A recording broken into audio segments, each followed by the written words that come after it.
or online banking, we're staying strong with you. Be safe and be secure. First Bank, here for you. Member FDIC, Equal Housing Lender. Finding great candidates to hire can be like, well, trying to find a needle in a haystack. Sure, you can post your job to some job board, but then all you can do is hope the right person comes along, which is why you should try ZipRecruiter for free at ZipRecruiter.com/news. ZipRecruiter doesn't depend on candidates finding you. It finds them for you. Its powerful technology identifies people with the right experience and actively invites them to apply to your job. You get qualified candidates fast. So while other companies might deliver a lot of hay, ZipRecruiter finds you what you're looking for. The needle in the haystack. See why 4 out of 5 employers who post a job in ZipRecruiter get a quality candidate within the first day. ZipRecruiter, the smartest way to hire. And now you can try ZipRecruiter for free. That's right, free at ZipRecruiter.com/free. That's ZipRecruiter.com/free. ZipRecruiter.com/free. Chrissy is refinancing her home, so she shopped around for the lowest rate and found it at AmeriSave.com, setting her up for a lifetime of savings. It's one decision she'll never regret, unlike wearing tap shoes to a surprise party. Sorry, guys. Just trying to find the perfect hiding place. Pretty regrettable, Chrissy. Unlike finding that low mortgage rate at AmeriSave.com that's got you on your way to a lifetime of savings. AmeriSave's rates won't be this low forever, so go to AmeriSave.com now. Lower mortgage rates mean higher savings. Call 866-514-SAVE or visit AmeriSave.com/licensing for cost information, terms, and conditions. Equal housing lender. Licensed in all states except New York. NMLS number 1168. Brought to you by AutoZone. Free battery testing, free battery charging, and replacement batteries that fit your needs. That's what makes AutoZone America's #1 battery destination. Get in the zone. AutoZone. South Jersey's play-by-play home for the Eagles, Touchdown! Sixers, and Flyers. He scored! 97.3 ESPN, WENJ, WENJ HD Millville, Atlantic City, a Town Square media station. This is the Sports Bash with Mike Gill on 97.3 ESPN. Now, live inside the Matt Black Kia Studios, here's Mike Gill. Well, it's the first show that Carson Wentz isn't an Eagle that occurred on the same day that wasn't on the same day that he actually got traded. It's the first full day since Carson Wentz. And how are we feeling out there, everybody? It's like that dust has settled. There's a pile of rubble on the ground. It's like the Trump Plaza got imploded the other day, Broads. And now it's just sitting there 8 stories high of rubble. What do you do now? All right, now the building's on the ground. How do I fix it? That's what's next, I guess. I don't know. Do you feel any different today? Is there more of a pep in your step? Is there like, hey, Carson Wentz isn't here anymore? Or is it, man, Carson Wentz isn't here anymore?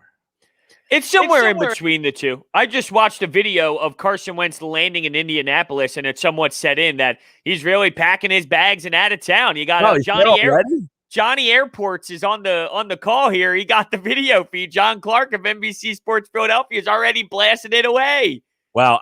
What's the over-under of, or what's the bet on who will have more media at his first press conference, the Philly media or the Indianapolis Colt media? It's a great question. That really is. Can you imagine if Carson finally thinks he's out of town and he turns on the Zoom call and here's Tim McManus and all these guys just in his face again trying to figure out some information? Yeah, I think the Indianapolis media is going to get dwarfed that day, to be honest with you. Yeah, maybe. I don't know that they have more than 3 guys that cover the team out there. And that's like, part of this whole thing is, I'm not joking. What do they have? The newspaper, probably a guy there's got to be more than 3 people. I don't know. Maybe I'm wrong. Maybe I'm wrong. I don't know. I would say, and we have the NFL Black Book over there, so we can look at. I would say that on the daily beat, I'm not talking about media conglomerates in the town. The people that cover the team on a day-to-day basis, I would say is maybe 5 or 6. I mean, you got the newspaper out there. I guess a radio station maybe has a beat guy. I don't know. I mean, what's the 1070 The Fan out there? Do they have a Colts guy that's there every day? I don't know. Who else would be there? I mean, I don't think they have competing newspapers. I don't know that they have. We have so many Nimrod places out there. I mean, everybody's covering this team. Everybody covers the Eagles. Yeah, and I guess maybe just because, I grew up in this area, so to me, this is standard, right? This is standard to see the media scrums and whatnot. I just assume that all of these NFL teams, because it's the National Football League, are just getting grilled. No. There's no way that there's not a big-time scrum in some of these bigger NFL teams. Like, it's still the Colts, right? I mean, there's got to be people in his face. I would say the Colts media would probably be the equivalent. I mean, think about this. The Flyers probably have more media than the Colts do. I'd be shocked. It's funny you bring that up. I was actually listening to AV get questioned after the game the other day. It's the same 3 people every game. They have. I swear to God. Josh says they have 6 beat reporters in Indianapolis. And how many? How many do the Eagles every day? How many do the Eagles have on the same? Is there a list of like teams that he's looking at? Like, I'm just curious. Guys, because we have the black book for. It's the book that you had. The NFL sends it to you, and it's every media outlet and their reporters. It tells you who covers the team from each outlet. I would say the Eagles. I mean, God Almighty, off the top of your head, you can name 6 just by sitting here. No doubt. Yeah, I wonder if it's like 20. Oh my God, I would say. Oh, man. I'm talking day in, day out, every day stuff. Yeah. I mean, you've got I mean, he's going to a place where they have 6 beat guys, and of that, how many show up on a day-to-day basis? 3? I mean, I'm figuring you got the guy from the newspaper, the guy from maybe The Athletic, if they've got a regular, I don't think ESPN, do they have a regular Colts guy that's there all the time? Maybe. What? Yeah, okay, so they got the ESPN national guy. That's not even like, the national beat guy is different from the local beat guy. No doubt about it, it is. So, yeah, it's a big difference. I mean, Mike Wells covers them for ESPN.com. There's a guy from Fox 59. And you know what, the TV guy, he's throwing softies up there. Oh, big time change-ups. Right. You got 2 guys from The Athletic and 2 guys from the newspaper. That's it. I mean, so look, he's going to a place where he is not going to get a whole heck of a lot of – he's not going to get the same coverage. That's for sure. No stinking way. So I want to ask you, there was a report this morning, and Adam Schefter, who essentially said that Doug Peterson and Carson Wentz did not speak for 9, 10, 11 weeks. Now, that kind of contradicts exactly what Rob Monty had said on our show yesterday, which was essentially they had no problems. That Doug Peterson told Rob personally, we had no problems. There was not a rift between Doug Peterson and Carson Wentz. Now, I'm not calling Rob out or anything. I'm not calling Schefter out, but something's not adding up here. And to say that the quarterback and the coach potentially did not talk for more than half the season, I think you may have bigger problems than just the fact. Now you know why both those guys may not be here anymore. I just find that so hard to believe. In what universe can a quarterback and a head coach not speak for that long? And my problem here is, as you kind of alluded to, we just had Rob on yesterday, and he said something opposite. And now you have Adam Schefter saying this. And I'm not saying either one of them are wrong or they're reporting the wrong thing or whatever. My point is, for every article that is out there, there is a counter to that article. So for every news that we have heard over the last 7 weeks, there's another article that says something completely different that contradicts it. So that's every story in every article in every report for the last however many months of the Carson Wentz drama. So I don't know what to do with that. Right. I don't know what to do either, but it sounds like multiple collaborations of that those 2 guys did not talk. Don't you find that so impossible?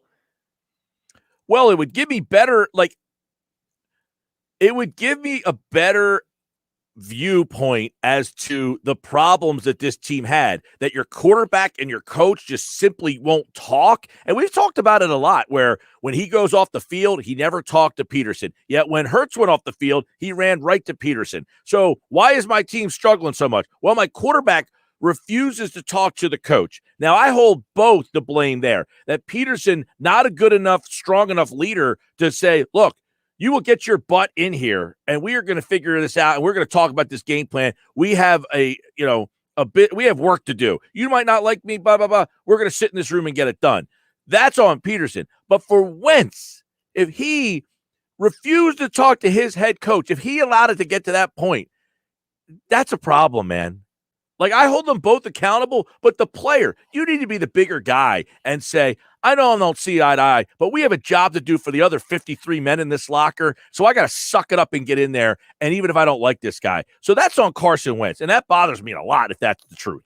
I agree with you. It's very unprofessional. That we all have people that we are surrounded with that, look, sometimes you just play. It's maybe not your favorite person in the world, but to get the job done, you kind of suck it up and you move forward. And in this situation, as a quarterback, you might not love every single coach around you. You might not love every single player, but you put your game face on and you go out there and you play. And it's the same with this type of relationship, if not even more important. But yeah, I blame both. It would be Doug. Doug can't allow for that to happen. That's ridiculous. You're the head coach. You got to make sure this doesn't happen. And you pull him in there and you say, yo, we got to figure this out. The same side is, Carson, come on, dude. You can't just pretend. But I just feel, and, just bringing up Rob again, we said, or he reported, and we were talking about it yesterday, about how he would honor the contract. He's not going to be a problem in the locker room. He would honor that contract. So with everything surrounding that storyline with Carson, once again, this doesn't add up. There's a disconnect there. If he would be not willing to come back because he wanted to, but just saying circumstances brought him back, if he would, quote, honor his contract, does that even compare to it seems like there's a disconnect. No? Do you know what I mean? Well, the odd part of this is, okay, you have this whole thing that, hey, they didn't talk for weeks here, all right? And you're saying, okay, now they end up getting rid of Doug Peterson. Okay, if that's true, that they didn't talk for weeks, and I'm not saying it's not true, but if they did not talk for weeks here, which was essentially Adam Schefter did a radio show up in Philly today, and he said they did not talk for, quote, weeks on end. He estimated that they did not communicate for 8, 9, or 10 weeks. If that's the case, and you end up getting rid of Doug Peterson, so does that suggest that maybe that's not accurate because you got rid of Doug Peterson and he still wanted to go? Or did he not like Peterson, Roseman, and Laurie?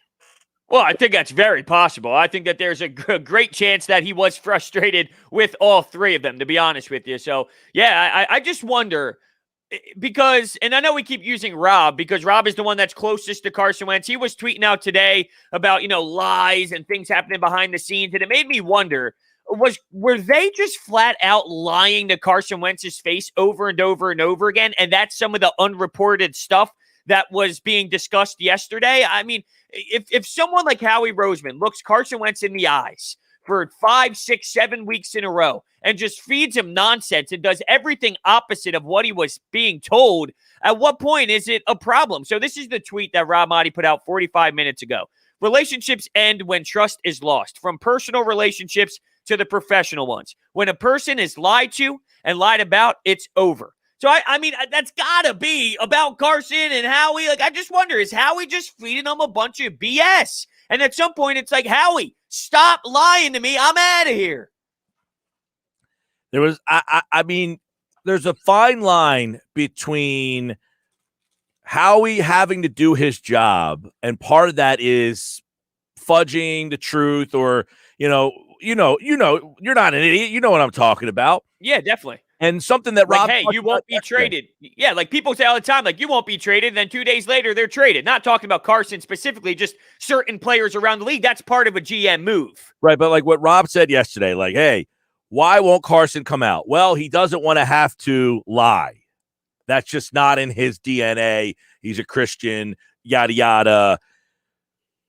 I have a hard time with that sometimes because I don't live that lifestyle. So I'm not knocking that lifestyle. I just, and I'm not sitting here saying that I'm a liar or that's what I was going to counter with that.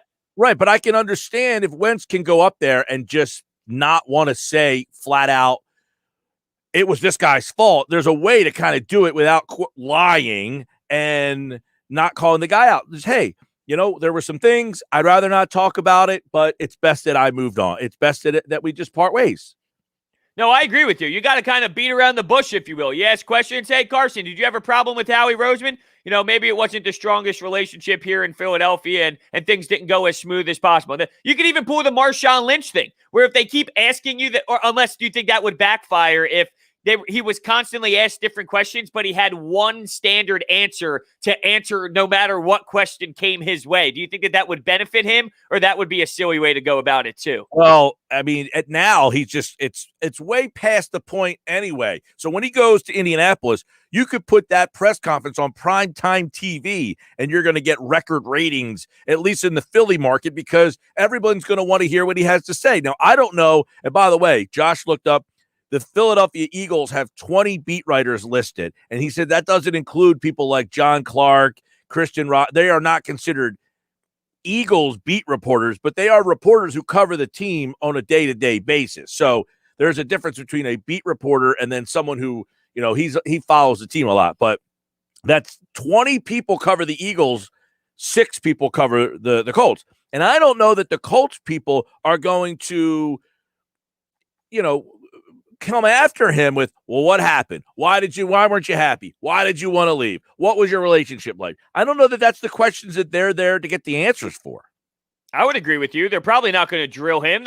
And keep in mind, too, they want to probably stay on his good side. So it's all going to be like, hey, Carson, how do you feel to be with Frank Reich again? It's going to be all questions to lead down positive answers more so than drilling, because they don't care. Do they really care about his relationship with Howie, or are they intrigued with, hey, what's next here for the Colts? No, I have a hard time, but like the more and more that I think about this, now that the dust is settled, he's traded, and then hearing some of these things, like, again, people want to blame who they want to blame, okay? There's going to be a lot of blame on Howie Roseman because people just don't like him.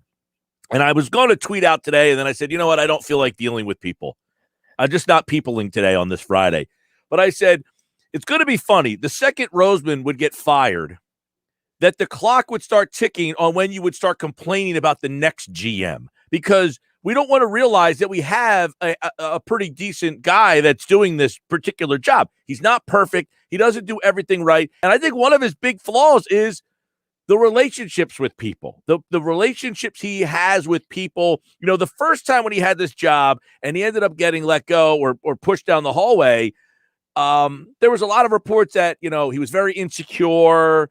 And part of that insecurity comes from he's constantly having to prove himself to people that say he's not a football guy. So he's constantly trying to prove to those people that say he's not a football guy that I can handle myself in this realm. You know what I mean? So you have that situation. So you have that. Then you have Doug Peterson, who apparently allowed his quarterback to not talk to him for 2.5 months. So that's a problem. That's a major problem. That's almost fireable. If I'm the owner and I walked in and said 8 weeks later, hey, what's going on with Carson? Have you talked to him? He's not playing very well. What is he saying? And Peterson would say, what? What would his answer be? We haven't spoken? At that point, that's a good point. Yeah. At that point, I'd say, you haven't spoken to the starting quarterback of the team? You're fired. Well, yeah, I was going to say, if I'm GM or the GM or Jeffrey Lurie, that scenario, if I realize that they didn't speak for 3 days, at that point, it's, yo, fellas, come into my office. Why haven't you guys spoken? What is the dilemma? Do we put any blame on the front office for then not stepping in? Look, I'm not saying it's their fault, but I just want, at what point do you then look at the higher-ups to take accountability, to take control, and say, yo, fellas, you guys have to speak? Do they get any sort of I'm not sure. Again, I'm playing devil's advocate here. Yeah. If the owner came in and that happened and he didn't know, would the GM also not know that the coach and the quarterback hadn't been talking? Well, I just want to know, how does this not be figured? How does no one know about this? How does someone not make this happen before 9 weeks? You're telling me 9 weeks? Someone didn't step in 1 week in? 1 week is obnoxious. You're telling me at 1 week someone didn't step in and it went all the way to 9? At some point, that means we think that they have their hands in the mix. This almost tells me that they don't know what the hell's going on, if that's the case, because you would never allow for that to happen. Okay, but here we are in almost March. All right. We got spring training about to begin. And we had heard that there was rifts, but 10 weeks they didn't talk. You would think that would have came out. So you're saying, how did these people not know? How would we not have heard this by 10 weeks later? That not only did they not get along all that well, they haven't spoken in over 2.5 months. You know what I mean? No doubt. That's another part to it, for sure. You would think at some point a source would leak it. There'd be a story. There'd be some sort of article on it. There were articles every other day blasting the guy. Press Taylor says to some guy, man, him and Doug haven't talked in weeks, man. This is getting bad. You know what I mean? Like, you would think that would funnel its way up the chain, up the ladder, that somebody would have stepped in. And you're right. Again, if I'm the owner, and I don't see, here's the problem. We don't know how much the owner, day to day, what does he do? Is he there every day? Does he live in a castle out in the woods? I mean, does he show up on Sundays? Is he at practice every day? This COVID situation, how much is he around?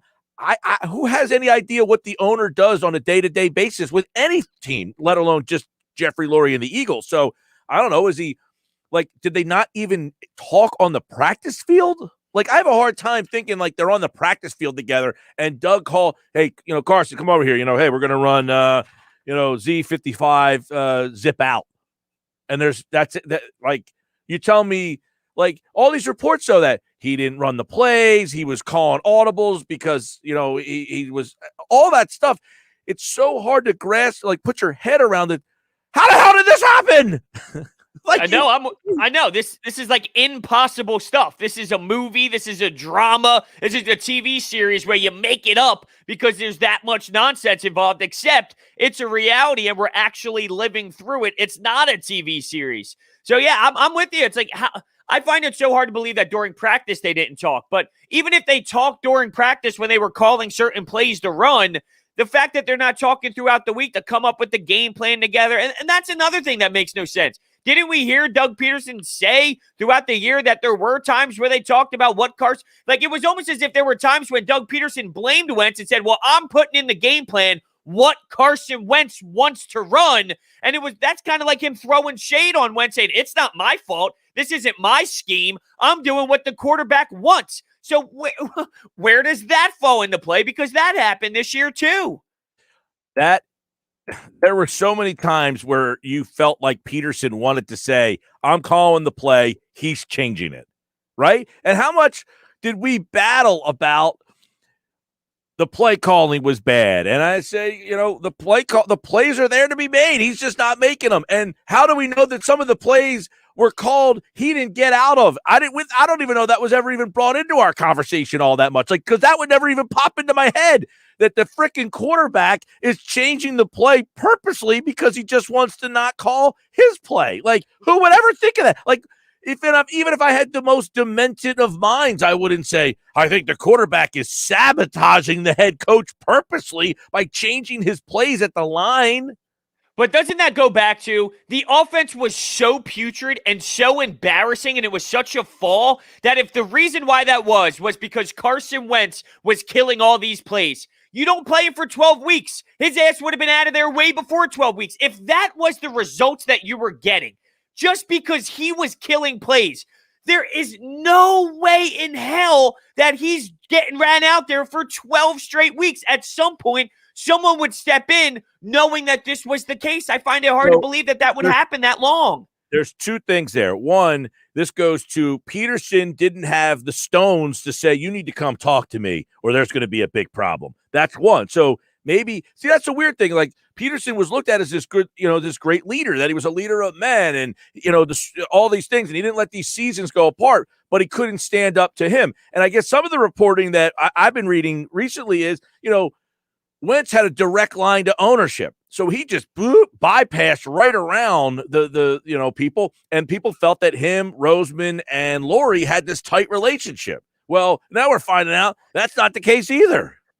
Definitely not the case. And even if it was, that would just show more dysfunction. And it starts with the top. Why would you allow for that to be how it works? Oh, you don't have to worry about the coach. Just come to me. I mean, that's a flawed organization mindset.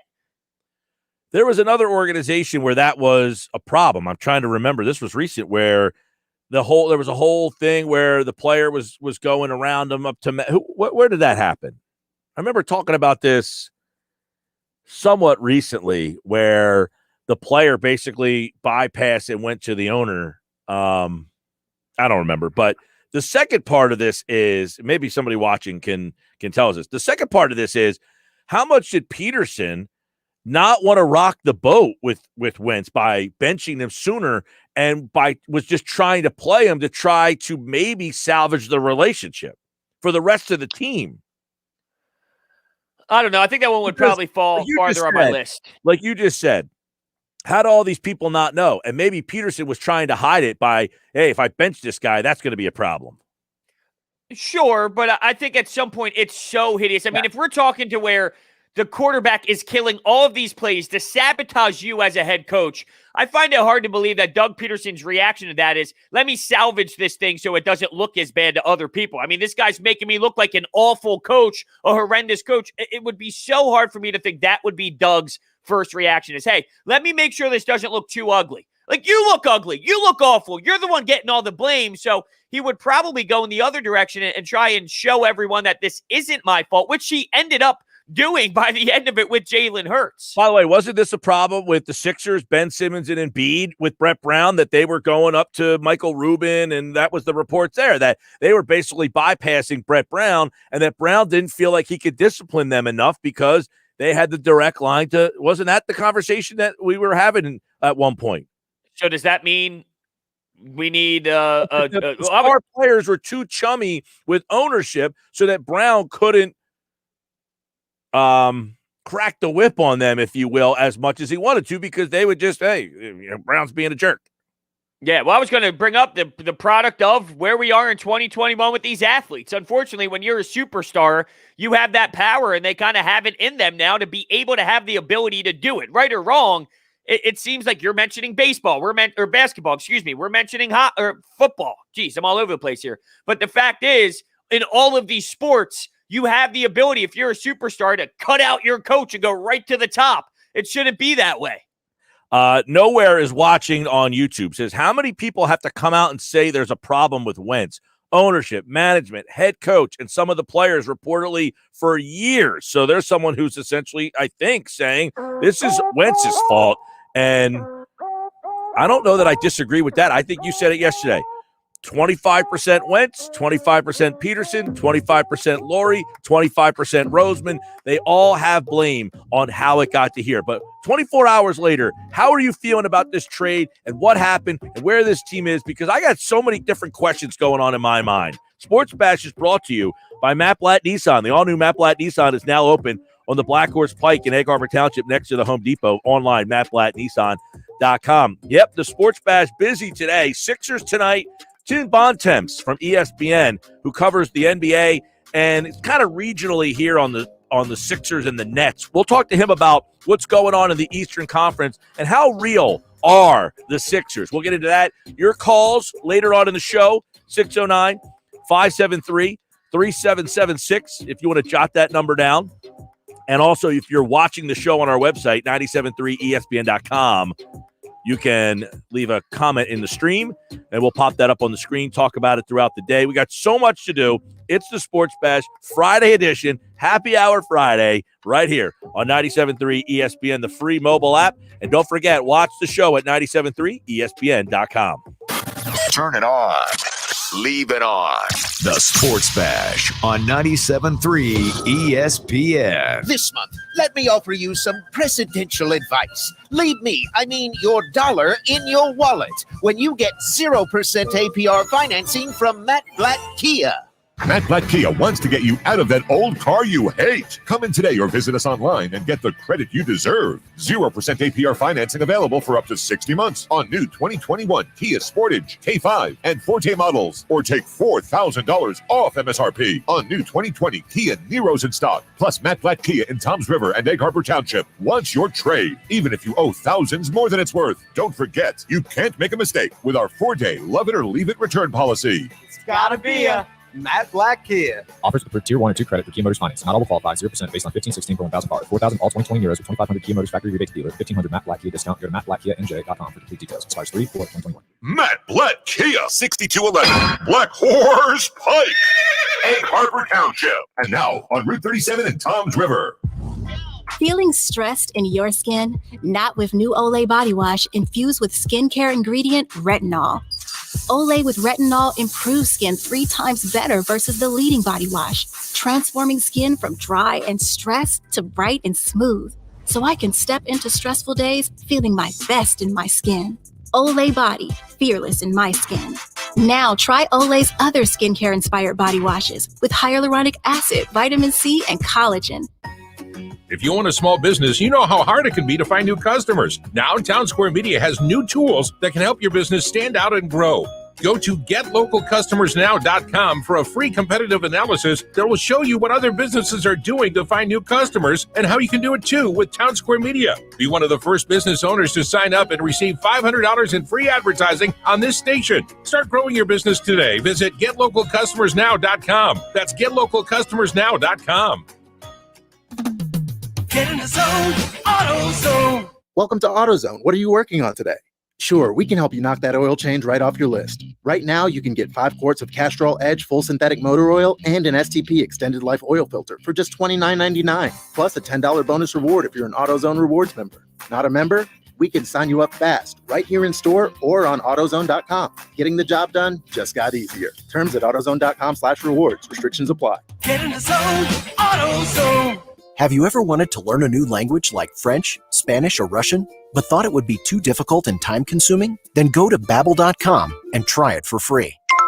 Babbel works because it's built around real life. It teaches you everyday practical conversations that you will actually use. In 15 minutes a day, you'll be on your way to speaking a new language in just a few weeks. Babbel uses a modern conversation-based technique that makes language engaging, fun, and memorable. It starts by teaching you words and phrases. Then, sentences gradually get more complex. Soon, you're practicing short conversations about real-life topics. Babbel is created by language experts who use the spaced repetition method to help you learn quickly and remember what you learned. With Babbel, you can speak a new language. Babbel. Language for life. Celebrating 10 million subscriptions sold. Now try Babbel for free at Babbel.com. Just go to Babbel.com and start learning a new language today. That's Babbel.com. Babbel.com. On some models excludes Corvette. With GMF financing. Excludes prior sales. See dealer for details. It's President's Day all month long at Bennett Chevrolet with our biggest, boldest, best deals ever. Saving you up to 25% off MSRP on brand new vehicles. Right now, Bennett Chevy is selling brand new vehicles at GM supplier employee pricing. Plus, you keep all the rebates that can save you as much as 25% off MSRP. But there's even more ways to save with 0% financing available. Plus, if you're looking for pre-owned, Bennett will pay you a minimum $7,000 for your trade towards any pre-owned in stock. That's a minimum $7,000 for your trade, no matter its condition. Imagine how much more you'll get for a good trade. And once you've dealt with our non-commissioned sales team, you'll rave about the wonderful experience with no need to negotiate and no hassles. Because our team is paid on your satisfaction, not how much you spend. It's President's Day all this month at Bennett. Find new roads at Bennett Chevy, Egg Harbor Township, and BennettChevy.com. You can watch the Sports Bash live now on Facebook, YouTube, and Twitter. Search 97.3 ESPN or visit our website, 97.3ESPN.com. All right, Sports Bash, Mike and Broads, taking you till 6. Got a busy day today. A lot of conversation on the Carson Wentz trade, of course, on the way. Adam Kaplan, football at 4. Right now, the Sixers getting ready to take on the Bulls tonight. You can hear that game on 97.3 ESPN, or watch it nationally on ESPN with coverage starting at 7. Ryan Rucco, Richard Jefferson, Cassidy Hubbard will provide the commentary. And one guy who covers this team pretty closely, if you watch the NBA in the Northeast, you'll see a lot of reporting from Tim Bontemps, and he is set to join us right now on the Boardwalk Honda hotline as we get you ready for the Sixers and the Bulls. And this Sixers team kind of interesting, Tim. I know you've been around them for a while now. I mean, you've kind of followed this team around through the goods and the bad. And how do you view this team as opposed to some of the teams in the recent past that a lot of people thought were good enough?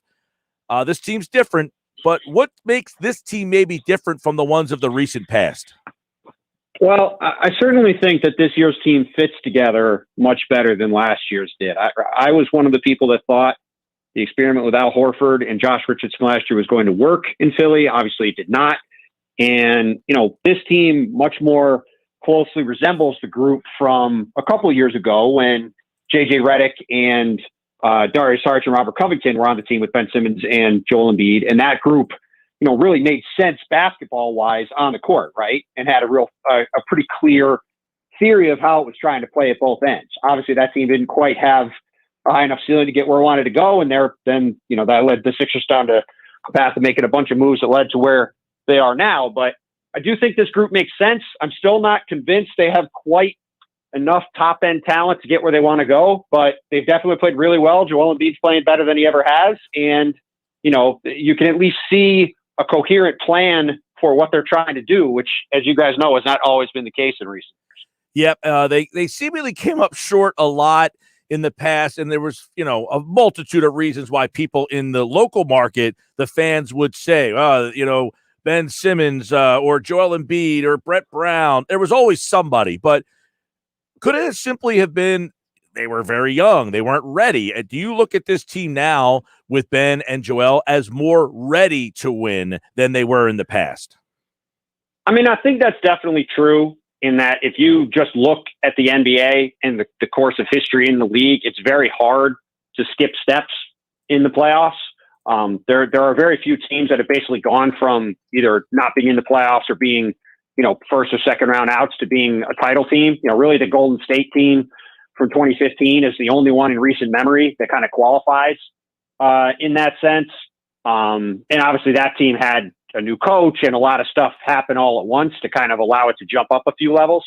But certainly, Ben and Joel, at the positions they're in their career, with the experiences they've gone through, I definitely think they're ready to kind of take on the challenge of going later into the playoffs. Again, I think it's more just a question of whether the team ultimately has that high of a ceiling. And for as well as they've played this year, I think especially with some of the hangups they've had on offense, I think you can look at them and wonder if that's the case. But again, in a wide open Eastern Conference, they have the best record. Joel's been an MVP candidate. I think regardless of the ultimate ceiling, I think there's a lot to be optimistic about, especially after the ups and downs of the last couple of years. How do you view Ben Simmons specifically to this point this season? Gil and I always go back and forth about his aggressiveness, and I think that, he needs to be a bit more aggressive like we've seen in the month of February. He thinks that maybe because of the way the roster is built, maybe he doesn't have to be, because you have Seth Curry, because you have Danny Green and Tobias playing the way that he is, that you might be able to get away with the lack of scoring based off of the roster. So with that being said, how do you view Ben specifically with the roster now? Well, I don't think we should expect Ben Simmons to score 42 points every game like he did on Monday. But I'm serious. You shouldn't expect him to score 25, 30, certainly 42 points. But the aggressiveness he played with in that game stood out for a reason, right? And I personally would like him to see him be more aggressive like that more often. The team's obviously going to go through Joel on offense, and he's going to be the guy getting the most shots. And there are some other guys in Seth and Tobias and different guys that can make shots for them. But when Ben Simmons is playing with that level of aggression and with that kind of attacking mentality, the team looks different. And, he is a fascinating player. He might be my favorite player in the league to write about simply because he is such a enigma at times. Because he'll have games where he doesn't seem like he's really having any impact on the game offensively. And then he'll have a game against the best team in the league in Utah on Monday when he has those 42 points and he has 19 points in the first quarter and he's like a runaway freight train going to the rim that can't be stopped. So I think that ultimately for this team to get where it wants to go with this current iteration, it needs more of that version of Ben on Monday, and they need to figure out a way to get him to play with that kind of mentality when he's out there on the court with Joel Embiid. Now, Tim, you have covered Ben for a while.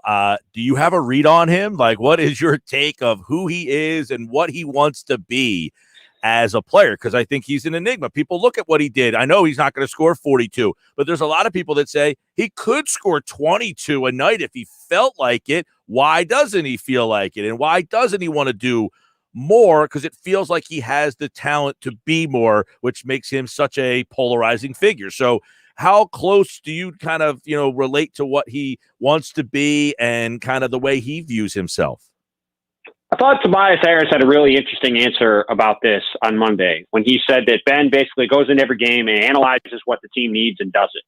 And I think that's I hadn't really thought about it that way before, but I think that kind of sums up his approach. He's an incredibly smart basketball player. He is an awesome passer, terrific defensive player. It's kind of the ultimate Swiss Army knife, right? And I do think he tends to look at the game and say, all right, my team needs me to do this, and then goes and does that. And I think on Monday, with Joel Embiid out of the lineup, that was a situation where he could go out there and be aggressive in attack because his team needed him to try to score 40 points to probably win that game, right? And I think because that's not his first instinct, he is a pass-first guy. He is a get everybody else involved guy before he's going to be a guy that's going to go out and try to score 40. I do think if he could have more of that aggressiveness on a regular basis, things would look a lot different. But again, that's what makes him so interesting, is that there aren't a lot of guys that you talk about like this in the league. And, he certainly, for me, is at the head of the class in terms of guys that you watch him. And like you said, from game to game, you're trying to figure out what they're going to do, and you're just not quite sure what it's going to look like. Knowing how bad the roster construction was last year, what is the fair expectation for Daryl Morey this season? I think because the team came out so hot, expectations were very high. Now you're starting to see more flaws with this team. And I just think when you saw how disastrous it was, to imagine someone stepping in, snapping their fingers, and it all be fixed within one offseason, it's just not fair. So what do you think a fair expectation for Morey is this season?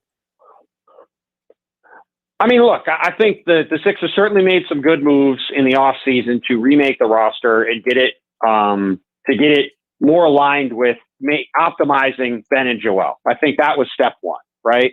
Step two is now, I think, to try to add another piece or two to get this team over the top. And like with this current group, I look at the Danny Green spot. I just don't think that spot is good enough, particularly offensively, for this team to be a championship level team right now. I could end up being wrong about that. Maybe Joel will be the best player in the league in the playoffs and they will power their way through, but they feel like they're a little bit short. And I think whether it's between now and the trade deadline or in the off season or beyond, I think the Sixers need to get one more piece to upgrade the offensive side of things, because the defense is really good, right? I mean, they're third or fourth in the league. Joel's one of the most impactful defenders in the league. Ben is one of the best perimeter defenders in the league. They've got a chance to guard just about anybody on a nightly basis. But you guys have seen it, right? When they struggle, what happens? They're not shooting threes. Their offense gets bogged down. And in a league where everybody can put up 130 a night now on the right night, the Sixers just don't have that kind of offensive upside to me. That to me is really the question. Are they able to swing a piece between now and the deadline that improves that ceiling on offense? It gives them a chance to get to that kind of level. Or if not, are they able to add that piece in the summer? But look, you're not going to fix everything with the team overnight. Starting out with Ben and Joel is a really good place to be. And I think Daryl has done a nice job of reshaping the roster to optimize those guys. And I think, knowing his track record, he's going to be aggressive and going out and trying to find deals that he can find to raise the level of his team and give him a chance to win. Tim Bontemps, ESPN NBA writer and reporter, is with us. The Sixers Bulls tonight on ESPN television. You obviously have been around this team enough to know that the people who follow this team, the fans, I should say, thought that Brett was a big problem. I don't know how much he factored in to how good they were, how good they weren't. But how much is the coaching change different and make the expectations of this team different, in your opinion? I always thought Brett Brown got a very raw deal for how things were with the Sixers. I mean, they have had a bizarre team for basically this whole run, right? In terms of difficult to fit together pieces. Like if you were just looking at the top 20 players in the league or top 25 or 30 players in the league, whatever grouping you put Ben and Joel in, they might be the two least compatible players other than just having like a center and two actual centers on the team. They might be the two least compatible players of that group to put together and try to make work.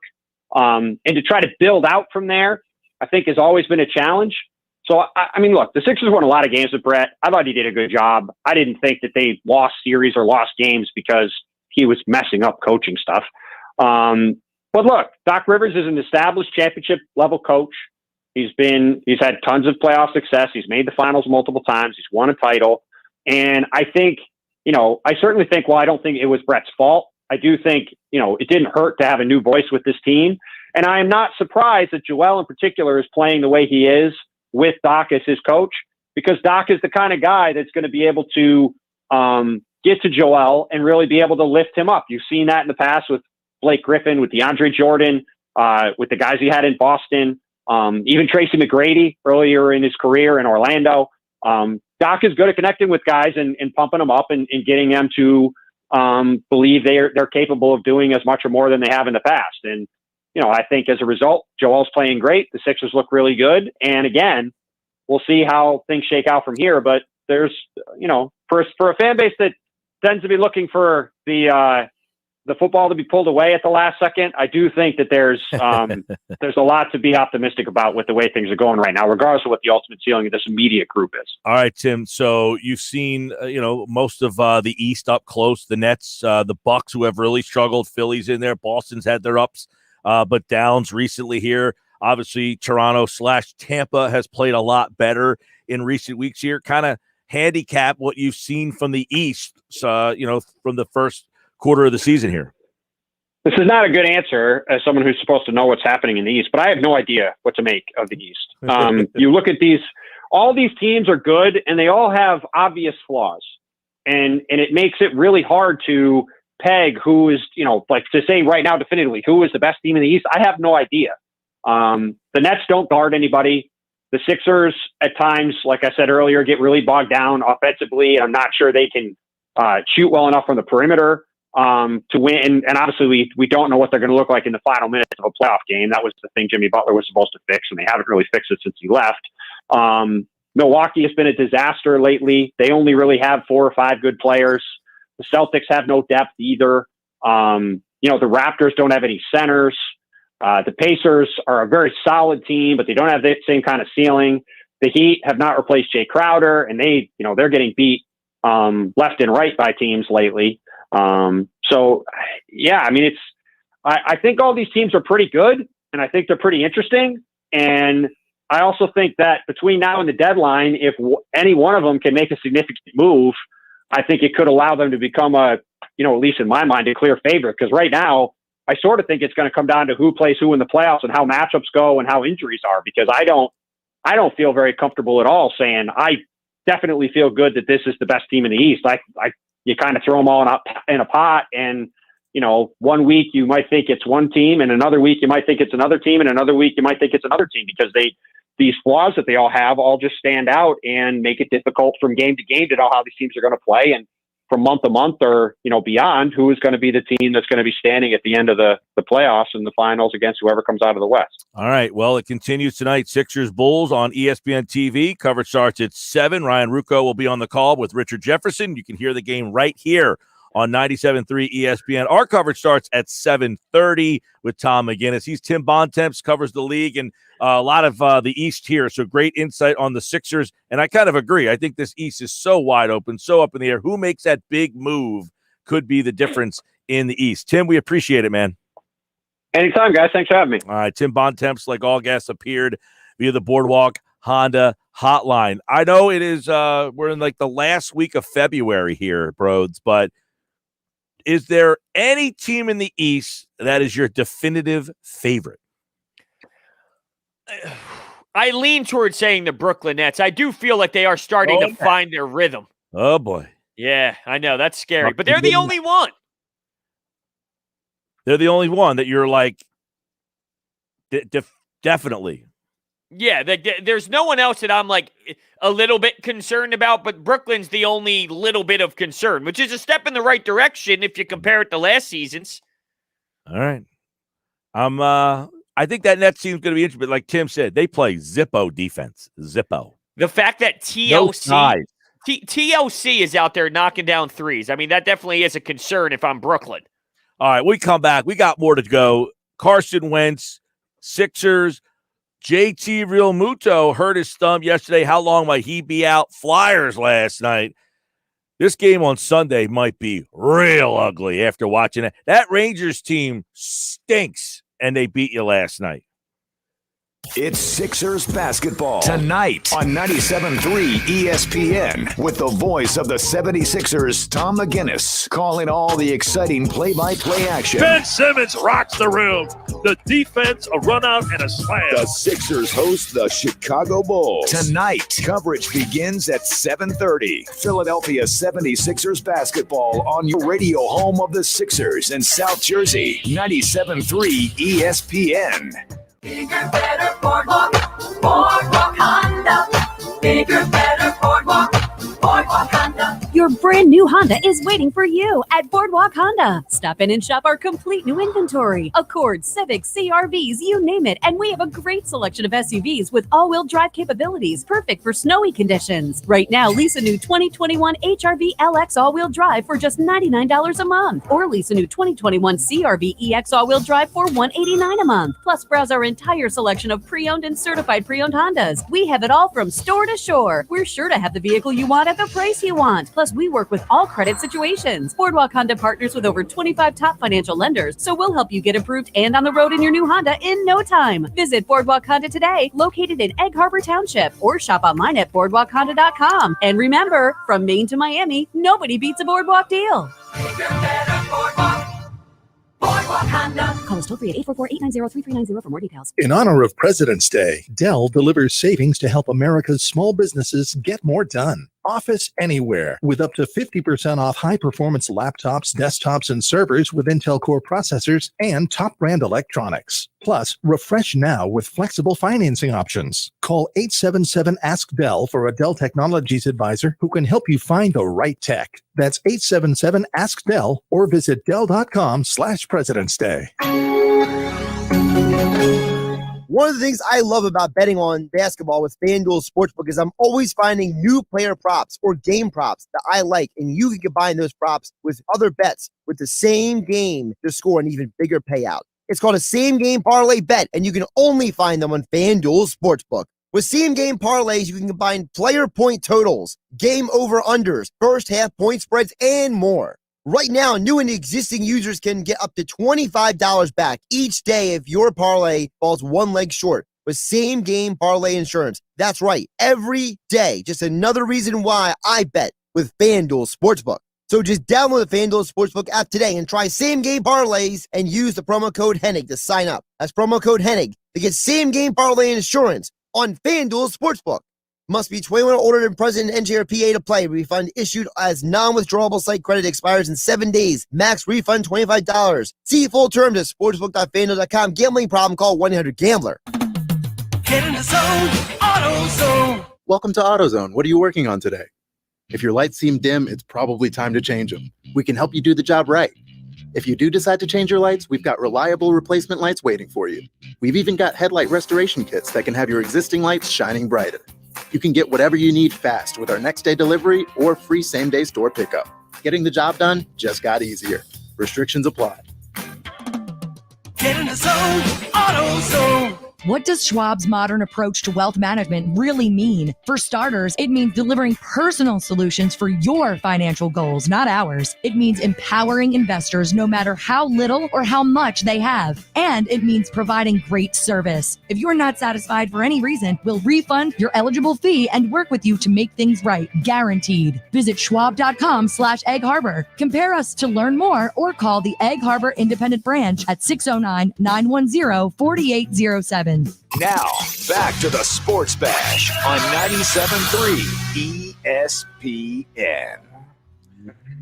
Thanks to Tim Bontemps jumping on board the Boardwalk Honda hotline. Don't forget, coming up tonight at 7:30, it is the 76ers taking on the Bulls. That will follow the St. Joe Academy, St. Augustine prep game right here on 97.3 ESPN. That game tips off at 6, should lead you right into Sixers and Bulls.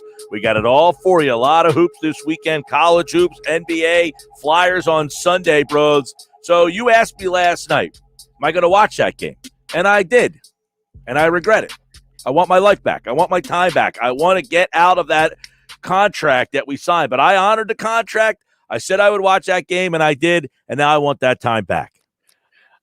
I don't disagree with you. I feel the same way. Yeah, there was no buzz behind it. It's unfortunate you're forced to play. You didn't play for 10 days. Yeah, I know. And you didn't have you didn't have 5 forwards and one of your defensemen. So it was an ugly, boring, brutal watch. It just sucks because, I was thinking about this after the game. No one cared about that hockey game. No one. Not one soul in this city really cared about that game. And when there's a night where there's no Sixers on, a night where the Flyers haven't played in so long, the fact that this is the reality of the situation, it upsets me a little bit. But I fell in the same category as you, even as a hockey fan, watching that game. It was a snooze. I was thoroughly not enjoyed.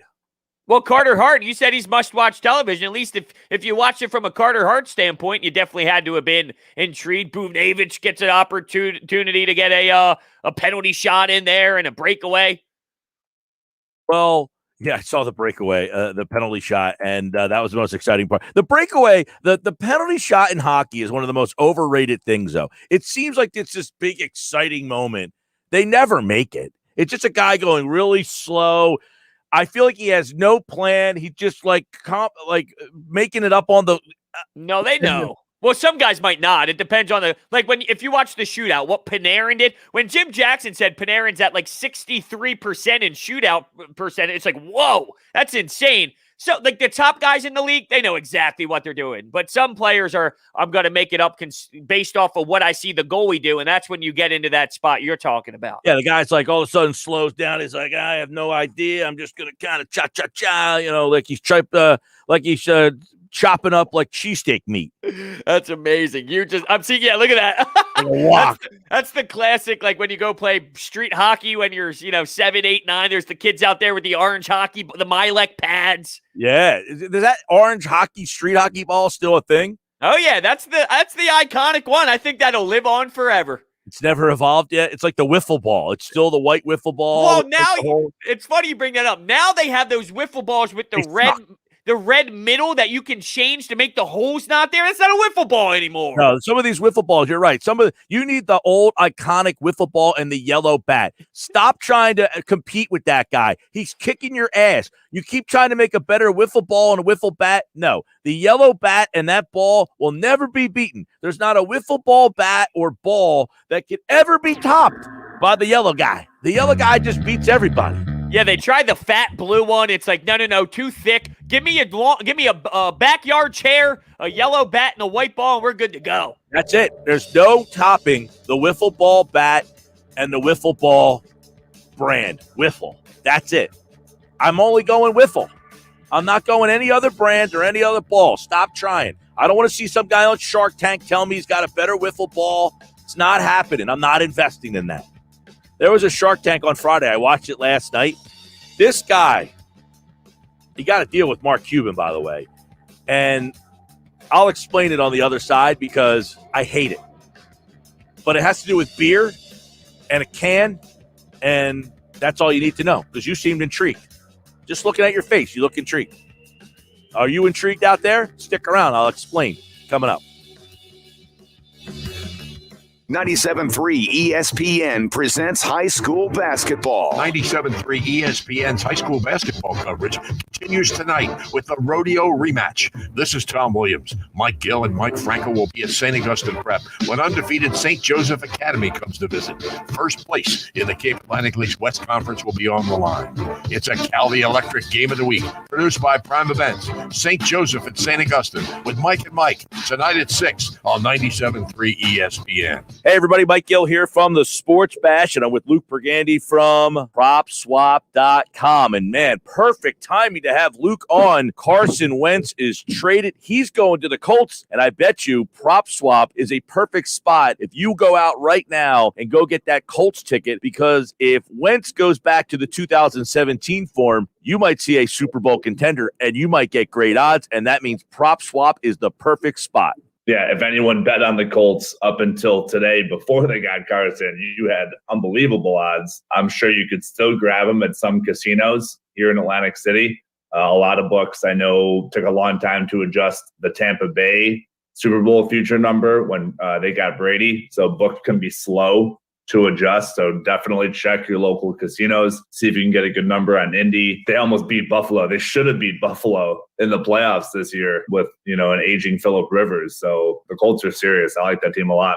What about Carson Wentz? Is he a guy that makes sense to go out and buy that ticket if he gets back to 2017 form? That sounds like a perfect candidate to go out, buy low, and then watch him perform and possibly sell that ticket at PropSwap. Obviously, he had a ton of success with Frank Reich here in Philadelphia. The offense looked good last year with Phillip Rivers. So if you can agree that Carson's an upgrade from Rivers, who's now retired, I completely agree taking him as an MVP candidate or as comeback player of the year. I know PropSwap sold a ton of Alex Smith comeback player of the year this season, and we probably paid out, my gosh, $30,000 on all those tickets. So I think both MVP and comeback player of the year, Carson is a candidate for it. That's what PropSwap.com can do for you. It's a great idea, and it is doing fantastic. For all of our listeners out there who are not a part of it yet, check out PropSwap.com or download the PropSwap app today. Luke, great stuff, man. Thanks, Mike. It's a new year and an all-new Matt Blatt Nissan. Matt Blatt Nissan on the Black Horse Pike in Egg Harbor Township next to Home Depot. Help us celebrate when you get out of that old car, truck, or SUV and into a brand new Nissan 2020 Nissan Kicks. $4,000 off MSRP on in-stock units, or get 0% APR financing for 60 months on new in-stock Nissan Kicks, Sentra, or Altima models. Plus, Matt Blatt Nissan has fast-track checkout available online at mattblattnissan.com. Our non-touch delivery and electronic paperwork ensures your safety comes first. We want to help with your credit approval today so you can drive a new Nissan with 0% APR financing. Matt Blatt Nissan on the Black Horse Pike in Egg Harbor Township, or online at mattblattnissan.com. Unapproved credit. Negative equity will be refinanced into new vehicle. All factory rebates and incentives to dealer. 0% APR financing based on 1516 per 1,000 borrowed. Offers can't be combined. Call 888-731-5030 for all the details. It's on at Matt Blatt Nissan on the Black Horse Pike, Egg Harbor Township. Oh yeah, it's on at Matt Blatt Nissan. Gary is refinancing his home, so he shopped around for the lowest rate and found it at AmeriSave.com, setting him up for a lifetime of savings. It's one decision he'll never regret, unlike taking that gig in the testing lab at the deodorant company. Raise your arm, please. Oh, man, I hate this job. Pretty regrettable, Gary. Unlike finding that low mortgage rate at AmeriSave.com that's got you on your way to a lifetime of savings. AmeriSave's rates won't be this low forever, so go to AmeriSave.com now. Lower mortgage rates mean higher savings. Call 866-514-SAVE or visit AmeriSave.com/licensing for cost information, terms, and conditions. Equal housing lender. Licensed in all states except New York. And MLS number 1168. It's not quite March, but that doesn't mean the college basketball fun has to wait.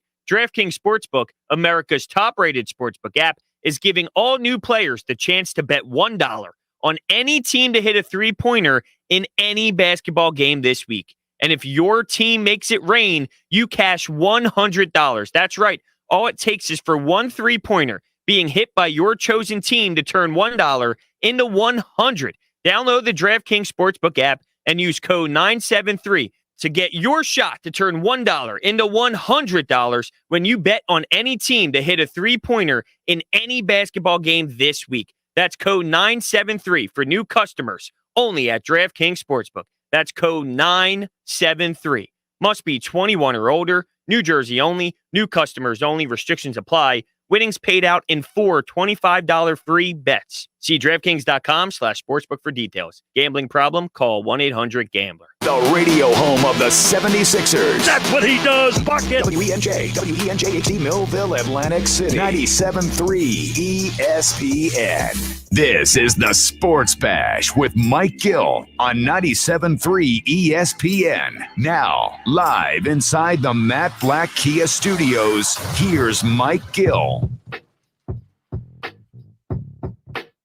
All right, hour 2 of the Sports Bash, fun on a Friday. Happy Hour Friday. PT will be here at 5 o'clock. Sports Bash Live, 97.3 ESPN. Now, I know I said something on the other side. I don't even remember what it was. Do you remember what? Shark Tank. The Shark Tank beer. Now I know. So, Shark Tank beer. So, they had this. I like to drink beer from the can, right? I like a canned beer. They had this idea that essentially you take the top off the can and make it a draft. I knew you were going to say that. I figured that's the road you were going down. That's pretty popular now.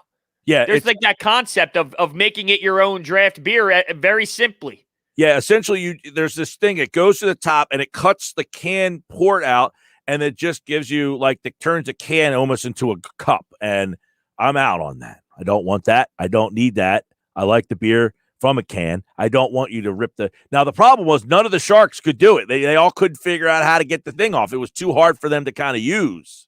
But yeah, I would say that's an issue. Yet Mark Cuban stepped up and said, I'll still take this. He did. I mean, it's beer. They had sales of $2 million. I mean, hey, look, we'll perfect that thing. We'll get it fixed. We'll get it out. People will buy it. People are suckers for beer stuff. Now, how much interest was there? Was it just Cuban? Was everyone kind of intrigued? Cuban. No, this was a different thing that Cuban made the offer on, and then the guy. Was it Cuban that ended up even buying it? Now that I'm thinking about it, I think it was Cuban because Cuban was like the one guy at the end who figured out how to actually do it. But yeah, I was just like, I don't want this beer. I don't want this thing. I don't want a draft beer. I don't know. I don't get the whole draft beer thing. I'm not a draft beer drinker. I like draft beer. I have no complaints with it. But yeah, I like it. I have no problem with it. It's I'm not like, hey, I won't drink a draft beer if it's like the only option, but it's not my first option. Right. Yeah, it depends on the day I'm having. Some days it's a draft day. Some days it's a bottle day. Some days it's a can day. But I just feel, at that point, if you're a draft guy, like that's probably not your first initial go out and grab a beer. You know what I mean? Like if you're a draft guy, you probably have other ways of doing it than that. Well, there was a product that was on Shark Tank a couple of years ago. It was this physics, and I actually have it. It was pretty cool. It turned your canned or your bottled beer into a draft. You put the can or bottle, you opened up the thing, and then you put the can in there, and then you put the cylinder back over top, and there was like a kind of a pole that went down to the beer, and then you pulled the lever, and it kind of put the the fizz into the beer. So it made it have that draft like taste to it. And I liked it because back then I kind of preferred a draft beer, but the product kind of didn't work that well. Now, unfortunately, here I am, and I'm staring right at my mini fridge that has all my Miller Lights and White Claws, and here we are on a happy hour Friday discussing this. White Claw. Maybe during the break I slip one in. You threw a White Claw in there. Well, it's in there. I'm not going to... Even if it was in there, that's one of those things that you're like, yeah, I got stuff in there. You don't mention that there's actually White Claw in there. No, there's White Claws, there's Trulies, there's Bud Light Seltzers, there's Miller Lights, there's some IPAs. You're with the whole 9 yards. Well, if someone comes over, I want to please them. How about this to please you? Kevin Durso is watching on YouTube. You don't see the comment down the bottom of the screen? I did, but the way I have it set up, I saw it on the right side, but you popped it up. I see it. Okay. The shootout ruined the excitement of the penalty shot. It used to be a unique event, something you didn't see every day. A shootout is just a penalty shot competition, and it happens regularly. He is right about that. The fact that we do see that one-on-one with the goalie so often, it's like one of those things. It's turned into the dunk contest where it happens so much, you ran out of ideas. So now, because you do your one-on-one with the goalie so often, you've run out of ideas on how to get one past the goalie. Yeah, no, that's true. I mean, everyone has their go-to stuff. Funny quick story here. When I was a stay-at-home defenseman, so it's not like I was a goal scorer or anything. I did the dirty work and did like a TJ McConnell is what I was in hockey world. So that was my lifestyle. But we used to do this drill in practice called 10 pucks. Where you split the two teams up, they're both on the bench, and you line 10 pucks up at the blue line.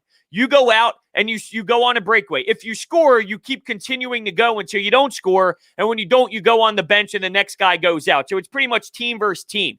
So I was the first one to go, and we had our starter in net on the end that we were going on. How about this?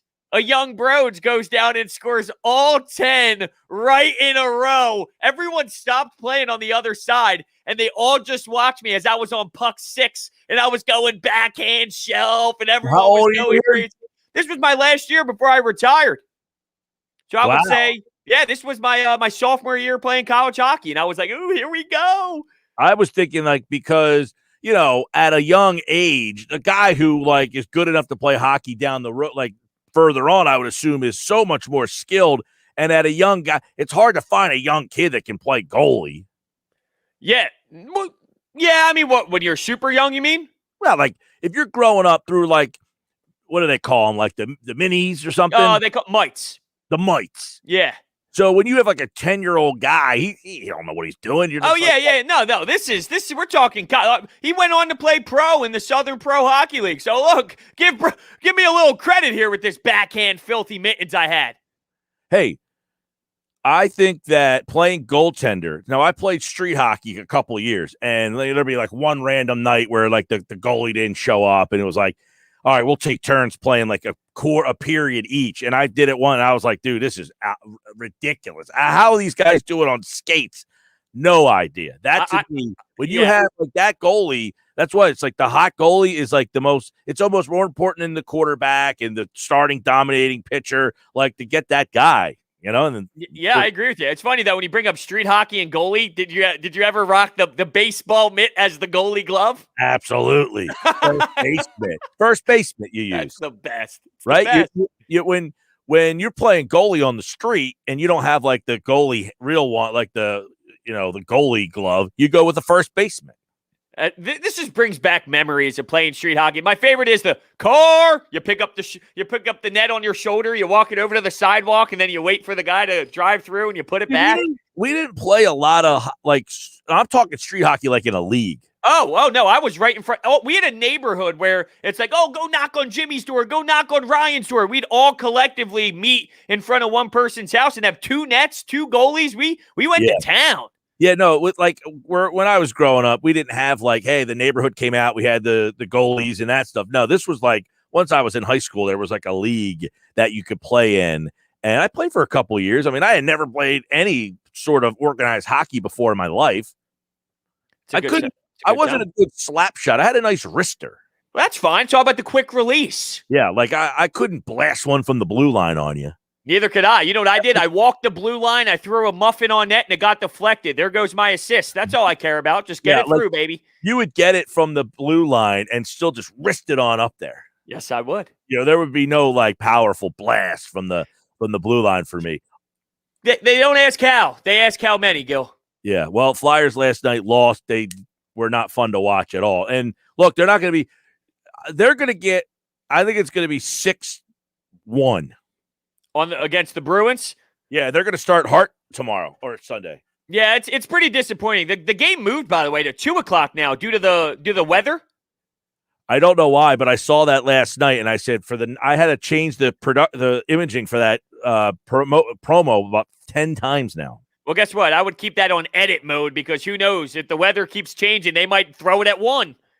Is that why they moved it, though, the weather? I think it had something to do with the way the weather was shining on the ice. I saw a report that one of the players actually thought they were playing on the real lake. They didn't realize until about a day or two ago that the NHL built a rink next to the lake. He thought they were actually playing on the rink. Well, on the ice, I mean. Could they have put boards up? Yes, but it wouldn't be up to standard of an NHL game. I mean, you could do it. That's the best. I love pond hockey around here, but to play an NHL game like that, I mean, come on, you hit a divot and who the hell knows what would happen? Knock the Zamboni out on the pond. Can you imagine if the ice broke and you're Zamboniing the ice or something? That would be a problem. Yep. I would imagine, though, that they would be able to figure out whether or not it would be heavy enough to carry a game or probably a little. It would be cool, but I don't think that there's a way they could do it. Now, let me ask you this. Do you know that if there's not going to be any fans at this game, right?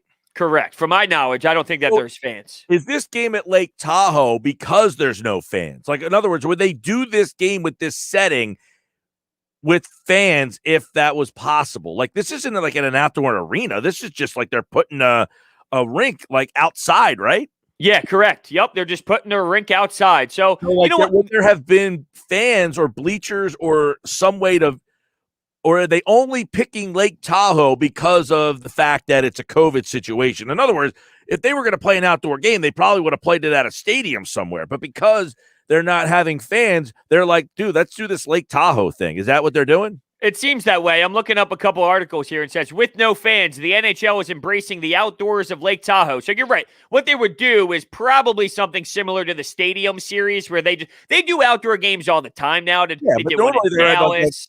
They're at like a baseball stadium or the football stadium.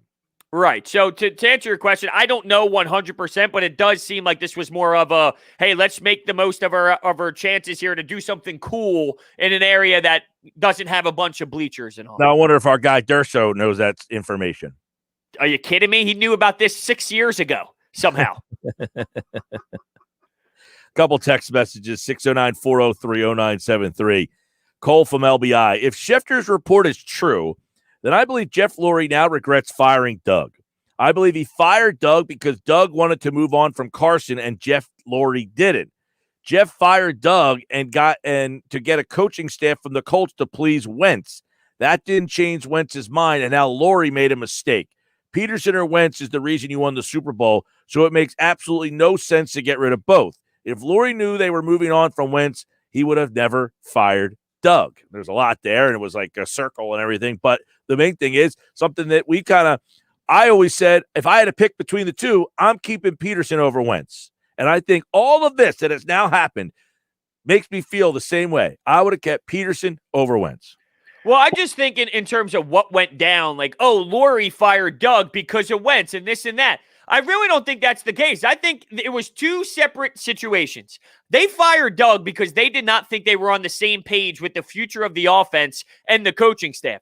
They moved on from Wentz because they were upset with the personality side of things, the stubbornness. He didn't want to be there, and he wasn't playing up to his standard last season. So I really don't think both of them have a correlation. Now, maybe that's the wrong way to approach it. Maybe there should be a correlation between keeping your coach. That situation should have been more of one together, but maybe that's the dysfunction up top right now that they elected to go down this road. But I see it as two different scenarios that don't even tie together. I don't know. I think in the end you might be right, but like if we could rewind the tape and be like, if Peterson really knew like the quarterback wasn't talking and they weren't talking and that Peterson didn't want to come right out and say, look, I don't want to be with this guy. By all accounts or some accounts, I guess, depending on who you believe, Peterson said, I had no problem reuniting with Wentz. Do you think that there's more to it, that he went in there and said, I don't want to work with Wentz anymore? Like we were basically told what got him fired was the coaching situation, but maybe he said, no, I don't want to coach Wentz anymore. I guess it's possible. Obviously, behind closed doors, there's so much going on and there's so much chatter that to act as if Doug Peterson is just saying things to the media than saying something different to Jeffrey Lurie absolutely can be a possibility. And I'd probably bet on it, to be honest with you. So, yeah, I mean, I guess that is fair. The problem is we'll never get down to it. And you can nitpick this thing in 50,000 different avenues, and you're never going to get down to the problem here. And we just got to pray that Nick Sirianni, like, is this unfair to Nick Sirianni, or should it even matter what's fair or unfair? Oh, it doesn't matter anymore. No, now it's fair because everybody's gone. He gets to start fresh. So if he had to go with Wentz and have a quarterback competition and was told you had to play Wentz, then I don't think it would have been fair. Sports Bash this hour is brought to you by Cross County Connection. Let's get to work, South Jersey. Today, commuting challenges aren't just inconvenience. They affect quality of life, independence, and mobility. Cross County Connection, the region's transportation management association, is dedicated to improving your quality of life in South Jersey through transportation solutions. Online at www.driveless.com is your key to mobility, providing public transportation resources, commute planning, and employer programs. Let Cross County Connection help you get there. Call them 856-596-8228, funded by the North Jersey Transportation Planning Authority and the Federal Highway Administration, which assume no liability for its contents. All right, Sports Bash Live, 97.3 ESPN. Mike and Broads coming up. Inside the Sixers, Paul Hudrick will get his take. Sixers Bulls tonight. We heard what Tim Bontemps said, breaking down the East. We'll see what Paul has to say about where the Sixers land in the hierarchy of the East now with the way the Nets are playing, but also the way the Bucks are playing. That's all still to come. Broads is taking a picture of himself. He doesn't think I see him, but I do. Oh, I'm okay with admitting that I did that. What's the picture? picture? It's called Snapchat.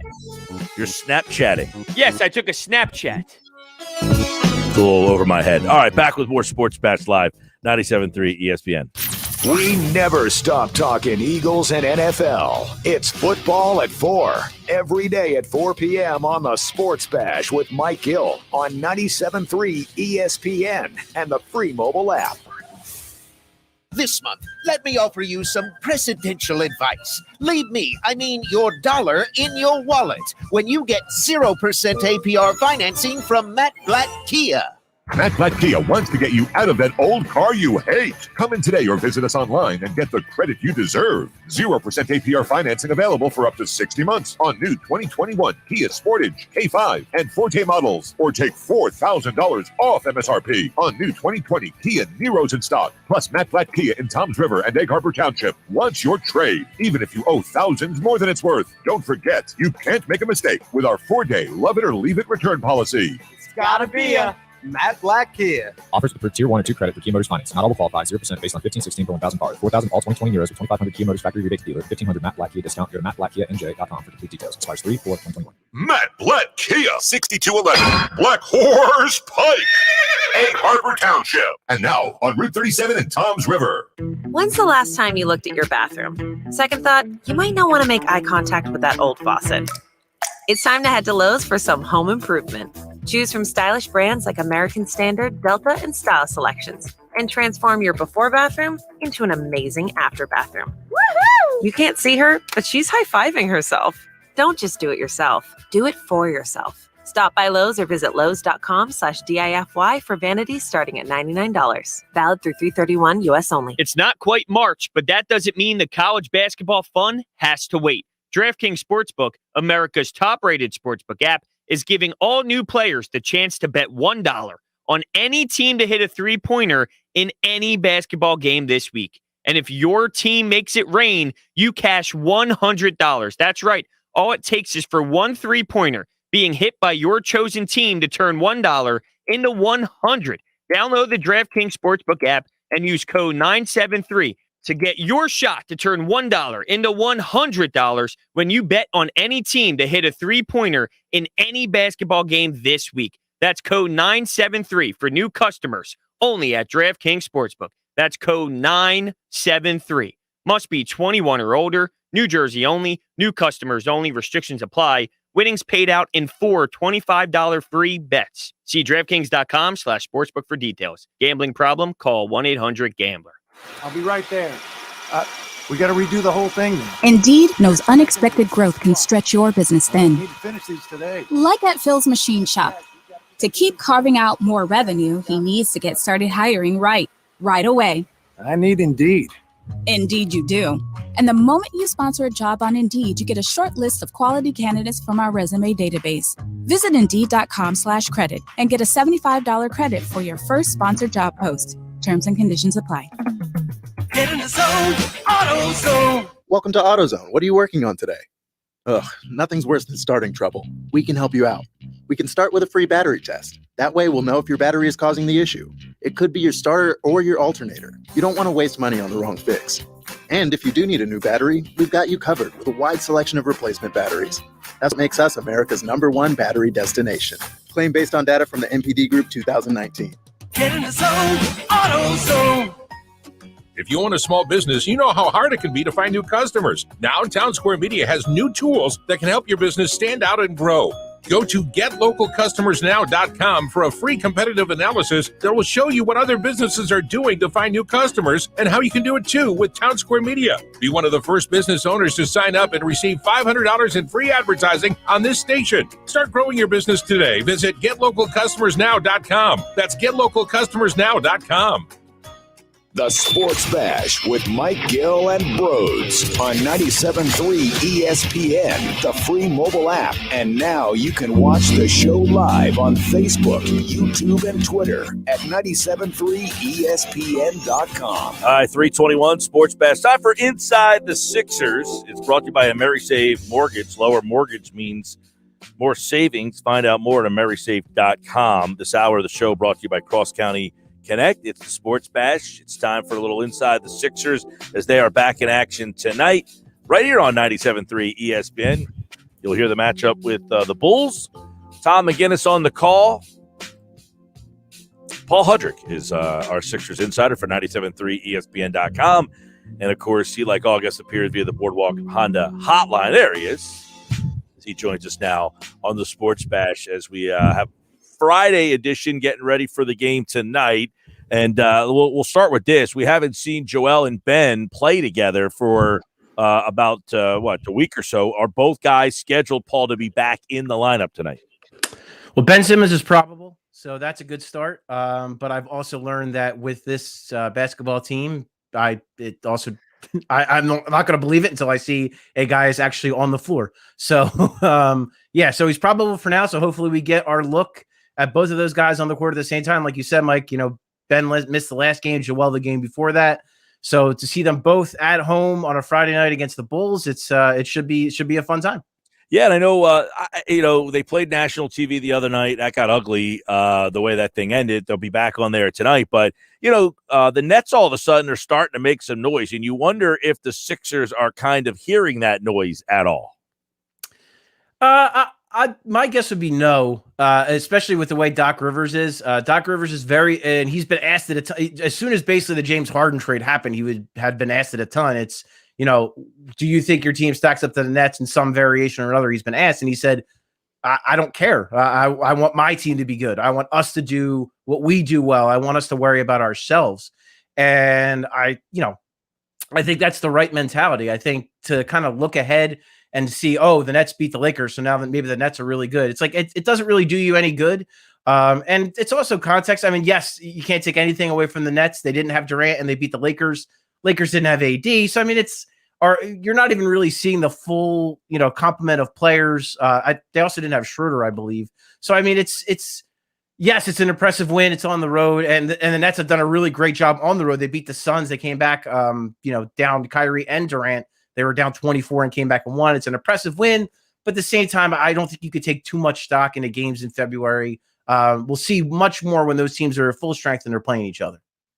I want to get your thoughts on Matisse Thybulle right now because he's such a unique option for this team, and I really do believe he could be a weapon defensively. It's crazy, and hey, with the zone as well, maybe that's something we see down the road, but there is another side to it, and the offensive woes is a problem. So I just want to see how you feel about Matisse Thybulle right now in this crazy defensive play that he has, but the limitations as well. Yeah, bro, it's tough, especially with their bench struggling so much for offense. They could really use offense. They could really use a player that could hit a shot or take someone off the dribble, and they just haven't gotten that at all.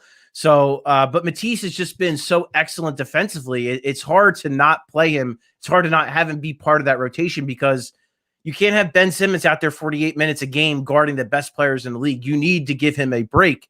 And when you have Matisse Thybulle on the floor, you can do that.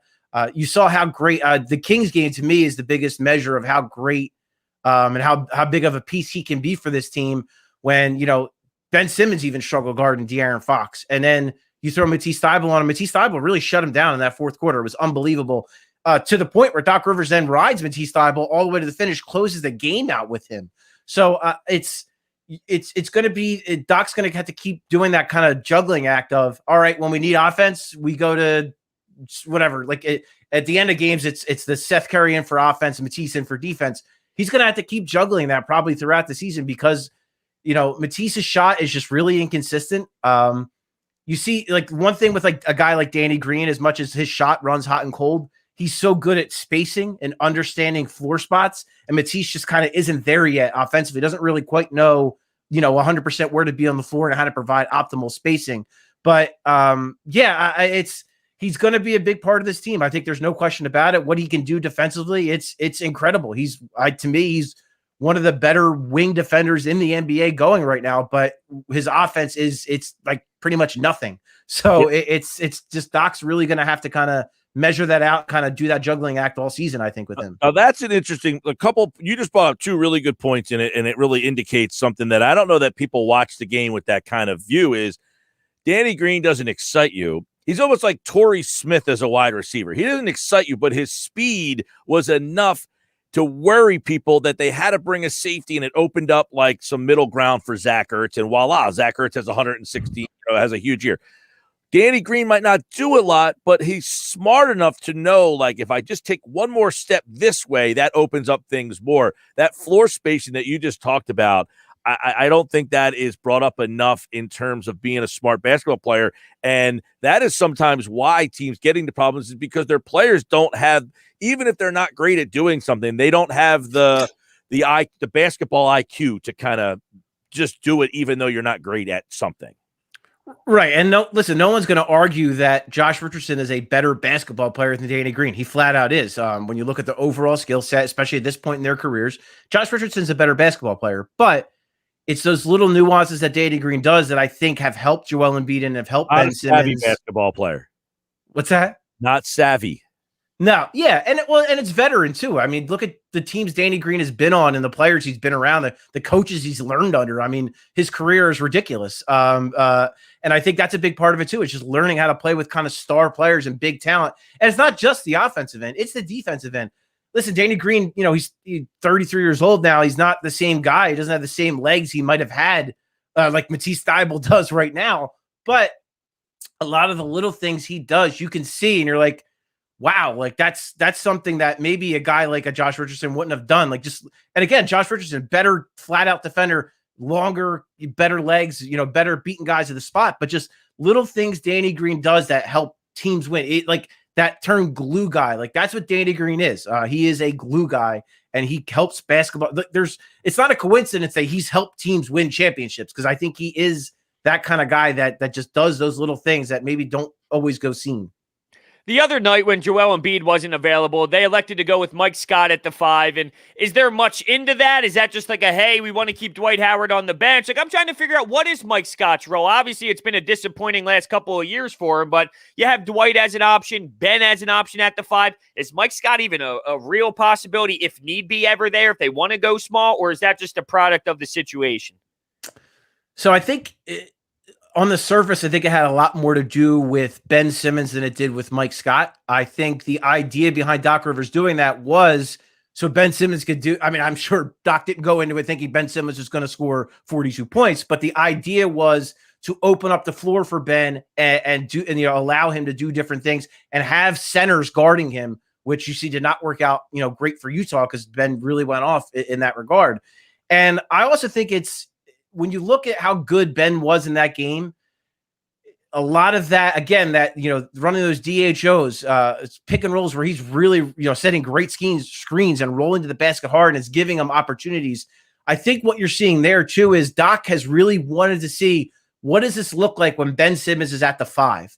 And I think part of that is, hey, listen, maybe we don't trade for a stretch 5, but if we get into a pinch in the playoffs and we have to go small, maybe we throw Ben Simmons at the 5, and the other team has a hard time containing him, and you give them options. A center can't just pop out and shoot threes because Ben Simmons is right there. Or on the other end, then they have to deal with Ben Simmons screening and rolling to the basket and having him finish at the rim. So I think that start with Mike Scott said much more about how Doc views Ben Simmons and how he kind of views his role and expanding into that stretch 5 and what that could look like down the road. As for Mike Scott, I mean, I think he kind of is what he is. I think he's a backup 4. I do think, in some lineups, I do think Doc might look at him as maybe a 5 in a pinch. If a particular more mobile center is really giving Dwight problems, maybe he goes to Mike Scott. But yeah, I think it says way more about how Doc views Ben Simmons than it does Mike Scott. Yeah, that's Scott was such a popular guy. I've seen people like, I'm done. I'm done with Scott. I don't know.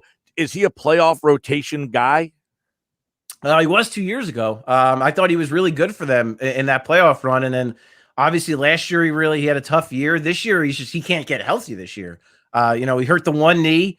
Then, he comes back. He plays pretty well in that game against the Heat. And then he hurts the other knee. And then he's out again. So I just think this year, he just hasn't gotten a chance to really, spread his wings and really play and get his legs under him. So can he be a rotational player? I mean, he was 2 years ago. He did it. Can he be that guy again? I don't know. We still got a long ways to go in this season. I think now he's going to get his opportunities because now that he's healthy, Tobias Harris and Ben Simmons really got, I think, overextended with him out, playing that 4. So I think Mike being back is going to help those guys maybe, use their minutes a little bit better and maybe, help them save a little energy. And it's going to be up to Mike. If Mike can find a little bit of that magic he had 2 years ago and make some shots, play tough, commit good, hard fouls, professional fouls, and be kind of that veteran presence in that regard, maybe. But, as of now, he hasn't proven it, but he's got a lot of time to try to. All right. A lot of discussion when Korkmaz is on and he's off. The other night you saw some Isaiah Joe. Is there an opportunity? Is Doc's message that, hey, if you're not going to be on, you're not going to be on the floor, and that, Joe, if you could go out there and show me. So is there some sort of – and I guess kind of the same question with Scott, like, are one of those guys going to have to be in a playoff rotation? Is Korkmaz a guy they look at in that? I felt that whole dynamic was interesting the other night against Houston. Yeah, I was actually a little bit surprised because he actually went to Isaiah Joe in Utah too, if you recall, in the fourth quarter when Korkmaz was really struggling. He went to Joe. So I think, I don't think any of those guys has anything to worry about long term because I don't think Doc Rivers is going to count on a 21-year-old rookie to give him wing bench minutes, in the playoffs, or I don't think that's the case. And Doc has been pretty high on Korkmaz all along. If I'm being honest, if the trade deadline is where I would be looking to upgrade from a guy like Korkmaz, or if you get a point guard, then you move Shake Milton to Korkmaz's role off the ball. It's just, and that's what it is with Korkmaz, Mike. He's just so hot and cold. And when he gets hot, he can literally change games with his shooting because he just gets that ridiculously hot. But his defense, it's improved, but he's still a liability on that end. And I just don't know, we saw last year against the Celtics, he was unplayable. And I don't know what's different from last year that's going to make him playable in the playoffs. Like I said, though, Doc Rivers likes him. So I think he's going to get an opportunity to try to prove himself, to try to earn that role. But I don't think it's set in stone. And I do think there's going to be opportunities for other guys to maybe step up if he continues to not hit shots. All right, Paul Hudrick, Inside the Sixers from 97.3 ESPN.com, host of the Coming In for a Landing podcast.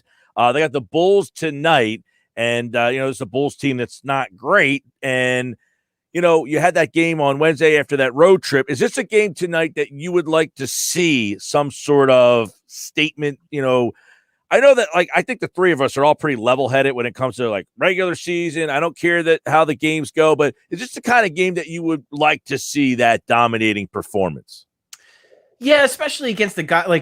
To me, I would like to see it on the defensive end because they haven't had that kind of game where the Houston game was very funky, where Houston hit a bunch of threes early, then Doc went to that zone, and then they got a big lead, and then it seemed like they took their foot. It was just a weird game, that Rockets game. So I would like to see a dominant defensive performance. I would like to see, Ben Simmons, follow Zach LaVine and shut him down. Not shut him down because, he's going to get his probably for the most part, but, slow him down a little bit. And that's where I would really like to see the Sixers really make their thumbprint on the game and really have a dominant defensive effort. I think that would be good. I think it would just be good for the team's psyche. Like you said, Mike, because I haven't really had that game in a while. The Houston game was ugly. They lose 3 in a row on the road trip. I would like to see that game where they just dominate defensively, and I would like to see Ben Simmons have a big night against Zach LaVine. That's the thing. Because if Joel and Ben both play, it's almost like you want to see those two guys because they played well without one another. You don't want this whole conversation of, now they're back together and it looked a little clunky. I don't want to have to go through that again. No, 100%. I am really interested to see how, Ben Simmons just dropped 42 points in his last game without Joel Embiid. So I'm very curious to see how that is going to look when Ben Simmons is back. How is he going to attack the same way? I'm sure Joel Embiid to some extent is going to encourage that because Joel Embiid has constantly encouraged Ben Simmons to be more aggressive and attack the basket. So I want to see how that all looks. I want to see how it looks when they're both kind of playing their best, which we saw at times on the road trip. And when that starting five was out there, I thought they competed really well. When those two were out there, I thought they were excellent, and they were the better team when those two were out there. So I would like to see, them against an inferior team really take it to them and really see what they can do together. Embiid wasn't the strongest last performance, but he still had 31, 11, and 9. 1 assist shy of a triple-double. I want to get your thoughts on the passing. 9 assists. That's very impressive. Absolutely. And, his back was clearly bothering him in that first half. You saw him on the bench kind of trying to stretch it out and get it loose. And I think that part of it was a byproduct of that. He wasn't feeling great. So he was, open for, more open to finding teammates. And on top of that, guys were hitting shots. They really shot really well in the first half, whether it was Curry, whether it was Green, whomever, they were all hitting shots. And that goes a long way too. And Embiid has touched on this before where he he just feels better about the roster, and that when he passes the ball out of a double team, the guy on the outside is going to make the shot. And we saw it in the first half against Houston. In general, I think they still need to keep shooting threes. They need to keep shooting more threes.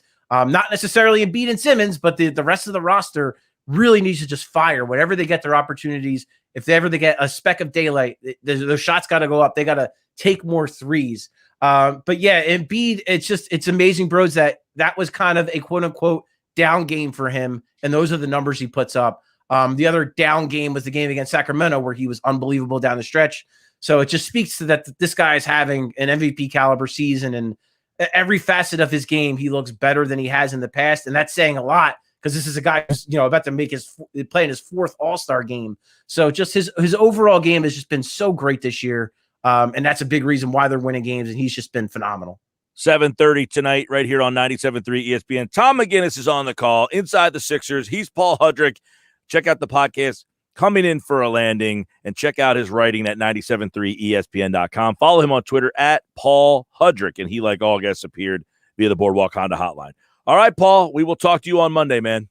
Sounds good, Mike. Take care, guys. Yeah, and by the way, the Sixers tonight against the Bulls, and then they will play the Raptors in Tampa on Sunday. I think our guy, Jay Blevins, will be at the two games in Tampa. He is traveling down there to cover those two games. So he will be in Tampa for the game on Sunday and Tuesday. So we'll have good stuff from him for Inside the Sixers next week. And, of course, the Sports Bash is brought to you by Matt Black Kia. They want to get you approved today. Matt Black Kia, Black Horse Pike, Egg Harbor Township. This is the Sports Bash, where you can watch the show live at 97.3ESPN.com.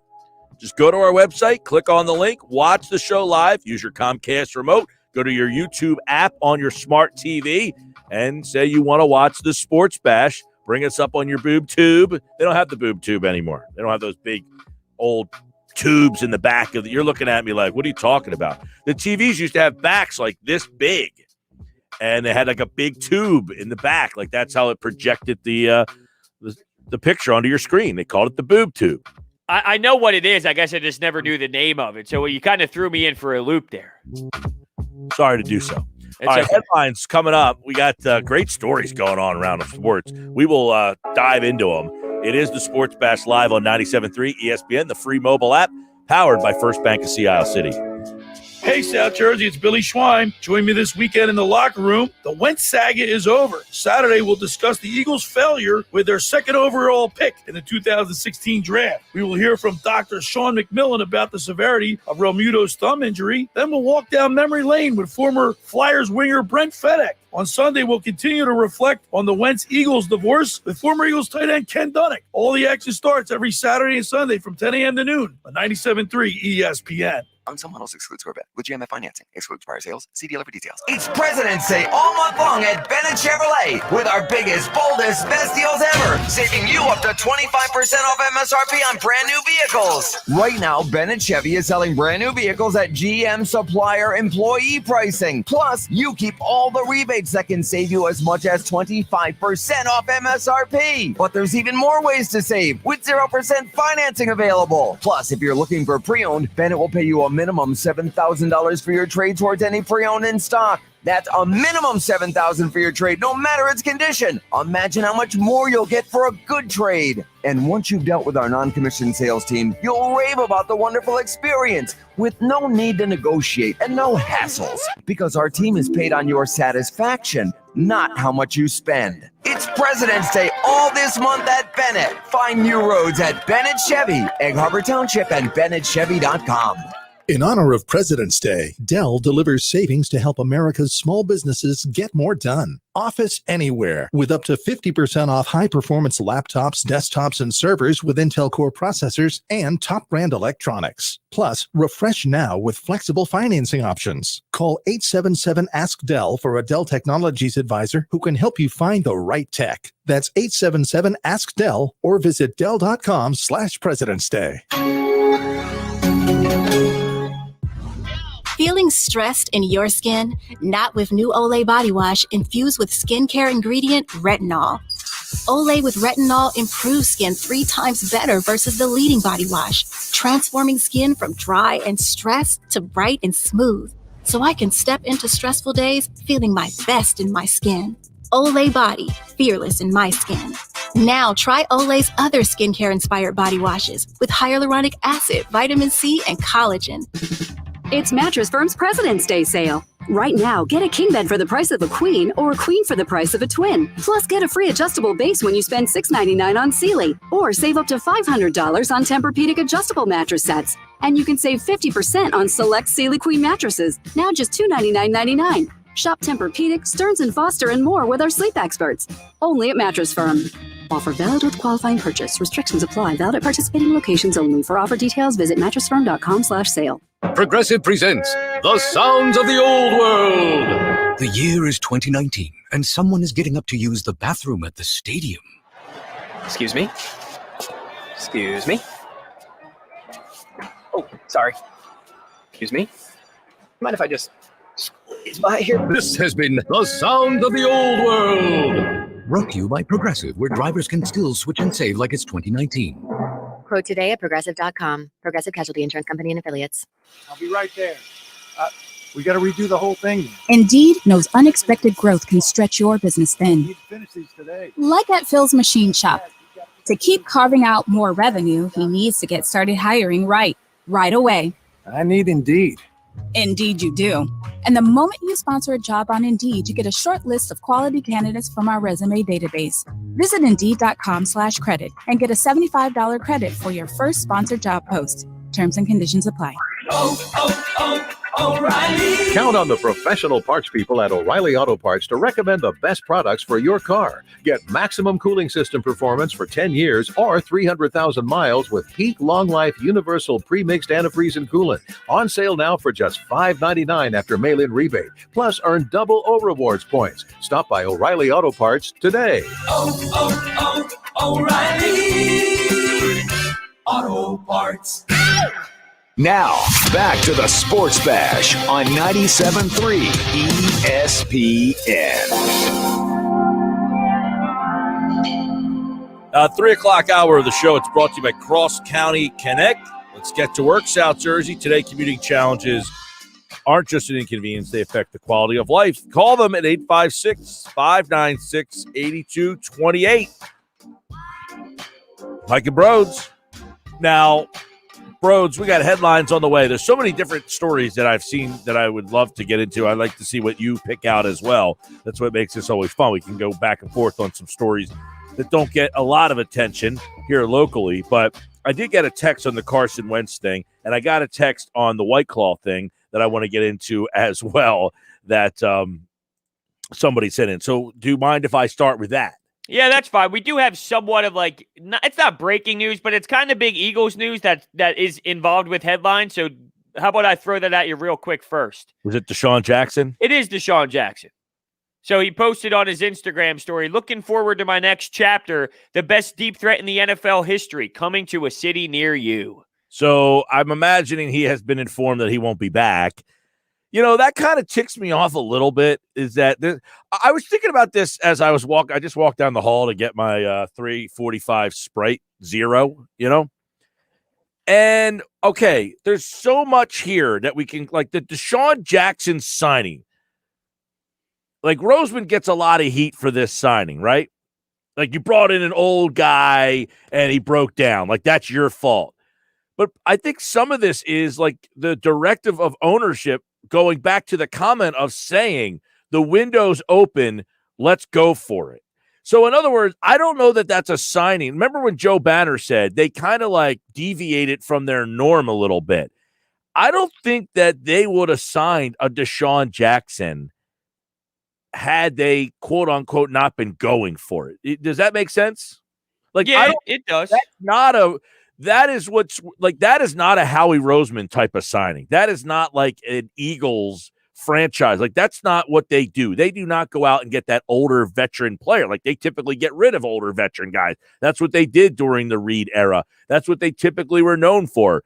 So when they made that signing, that was like the indication of they're going for it, man. And it backfired on them because DeSean Jackson broke down. He didn't contribute a lick other than one game on opening day in 2019, a total poster child for what could have been. I understand completely what you're saying, but my counter to that is, are we supposed to say, well, this is normally not what they do, so they get a free pass, or should we criticize? I'm just trying to figure out, are you trying to say they shouldn't get criticized because this is out of the regular mindset for them? Or I see it as, I do agree with you. This is something that they normally don't do, but they still did it. So because they did it, I am allowed to criticize them for doing it. I think you're fair to criticize the move, but I would say it's not their norm. Now, if they do something like they don't have this track record of always signing the old broken down guy. If they constantly kept doing that, I'd say you go down this road all the time and it blows up in your face. That's not really the case. They signed DeSean Jackson. That was kind of uncharacteristic of them, and it blew up in their face. And I think part of the reason why they went after DeSean Jackson is because they won the Super Bowl with Torrey Smith. They lost Torrey Smith. They didn't replace him, and they felt like, hey, this is the best guy. He's the best player to fill that role. Let's take a shot and go after him. And the problem was they took a shot, they went after him, and it didn't work at all. Total failure. Yeah, and I totally support your logic. I get what you're saying. So they went off track. They went off track to their normal blueprint. But then when we always go, and I agree with you, they did. So this is where I think that, when we look at it and say, well, historically, they don't do this. They don't do losing seasons. They are never that bad.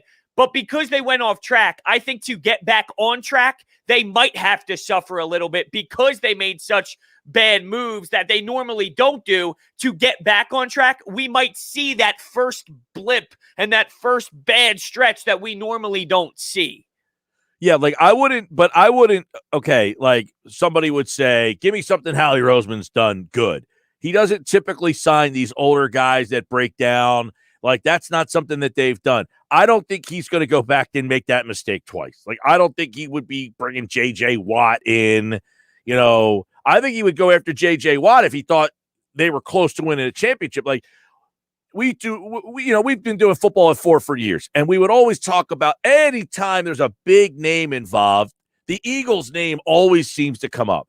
And one of the reasons is because Roseman does a good job. He always makes the call.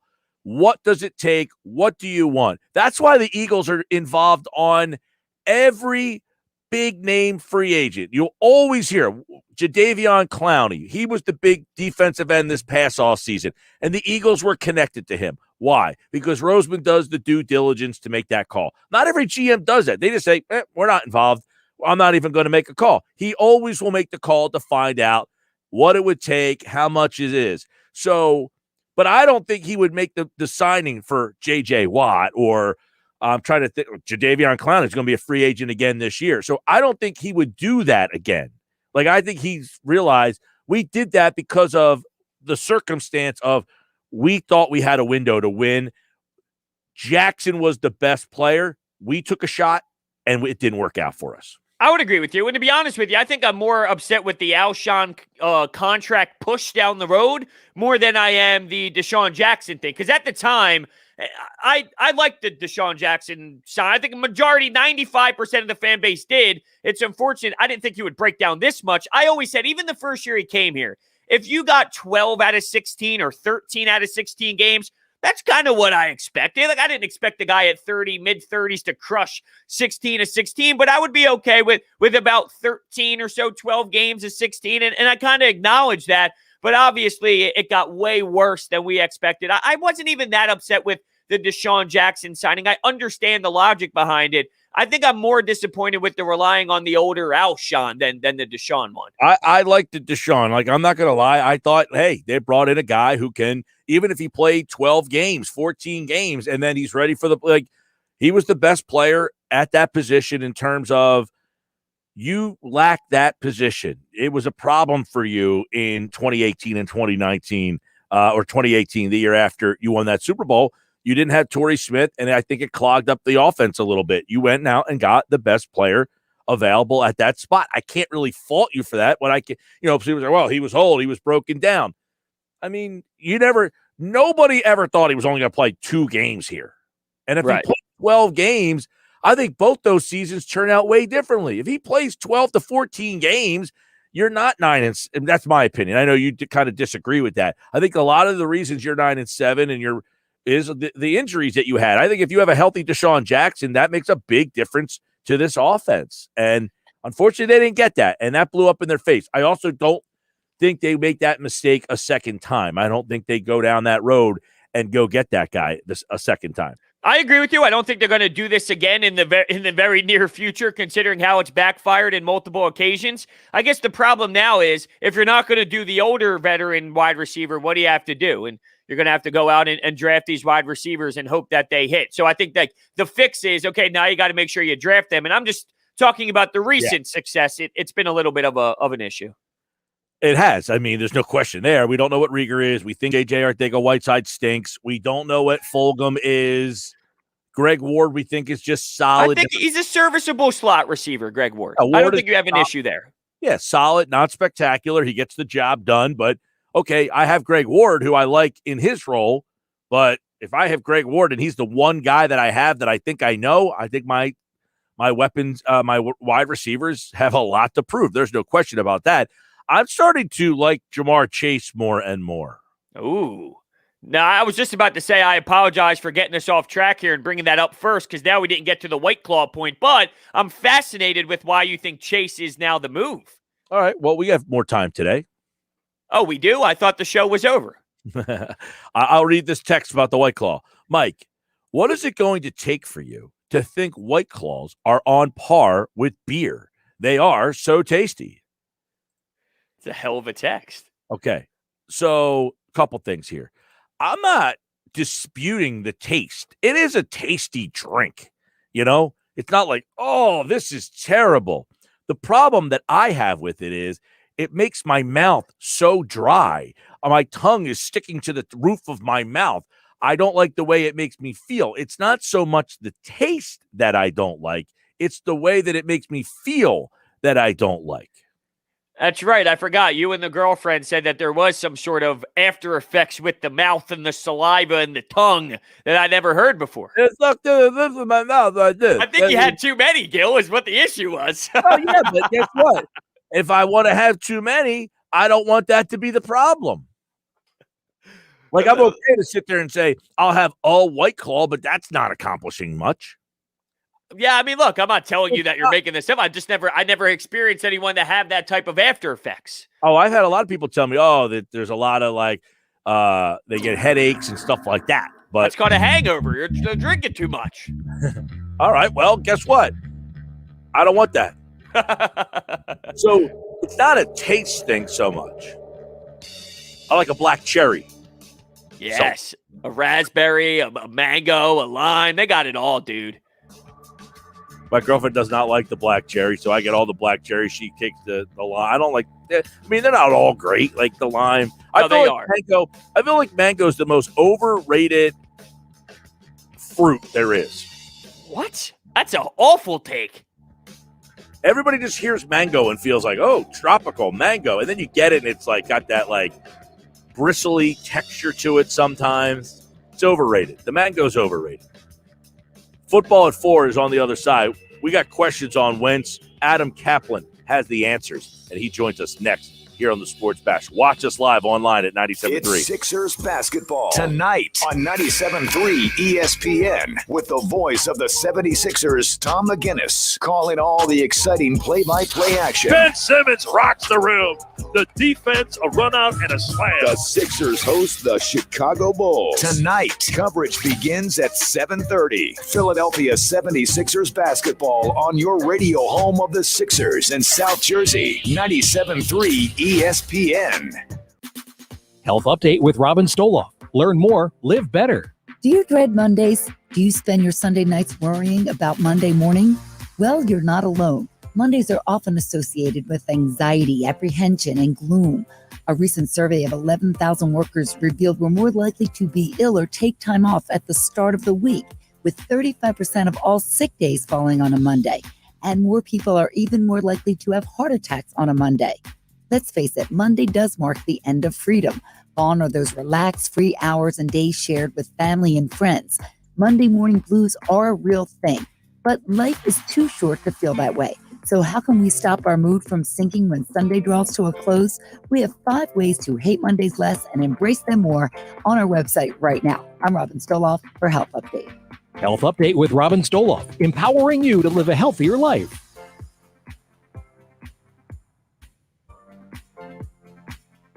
It's a new year and an all-new Matt Blatt Nissan. Matt Blatt Nissan on the Black Horse Pike in Egg Harbor Township next to Home Depot. Help us celebrate when you get out of that old car, truck, or SUV and into a brand new Nissan. 2020 Nissan Kicks. $4,000 off MSRP on in-stock units or get 0% APR financing for 60 months on new in-stock Nissan Kicks, Sentra, or Ultima models. Plus, Matt Blatt Nissan has fast-track checkout available online at mattblattnissan.com. Our non-touch delivery and electronic paperwork ensures your safety comes first. We want to help with your credit approval today so you can drive a new Nissan with 0% APR financing. Matt Blatt Nissan on the Black Horse Pike in Egg Harbor Township or online at mattblattnissan.com.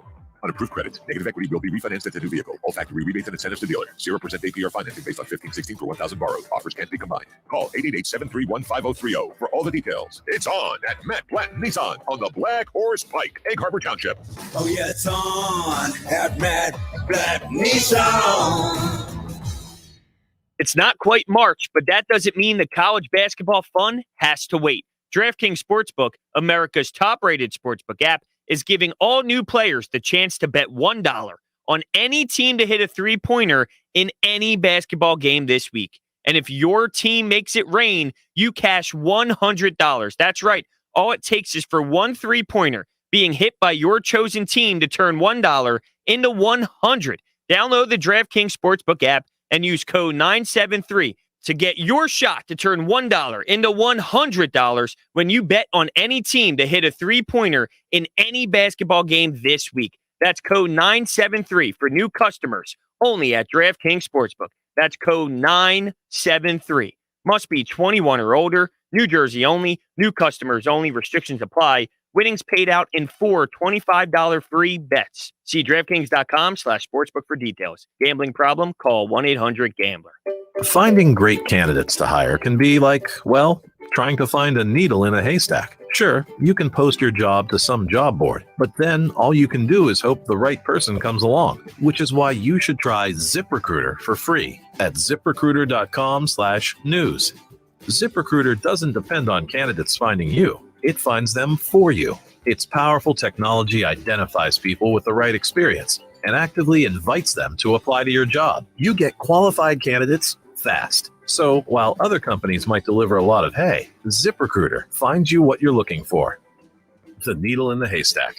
See why 4 out of 5 employers who post a job in ZipRecruiter get a quality candidate within the first day. ZipRecruiter, the smartest way to hire. And now you can try ZipRecruiter for free. That's right, free at ZipRecruiter.com/free. That's ZipRecruiter.com/free. ZipRecruiter.com/free. If you own a small business, you know how hard it can be to find new customers. Town Square has new tools that can help your business stand out and grow. Go to GetLocalCustomersNow.com for a free competitive analysis that will show you what other businesses are doing to find new customers and how you can do it too with Town Square. Be one of the first businesses to sign up and receive $500 in free advertising on this station. Start growing your business today. Visit GetLocalCustomersNow.com. That's GetLocalCustomersNow.com. A Town Square media station serving all of South Jersey. This is 97.3 ESPN, home of the Philadelphia Eagles. He is hit!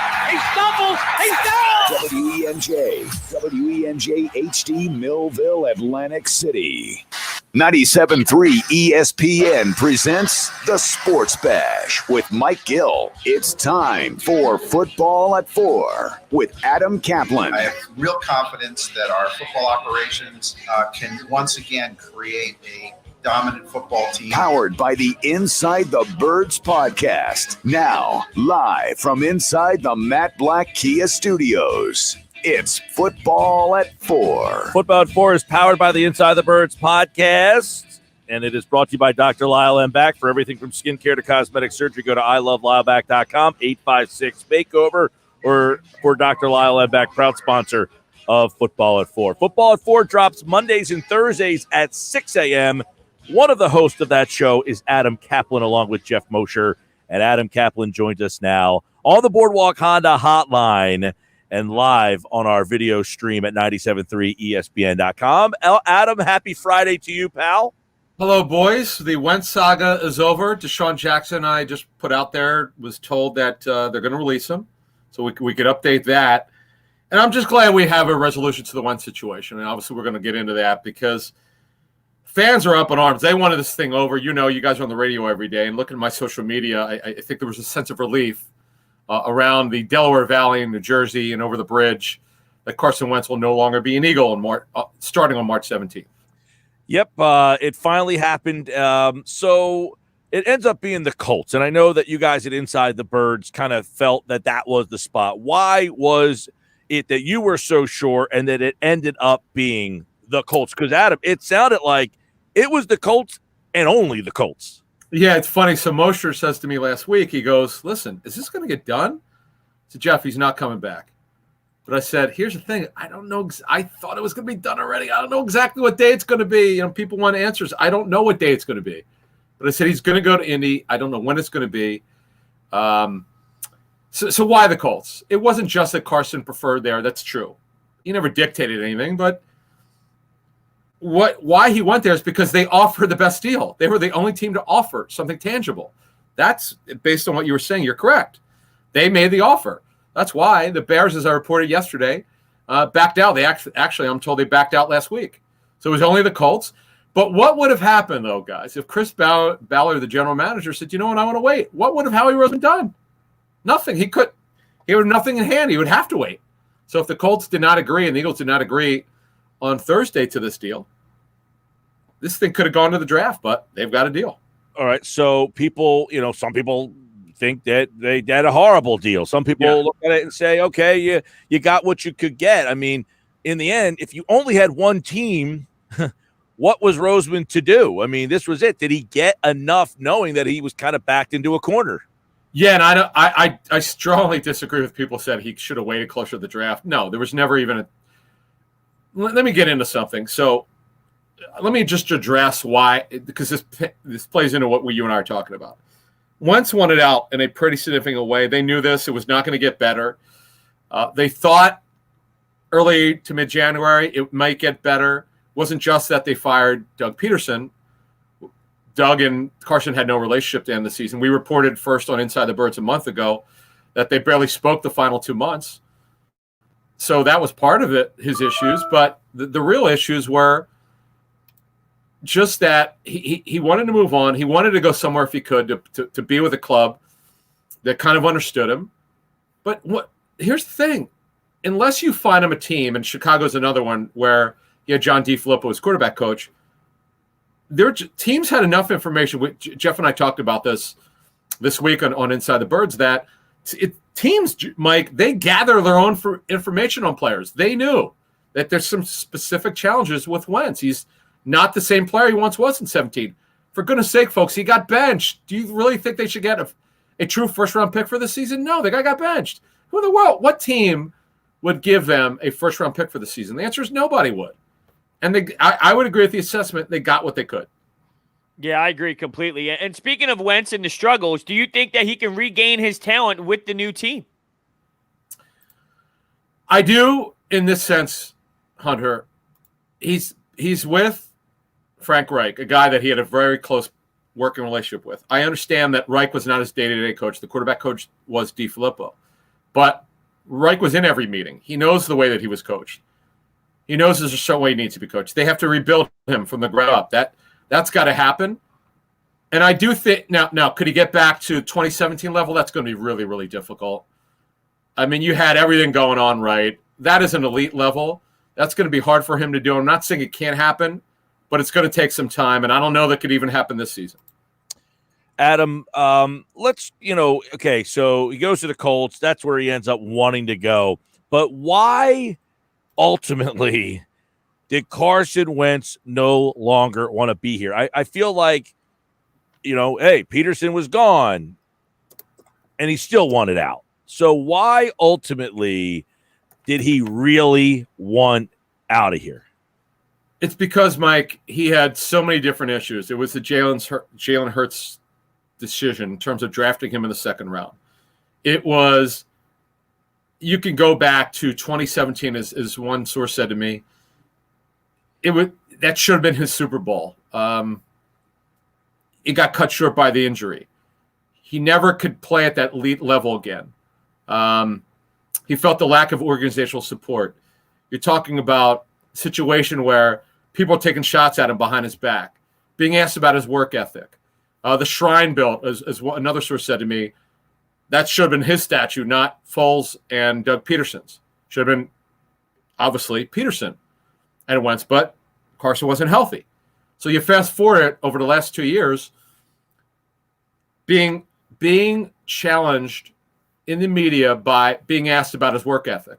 The NFL.com report by my friend Michael Silver. So then the unnamed sources about the players taking shots at him behind his back. If you look at everything, the litany of issues, I'm told that he made it very clearly and strongly to Howie Roseman and others, he wanted out. There was no form that he had to fill out online. Okay, I want out. I'm requesting a trade. It doesn't work like that. He just told him privately he wanted out. And they knew there was a point of no return. It was not going to stay. He had to go. They know it, and it was going to be painful, and it's going to be painful against the cap. Yeah, it's crazy that we are here today. It's so surreal. But you mentioned Jalen Hurts. What is the future at the quarterback position for next season? Yeah, Hurts right now, the way the Eagles look at it is like this. They're expecting to be the starter of the season. Why? They want to give him a chance to start. He's a second-round pick. We said it at the time. You don't draft second-rounders to be backups. However, as it was explained to me privately yesterday, no one is going to be told that they have to play Jalen Hurts. If Jalen Hurts does not win the job, let's say he's going in as the start in the offseason.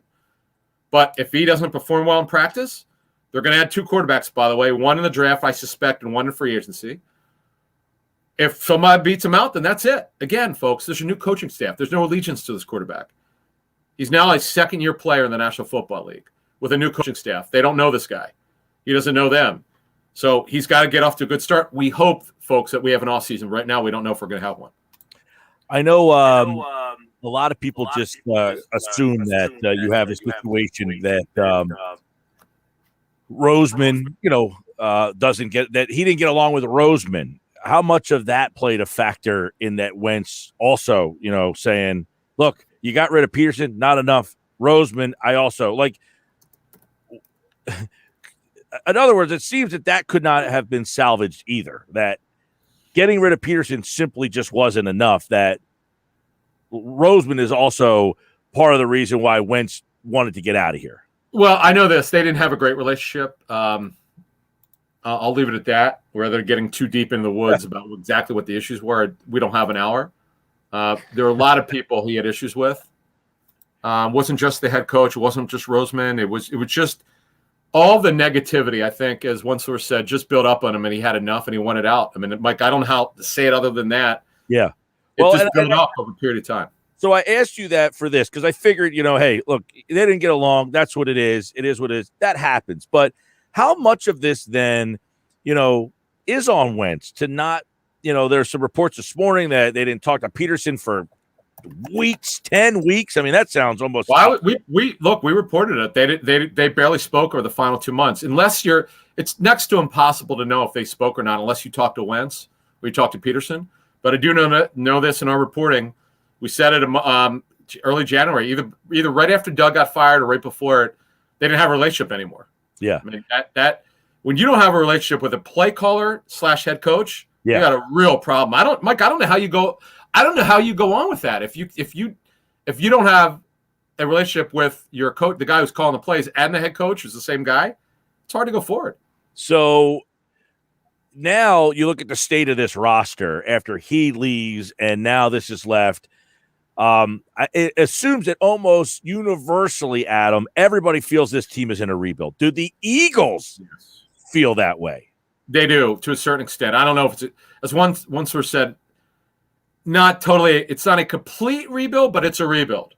And I know organizationally they've talked privately about how they know they need to get younger, and it's got to happen this year. No, stop talking about they actually got to do it. That's why Jackson's going to be gone. Jeffrey's going to be gone. Malik Jackson's probably going to be gone, and others. It's going to get significantly younger. Don't worry about the record, folks. It's going to be a tough year, but they're going to get younger. And a lot of young kids under this new coaching staff, by the way, they're going to have to develop. How about Zach Ertz? What do you think his value is going to be if traded? 4th round pick. He won't be. Guys, he's not going to be an Eagle. Whether it's in a week from now, 6 months from now, he's not going to be an Eagle. Dallas Goedert's the guy, tight end. They know that. Zach's been a Hall of Fame player, Hall of Fame person for this organization. Look for him to be playing elsewhere next year. You know, it's funny because we had John Clayton on Tuesday's show, and he said same thing. You know, Seattle would love him, but it's going to have to be for a 4th round pick. They don't have a 1st and a 3rd. Oh, is that right? Yeah, because, well, I'd asked someone with another team, I said, what do you think this guy's worth based on your tape study? Because I know this team, one team I talked to about tight ends had already looked at the tight end position, specifically Ertz, of all the players they knew were available. And they said, look, he maybe has 2 years left in him, and you don't give up a lot for a guy who's now 30 years old at that position. You just don't. But he's coming up, by the way, that was a pretty bad high ankle, I'm told. That was a pretty significant injury. Well, and one of the things John said is there's going to be a lot of talent on the free agent market. So to pay a guy $8.25 million, they're not going to want to give up a whole heck of a lot because they can get a guy pretty cheap to play that position. So, but Ertz is interesting because you wonder, okay, we hear all about how dysfunctional and the problems this organization seems to have, but like you got guys like Ertz and some of these others who love it here. They didn't want to leave. So it would be like, was it so bad that some of these guys, they don't want out? They like it here. When did it get so bad? Was it bad in 18, 19? Was it just bad because they lost last year?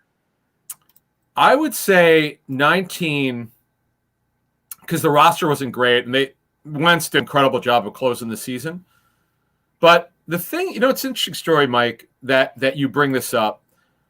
I'll give you an example. I'll give you a little story here. When the Eagles traded for Jay Ajayi, they knew there was some baggage there with Ajayi and Adam Gase, the then Dolphins head coach. And the Eagles knew that things were so good, you got to be careful because they made the trade. They made the trade during the trade deadline of 2017. And they made a decision to go for it, just to do it and not worry about it because the locker room chemistry was so great. Well, as one Eagle source said to me, he goes, listen, dude, when you see your quarterback playing at elite level, an MVP type level, you don't want to be the guy to bring the team down. When the team stinks, that's when everybody chirps. That's when everything's bad. And that to me, that's what 2020 was all about. A lot of people had a lot to say that shouldn't have said anything, quite frankly, with that football team. But it happened, and it got out there. You saw all the reports that came out. Some of them also with Wentz, like he wasn't quoted, but it came from either his people or Wentz himself anonymously about Carson wanting out and all that. We know what happened, and I could tell you that the coaches there, as a coaching source said to me, not real happy that that stuff came out when they're trying to save their jobs. You mentioned Ertz, but Jackson, he's going to be released. Malik Jackson. What about others? Fletcher Cox, Brandon Graham, Brandon. Yeah, Fletcher Cox not going. Yeah, zero chance he's going anywhere. The cap hit would be so catastrophic. It's just I look. They just did it with Wentz when they didn't really want to do it, but they had to. The veteran guy, but some of the older veterans on this. Yeah. No, Ertz, I fully expect to be gone. Okay, I fully expect him to be gone. The never say never categories will be Fletcher Cox. I've learned my lesson. You put an asterisk. Hey, listen, minuscule chance that he's gone, but I don't see it due to the cap hit. Other than that, they're locked in with Lane Johnson's contract. We reported last March that Brandon Brooks has a $10 million guarantee in his contract. That was guaranteed last March. $10.4 million is fully guaranteed. He's not going anywhere. They're not walking away from that money. There are not many guys you could cut because Lane's coming off surgery, and he's also got a contract that's been restructured too much. Really, that's Alshon Jeffrey would be gone, as I mentioned. Marquise Goodwin, his contract tolls. There's an outside chance he comes back at a lesser salary, but with D-Jack's gone, he's been told he's gone, as we noted. With Alshon's going to be gone, Malik Jackson's going to be gone. There are not a lot of guys left. There's just some contracts, quite frankly, that they're locked into. Right. Well, and then they're so far over the cap, you wonder if those veterans who make more money aren't going to be gone. How do they get under this cap? Well, no, what you do is you're going to cut some veterans. They're They did that interesting restructure with Alshon's and Malik Jackson's contracts to save more cap space. You're going to start doing extensions like Derek Barnett's contract, for instance. Very little chance he plays at his 5th-year option of $10 million. So what they'll do is they'll either cut him, or they'll extend his contract, or they'll trade him. He's not going to play at $10.05 million. It's just not going to happen. Mm-hmm. His base salary becomes fully guaranteed of $10.05 million on March 17th. So they've got until then to do something about it. So they'll cut his cap number down. So what you're going to do is you could extend to cut down the first year. That's what you do with extensions. You severely cut down their cap number. So they're going to do a lot of work. The Wentz, by the way, Wentz is number 1 on their board to take care of. Jackson's next. DeSean Jackson, who was informed Friday he won't be back. And then they're going to keep working their way out over the next 4 weeks until March 17th. They'll get there, folks. Yep. Well, they have to. They don't have a choice. Yes. It's not like you can get there and then get close. No, you have to be at cap compliance. And they'll get the final cap number over the next couple of weeks, which is being reconciled within the NFL and the NFLPA. And how much of that, Adam, does Morey look at it and say, look, we got this cap problem. There's one guy that can get us out of it. I can't bring some random Joe in here to try to fix that. The guy to get us out of the problem is Roseman. Well, look, Howie's the general manager. This is his job. And now he's done some things with the cap since Joe Banner left that Joe would not have done. You've heard my friend Andrew Brandt talk about it. It's the same thing the Steelers do, the Saints do, is you restructure to create cap space in your current year, but you kick the can down the road. It works as long as you don't have to cut players. Once you start cutting players, you get massive cap charges. That's what's going to happen with the Eagles when they start cutting these veterans, and their cap situation is going to be hard. This is going to be a very light year for them in free agency. That's just the way it is. And by the way, that's the way it should be.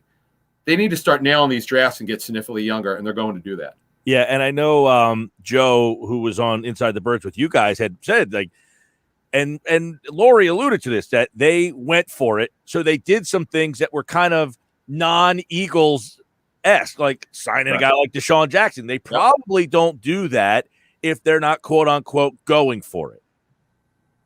Agree, and I don't see it happening. A couple cases are going to have to do it just to get under the cap.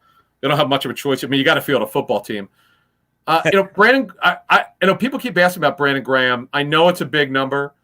He's got a significant cap number. That one, I know they don't want to cut him, but his cap number is just under $18 million, $13 million base salary. I hope they don't cut him. I'm not saying they're going to, but it's a big number for a guy in his 30s. He's still a great player and one of the best D linemen in Eagles history. That one, keep an eye on. It'll be interesting. It's going to be interesting to see whether they allow him to play at that cap number at $17.928 million. All right, we'll leave you with this. Wentz is traded. We think Ertz will possibly be cut or traded. Anybody else you see as a trade possibility for Howie Roseman? Keep an eye on Derek Barnett. The Eagles had interest. I reported that the Seahawks called about him at the trade deadline. Derek Barnett's one to keep an eye on. We already talked about Malik Jackson, who's not expected to remain with the football team. Rodney McLeod. Rodney's coming up with torn ACL. He does have his cap numbers fair, $5.2 million. They need to make a decision on him whether they want to have him back. Great leader, been a great signing by the Eagles going back to 2016. We mentioned Alshon's gone. I mean, I don't know who else we could talk about that we haven't talked about at this point.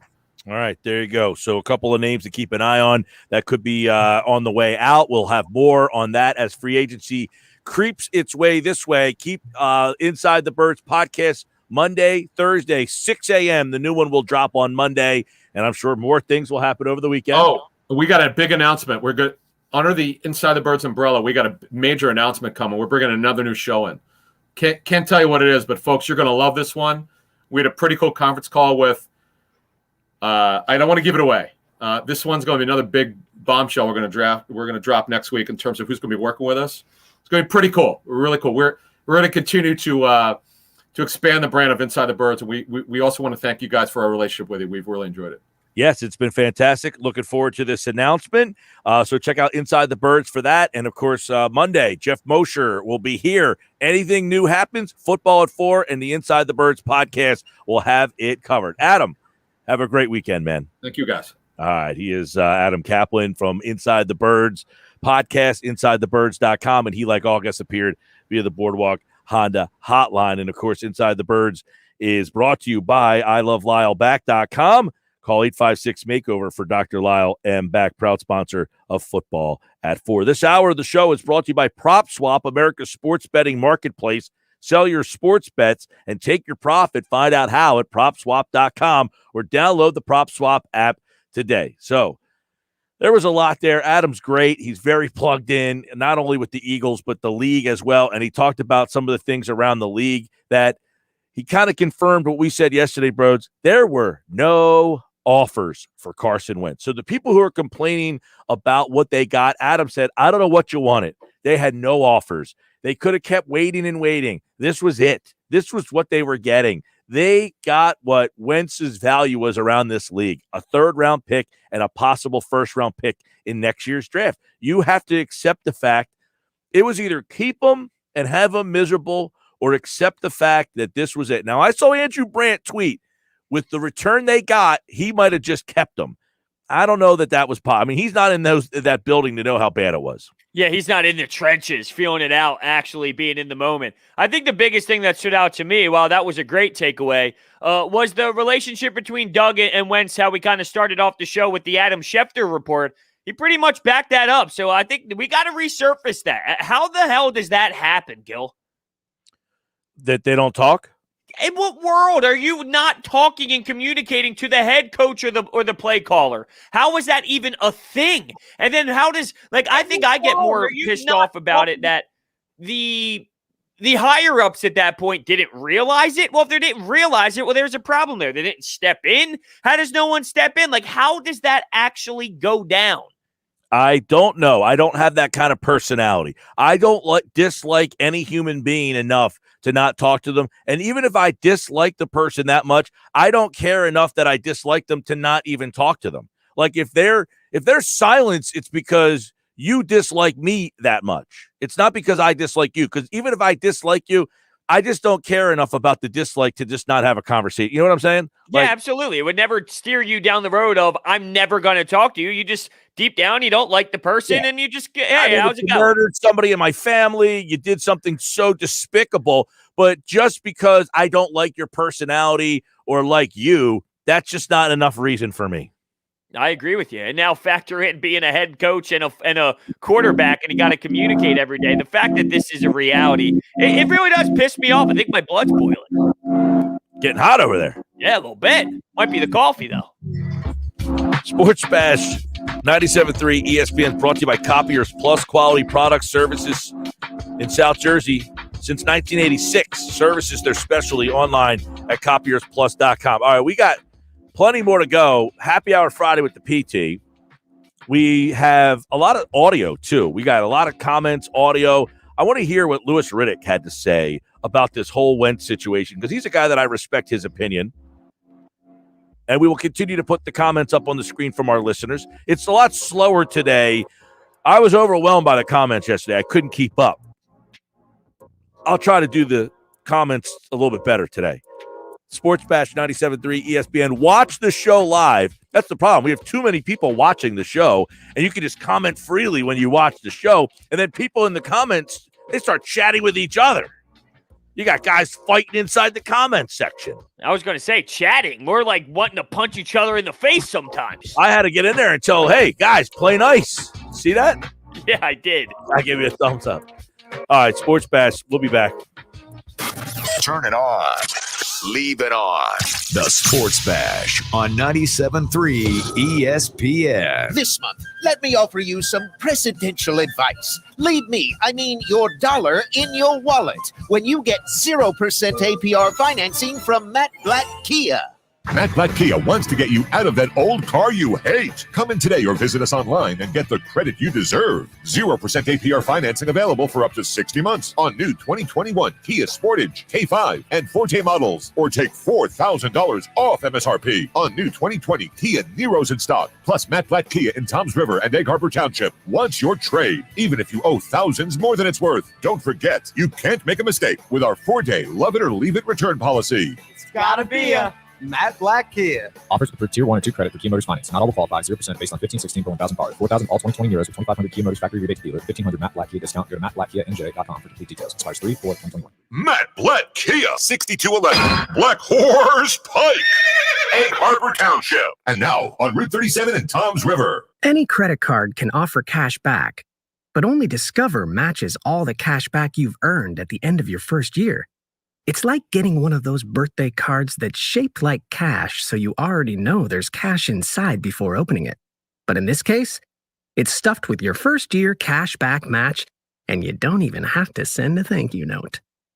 Cashback match. Only by Discover Card. Learn more at discover.com/match. Discover.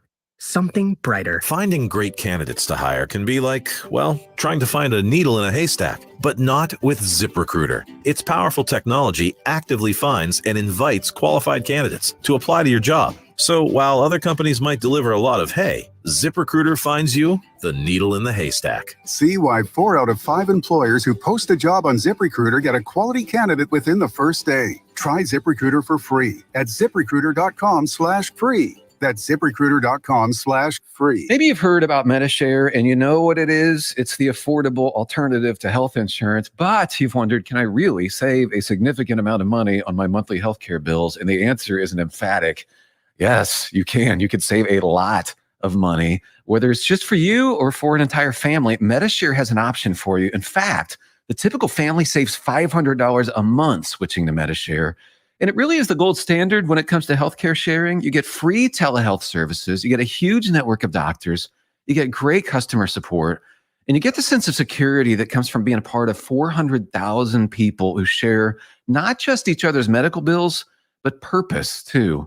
MediShare is a community of Christians who pull together and pray for each other, which is very refreshing right now. If you want more info, it's so simple. You can get a price within 2 minutes. Call 844-91-BIBLE. That's 844-91-BIBLE. 844-91-BIBLE. Are you one of the millions of Americans who experience occasional bloating, gas, or abdominal discomfort? Join the Align Healthy Gut Team Up and see how healthy your gut can feel. Align contains a quality probiotic strain developed by gastroenterologists. It adds more good bacteria to your gut to naturally help soothe your occasional digestive upsets with continued daily usage. This is the time to join the Align Healthy Gut Team Up from the #1 doctor-recommended probiotic brand. Sign up at alignprobiotics.com. If you own a small business, you know how hard it can be to find new customers. Now, Town Square Media has new tools that can help your business stand out and grow. Go to GetLocalCustomersNow.com for a free competitive analysis that will show you what other businesses are doing to find new customers and how you can do it too with Town Square Media. Be one of the first business owners to sign up and receive $500 in free advertising on this station. Start growing your business today. Visit GetLocalCustomersNow.com. That's GetLocalCustomersNow.com. Brought to you by AutoZone. Free battery testing, free battery charging, and replacement batteries that fit your needs. That's what makes AutoZone America's #1 battery destination. Get in the zone. AutoZone. You can watch the Sports Bash live now on Facebook, YouTube, and Twitter. Search 97.3 ESPN or visit our website, 973ESPN.com. So DeSean Jackson has been released by the Philadelphia Eagles, or he has been told he will be released. So they are starting to move on, bros. And I'm trying, like, Adam was going through guys, and he's like, well, this guy, that guy, he might not. I'm thinking, somebody's got to go. Somebody of some substance has to go. What do you think another substantial name is going to have to go? Ertz, Wentz. Well, Wentz is already gone, but, like, to get under that cap number, I would think that somebody else of some substance is going to have to go, right? Yeah, and it did seem like Brandon Graham might be that one. He was like, I hope not because of how he played, but it does seem like that's the most realistic, whether it's he brought up McLeod, but he also said that cap hit isn't so big. Maybe that's not the best road to go down. So Barnett might be one that – now, look, here's your two options. Do you get rid of Barnett or do you extend his contract and push money down the road? What do you do with Barnett? I think Barnett's gone. Okay, I would agree with you. I mean, to me, Barnett doesn't do enough. He's not worth saying, we got to try to find a way to fit him under this cap. He just doesn't do enough to make me want to find a way to fit you underneath the cap. I mean, getting rid of DeSean Jackson frees up $4.8 million.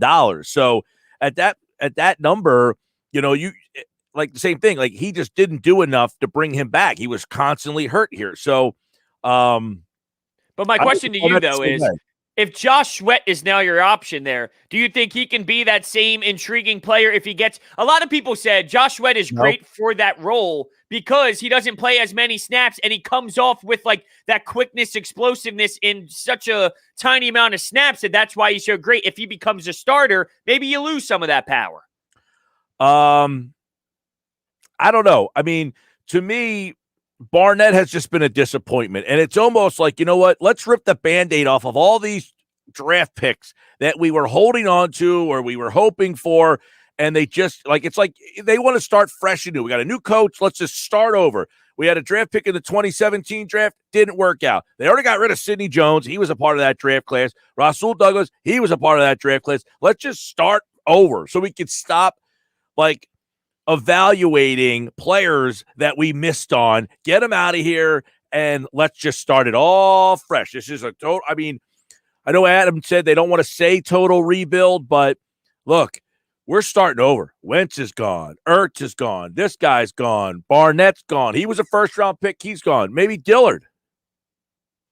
By the way, 2017, that NFL draft, when they drafted Derek Barnett, that was the first year Joe Douglas worked on the draft, and he gave Roseman the prospect list, if you remember that. That was the one where Joe Douglas came in here, and they said that he was working on the draft list with everybody. Well, they ended up trading up and got Derek Barnett. He stinks. Yeah, he's just your average guy out there. And with Seattle, I thought it was interesting that Adam brought up that Seattle actually called about Barnett at the trade deadline. You would think, based off of the situations, how come the trigger wasn't pulled or something like that? Maybe the compensation wasn't in, something that they were interested in, but maybe they do. I just wonder if that means they plan on maybe extending him and kicking him down the road instead of just cutting him. Yeah, I was a little surprised to hear because I had not heard that in the past that, hey, there's going to be, or that he was in trade talks there. So I was a little surprised to hear like, hey, what were you being offered for him, Yeah, absolutely. But I guess the positive is, I know they said they don't want to say a rebuild, but acknowledging there needs to be some sort of heavier change than we are accustomed to. I think that's the step in the right direction, at least admitting it. That's the first step here. Admit there's a problem. Whether it's a full-on rebuild or it's 90% rebuild, there's got to be a significant one, and it seems like they are at least recognizing that. Yeah, and the one, like you mentioned, I think Derek Barnett is maybe, but, I mean, I don't think that's going to make anybody heartbroken to say, hey, Derek. I think it's Brandon Graham, too. I really do. I think I was just getting a sense there that that's going to be a tough, brutal one, but look how much he's going to make. I think Brandon Graham might be another one you have to slice. Well, you know what's funny? Because when they signed Brandon Graham, it wasn't that I thought Brandon Graham stinks or can't play. It's when they signed him for what they did, I felt like we were going to be in this situation. Now, this is before them saying, hey, we're going for it. So when they sign him, they are in this mode where, look, we have a window. We're going to try to win one more Super Bowl. And that was their mindset.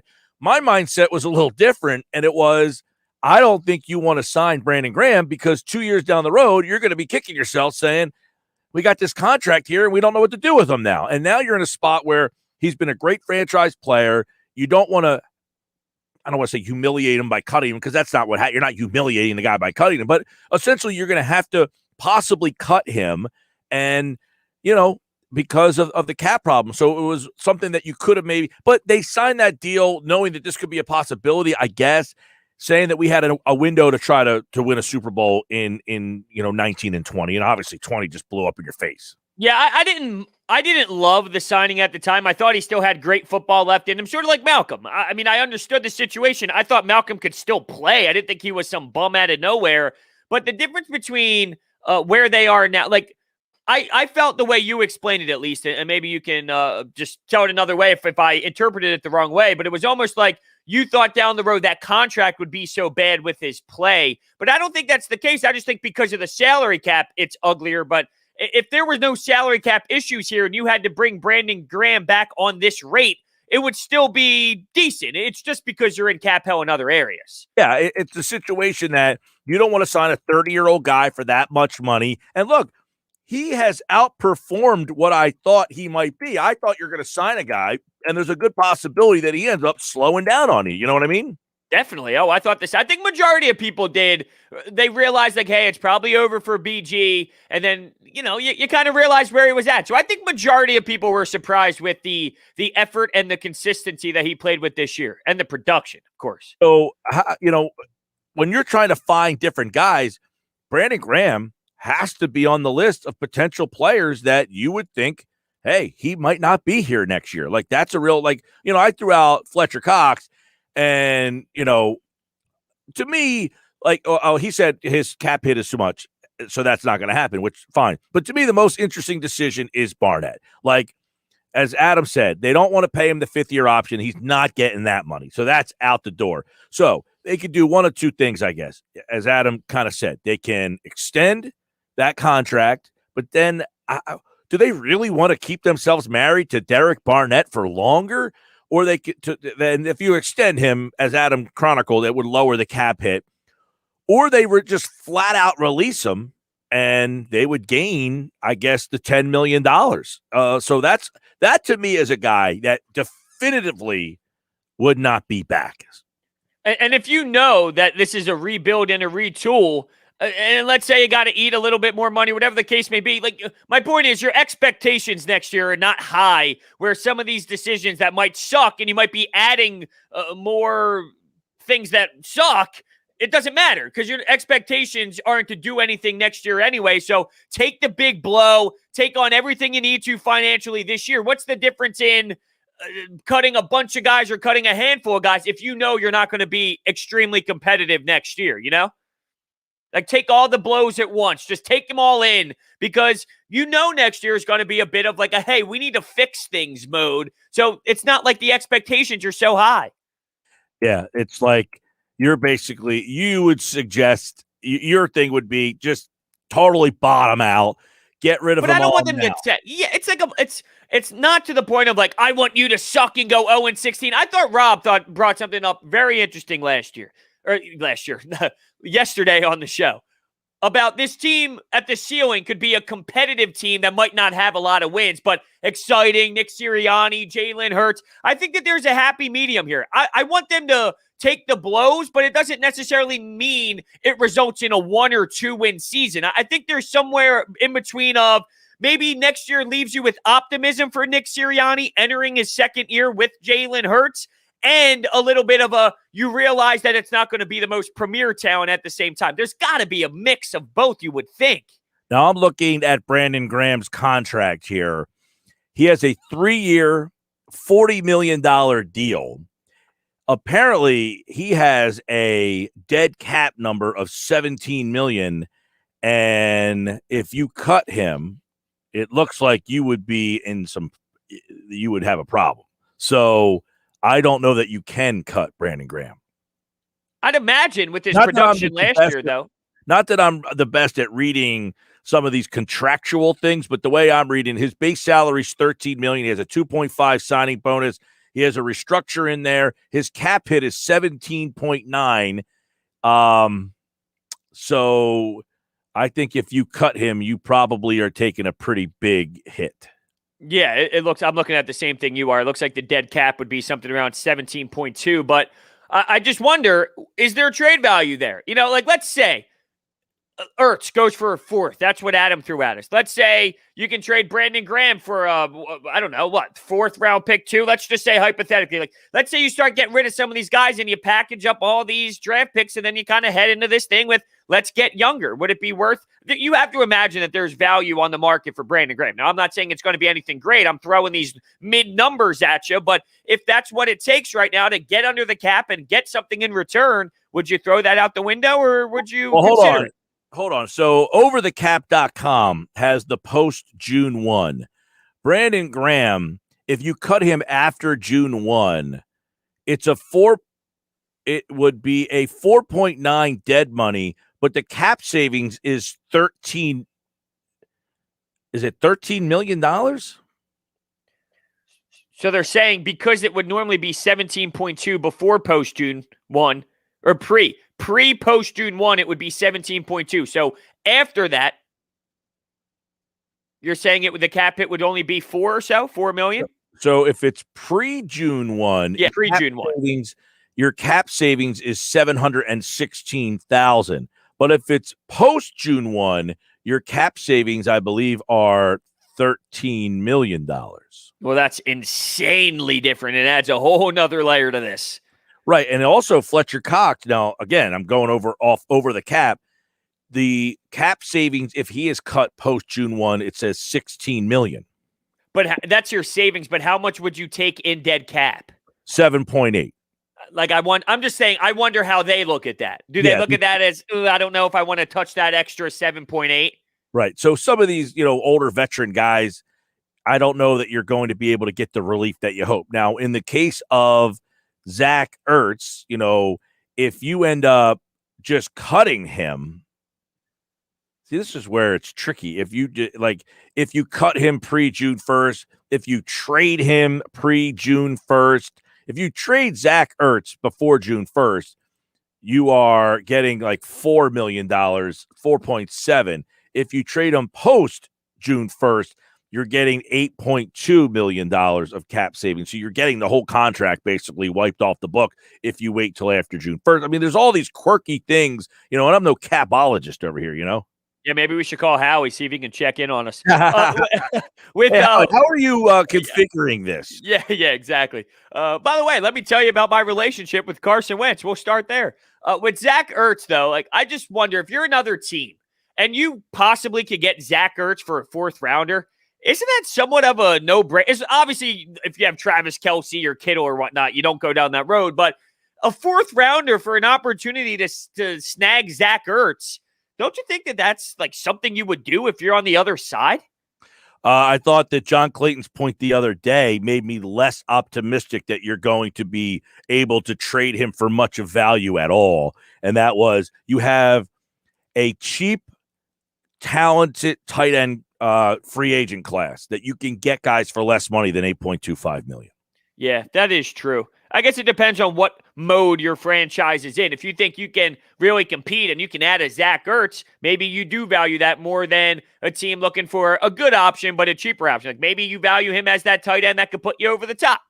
Maybe. I mean, depends. Seattle might be a good team, might be in a good situation. However, they might have cap problems. A lot of teams with this cap being lowered are going to be in the same boat where, hey, I can't add $8.25 million to my situation here. Sports Bash 97.3 ESPN. This hour of the show is brought to you by PropSwap, America's sports betting marketplace. Sell your sports bet and take your profit. Find out how it's PropSwap.com or download the PropSwap app today. This is the Sports Bash Live, and you can watch the show at 97.3 ESPN.com. And, of course, we are, oh, boy, at a Friday finally. And, of course, that Friday means Happy Hour Friday coming up in 15 minutes. The PT is in the house. And he will give his thoughts on the end of the Carson Wentz era. That's coming up in 15 minutes here on the Sports Bash. 97.3 ESPN presents high school basketball. 97.3 ESPN's high school basketball coverage continues tonight with the rodeo rematch. This is Tom Williams. Mike Gill and Mike Franco will be at St. Augustine Prep when undefeated St. Joseph Academy comes to visit. First place in the Cape Atlantic League's West Conference will be on the line.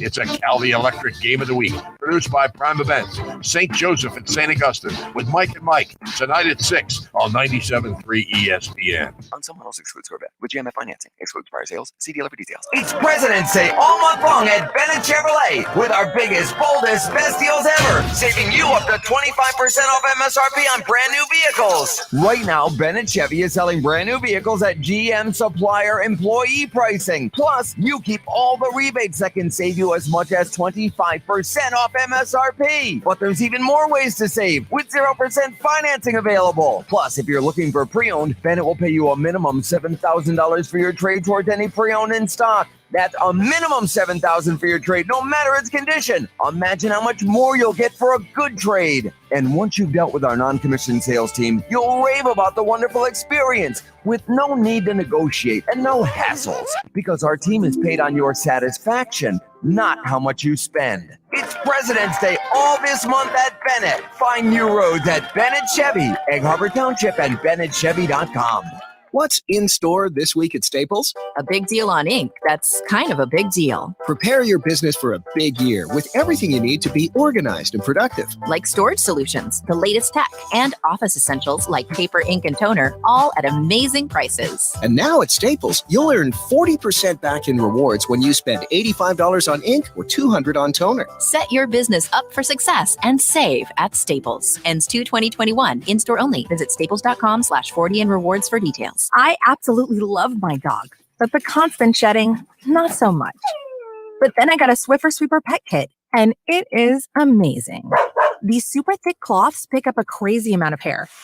Just look at all that. And that was from just one swipe.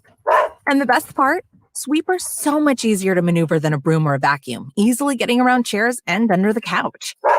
You're right. Now I can focus on you, not your shedding. Swiffer Sweeper Pet Kit. Because shed happens. Recently, Total Wireless helped Charlie Michelle stage a virtual dance recital for her friends and family. This event was super meaningful to them. Because when you move to Total Wireless, you can get amazing devices on nationwide 5G. And with unlimited plans starting at $25 a month, you could save up to $1,200 a year. Thank you, Total Wireless, for helping me pull this off.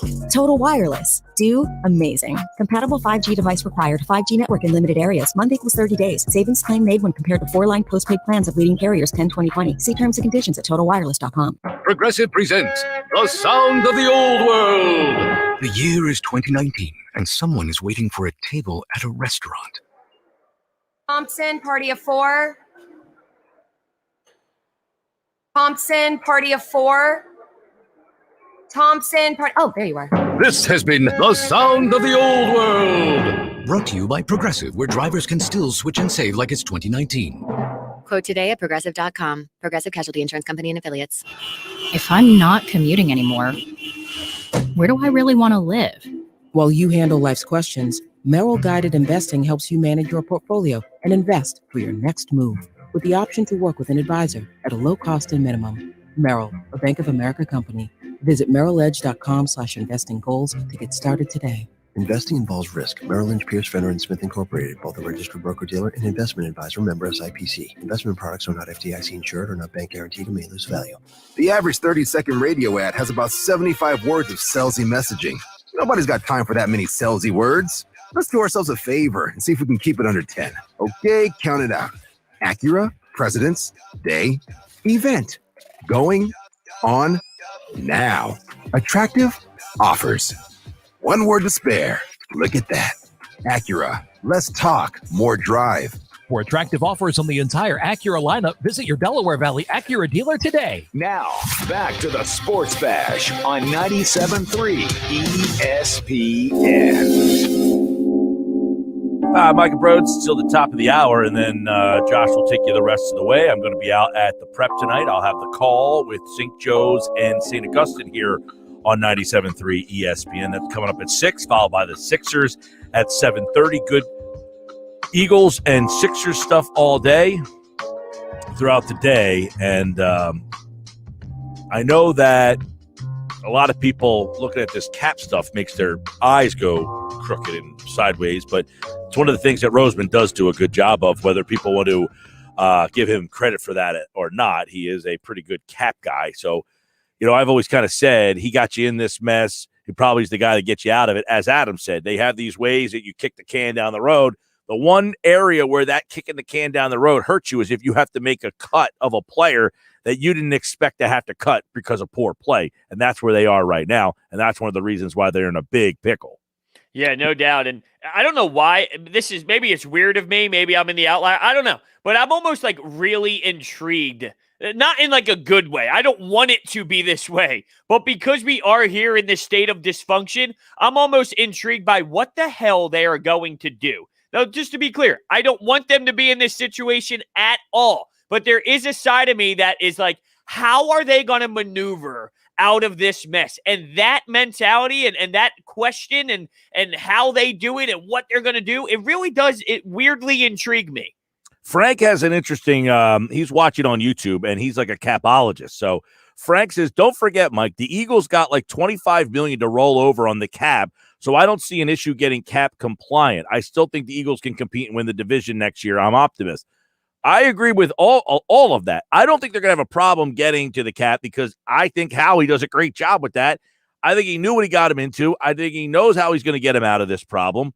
I'm not worried about the cap issues. Now, I'm just kind of out loud talking about which guys could help them get there. I'm also, Frank, if you've heard me the last couple weeks, have been, I think, the only voice who has said, I don't see why we're writing off next year as it's going to be a dumpster fire.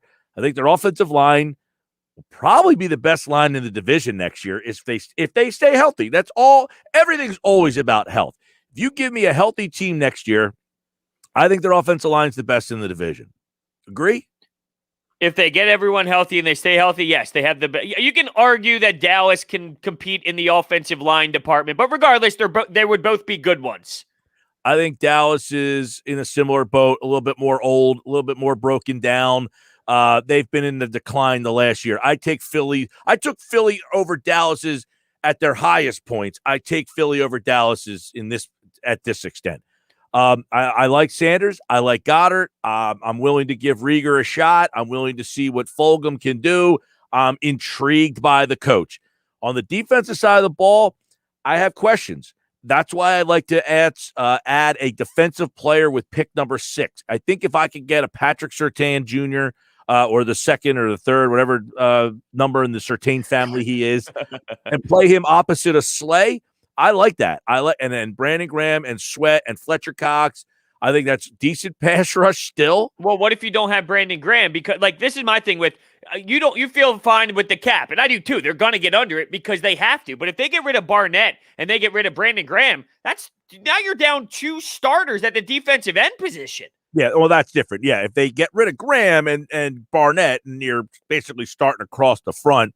Which you're going to have to do, though, to get under the cap. And that's my point of, they're going to get under the cap. And that's but they're going to lose some pieces here to do it. So, and look, I think that there's a difference between I don't think they're going to be good. But I don't think that necessarily means I think they're going to be a dumpster fire. I also feel that they might be miragely good, meaning good because their schedule stinks. I mean, they're playing – we talked about this the other day. There's 11 games on this schedule with teams that did not make the playoffs, and then 2 more that are Washington. Now, Washington's getting better. They've got great defense. I think they're still going to have a quarterback problem, though. So they have 13 games that either feature a team that did not make the playoffs, and then Washington you play twice, and they made the playoffs because they won the division. But I don't think anybody's all that worried about Washington. The only 3 games on your schedule that you look at going in where you're like, you got Kansas City, you got Tampa Bay, and then New Orleans. You beat New Orleans last year, by the way. So the schedule is way different. Last year, when that schedule came out, you looked at that and said, man, this is going to be tough. I mean, it was a tough road where you were like, you're playing Green Bay, New Orleans, all boom, boom, boom. Like you remember that gauntlet. I think that's another thing is that they might have that. They might be that team that isn't really 10-6, but their schedule let them get to 10-6. You know what I mean? Yeah, I just wonder. We always talked about this last year. At what point are you not going to sweep the division every year, right? At some point, that torch will be passed, and I just wonder, is the torch passed where we look at the Giants and laugh, we look at Washington and laugh, but maybe it's time now to admit, they still have Daniel Jones. They still have nobody in Washington. Until that's fixed, yeah, you can keep laughing. Well, I mean, look what we have. We have no proven product. This hour of the show is brought to you by PropSwap, America's sports betting marketplace. Sell your sports bet and take your profit. Find out how at PropSwap.com. Josh will take you through the rest of the show with Broads. I'll talk to you at 6 from Richland, and then the Sixers tonight. Have a great rest of your weekend, everybody. I'll talk to you at 6. The guys have you till the end right here on The Bash. Sign up now for this year's $1 Million Bracket Challenge. Registration is underway now at 973ESPN.com and the free mobile app until the tournament begins. The listener whose bracket has the most correct will win a $500 golden getaway in Atlantic City. Thanks to our friends at GoldenNuggetSports.com. And the top 20 listener brackets will receive a free bet at GoldenNuggetSports.com. So register for the $1 Million Bracket Challenge. Hell yeah! Now at 973ESPN.com or the free mobile app. Must be 21 plus to place a bet. Only available in New Jersey. Free bets are for online sportsbook only. Please see website for terms and conditions. A national championship. So head to 973ESPN.com or the free mobile app and register for the $1 Million Bracket. Bigger, better Boardwalk. Boardwalk Honda. Bigger, better Boardwalk. Boardwalk Honda. Your brand new Honda is waiting for you at Boardwalk Honda. Stop in and shop our complete new inventory. Accords, Civics, CRVs, you name it. And we have a great selection of SUVs with all-wheel drive capabilities, perfect for snowy conditions. Right now, lease a new 2021 HRV LX all-wheel drive for just $99 a month. Or lease a new 2021 CRV EX all-wheel drive for $189 a month. Plus, browse our entire selection of pre-owned and certified pre-owned Hondas. We have it all from store to shore. We're sure to have the vehicle you want at the price you want. Plus, we work with all credit situations. Boardwalk Honda partners with over 25 top financial lenders, so we'll help you get approved and on the road in your new Honda in no time. Visit Boardwalk Honda today, located in Egg Harbor Township, or shop online at boardwalkhonda.com. And remember, from Maine to Miami, nobody beats a Boardwalk deal. Bigger, better Boardwalk. Boardwalk Honda. Call us toll free at 844-890-3390 for more details. Progressive presents The Sounds of the Old World. The year is 2019, and someone is getting up to use the bathroom at the stadium. Excuse me? Excuse me? Oh, sorry. Excuse me?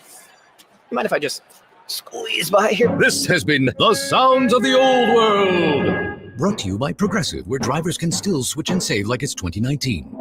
Quote today at Progressive.com. Progressive Casualty Insurance Company and Affiliates. Are you one of the millions of Americans who experience occasional bloating, gas, or abdominal discomfort? Join the Align Healthy Gut Team Up and see how healthy your gut can feel. Align contains a quality probiotic strain developed by gastroenterologists. It adds more good bacteria to your gut to naturally help soothe your occasional digestive upsets with continued daily usage. This is the time to join the Align Healthy Gut Team Up from the #1 doctor-recommended probiotic brand. Sign up at AlignProbiotics.com. Get in the zone. AutoZone. Welcome to AutoZone. What are you working on today? Sure, we can help you knock that oil change right off your list. Right now, you can get 5 quarts of Castrol Edge full synthetic motor oil and an STP extended life oil filter for just $29.99, plus a $10 bonus reward if you're an AutoZone Rewards member. Not a member? We can sign you up fast, right here in store or on AutoZone.com. Getting the job done just got easier. Terms at AutoZone.com/rewards. Restrictions apply. Get in the zone. AutoZone. Mike, room 4 is ready to go. Like now. Indeed knows unexpected growth can stretch your business thin. Kelly, room 2 needs to be like at Dr. Moore's dermatology practice. To keep pace with new patients, he needs to get started hiring right away. I need Indeed. Indeed you do. And the moment you sponsor a job on Indeed, you get a short list of quality candidates from our resume database. Visit Indeed.com/credit and get a $75 credit for your first sponsored job post. Terms and conditions apply. It's a new year and an all-new Matt Blatt Nissan. Matt Blatt Nissan on the Black Horse Pike in Egg Harbor Township next to Home Depot. Help us celebrate when you get out of that old car, truck, or SUV and into a brand new Nissan. 2020 Nissan Kicks. $4,000 off MSRP on in-stock units or get 0% APR financing for 60 months on new in-stock Nissan Kicks, Sentra, or Ultima models. Plus, Matt Blatt Nissan has fast-track checkout available online at mattblattnissan.com. Our non-touch delivery and electronic paperwork ensures your safety comes first. We want to help with your credit approval today so you can drive a new Nissan with 0% APR financing. Matt Blatt Nissan on the Black Horse Pike in Egg Harbor Township or online at mattblattnissan.com. Unapproved credit. Negative equity will be refinanced into new vehicle. All factory rebates and incentives to dealer. 0% APR financing based on 15/16 for 1,000 borrowed. Offers can't be combined. Call 888-731-5030 for all the details. It's on at Matt Blatt Nissan on the Black Horse Pike, Egg Harbor Township. Oh yeah, it's on at Matt Blatt Nissan. The radio home for Philadelphia Flyers hockey. WENJ, WENJ HD Millville, Atlantic City, 97.3 ESPN. This is the Sports Bash with Mike Gill on 97.3 ESPN. Now, live inside the Matt Black Kia Studios, here's Mike Gill. Josh Hennig holding the fort down for Mike Gill here on the Sports Bash with 97.3 ESPN as Mike Gill is on his way to Richland. It's Rodeo versus Rodeo 2. St. Joe versus Hamilton. You can watch all that, of course, right here at 97.3 ESPN. The coverage begins at 6 p.m. But Broads and I got you the rest of the way this hour, of course, here on the Sports Bash with 97.3 ESPN. Of course, the Sports Bash being brought to you by Copiers Plus, providing quality products and services to South Jersey businesses. 1986 service is their specialty. Visit them online at copiersplus.com. And, of course, joining us right now on the stream as well, Pete Thompson joins us here on the stream on 97.3 ESP. You can watch the show live on Facebook, YouTube, and Twitter is where we are streaming the show. Pete, happy Friday to you. How are you doing? Good, thanks. Of course, Gil never told me that he was going to a game, so this is news to me. I was expecting to get grilled a little bit by the MG. Look, this is becoming a pattern. I think that he's avoiding me. Bros, he thinks he's avoiding him. Wow. Yeah, I don't think he's afraid of. I don't think he would avoid it. If anything, I think he's pissed that he's missing this opportunity. Oh, I never said he was.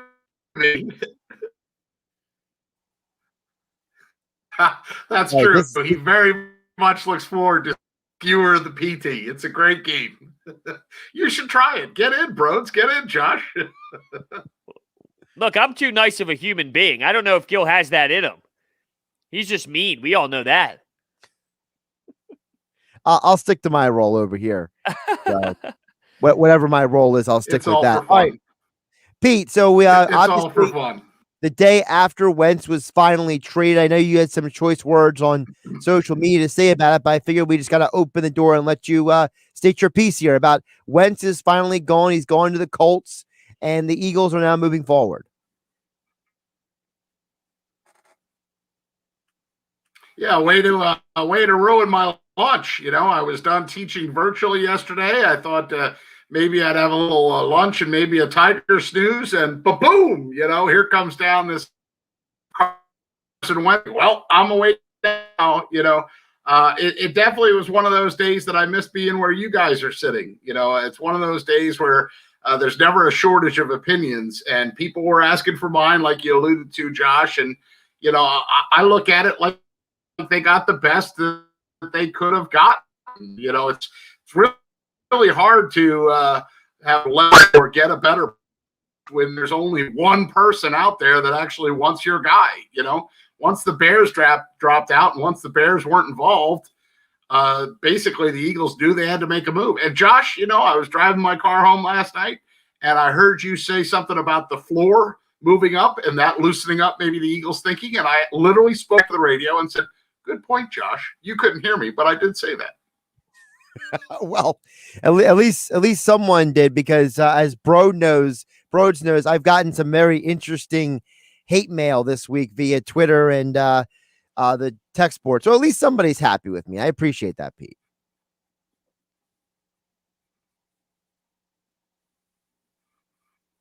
By the way, for everyone listening on You're the welcome. radio, I try my best. You know, I mean, look, I don't know guys in older head and stuff, but yeah, Pete, here's the deal. So what we're going to do is I'm going to ask Pete to rejoin the feed, because for those who are listening to the show and trying to consume the show, there is a delay on Pete's end with the audio. So Pete, I ask you to exit out and then re-enter. We'll do a take 2 on this, Broads. Yeah, and he also texted me and you together and said, my internet hopefully is okay. So there's obviously something going on there with the PT. But yeah, I'm curious to hear his thoughts. I'm curious if he thinks that second-round conditional pick will land into that first pick area, because there are some that look at Carson Wentz and say, oh, he's not going to do it. He's going to get injured. And then you won't see the 75% But then there are others like Gil and myself that think that there's a good chance that that does land as a first-round pick, which let me ask you, Josh, if you knew that you could get 2 seconds or you get the scenario that you got, which was a third and a second that could maybe be a first, would you rather have what you got or the known 2 second-round picks? I personally would have gone with the 2 known second-round picks with one caveat. The caveat would have been, is one of those second-round picks a top 10 pick in the second round? Okay. If it was, I would say 100% yes. But if it's not, then I'm kind of waffling a little bit, because to me, I personally believe that a top 10 pick in the second round is usually a first-round talent. We've seen that many times in the draft. So that's at least my perspective on it. Yeah, I can see both scenarios. Like, I totally can see why you would feel that way. And I lean towards the other side a bit more of, if I can get that first-round pick, I'll take the chance to do it. And worst case scenario, you still get a second. And as you said, there's still first-round talent that falls in the second round. So I will take the chance of it turning into a first with the conditions over the known second-round picks. But I totally understand with, like, hey, this is what I got. I got the 2 seconds. Now you know what you can do, instead of, well, do we have a first next year? Do we not have a first next year? You really don't know, and it's more up in the air. So I can see why just having that known commodity, knowing what it is, could be beneficial as well. Let's bring Pete Thompson back in here. We believe P has reset his connection. So Pete, I'll ask you the question that Bros just asked me. Knowing what you know now, would you rather have gotten 2 second-round picks that were guaranteed, or are you okay with the third-round pick this year and the conditional second next year that could turn into a first-round pick in return for Wentz?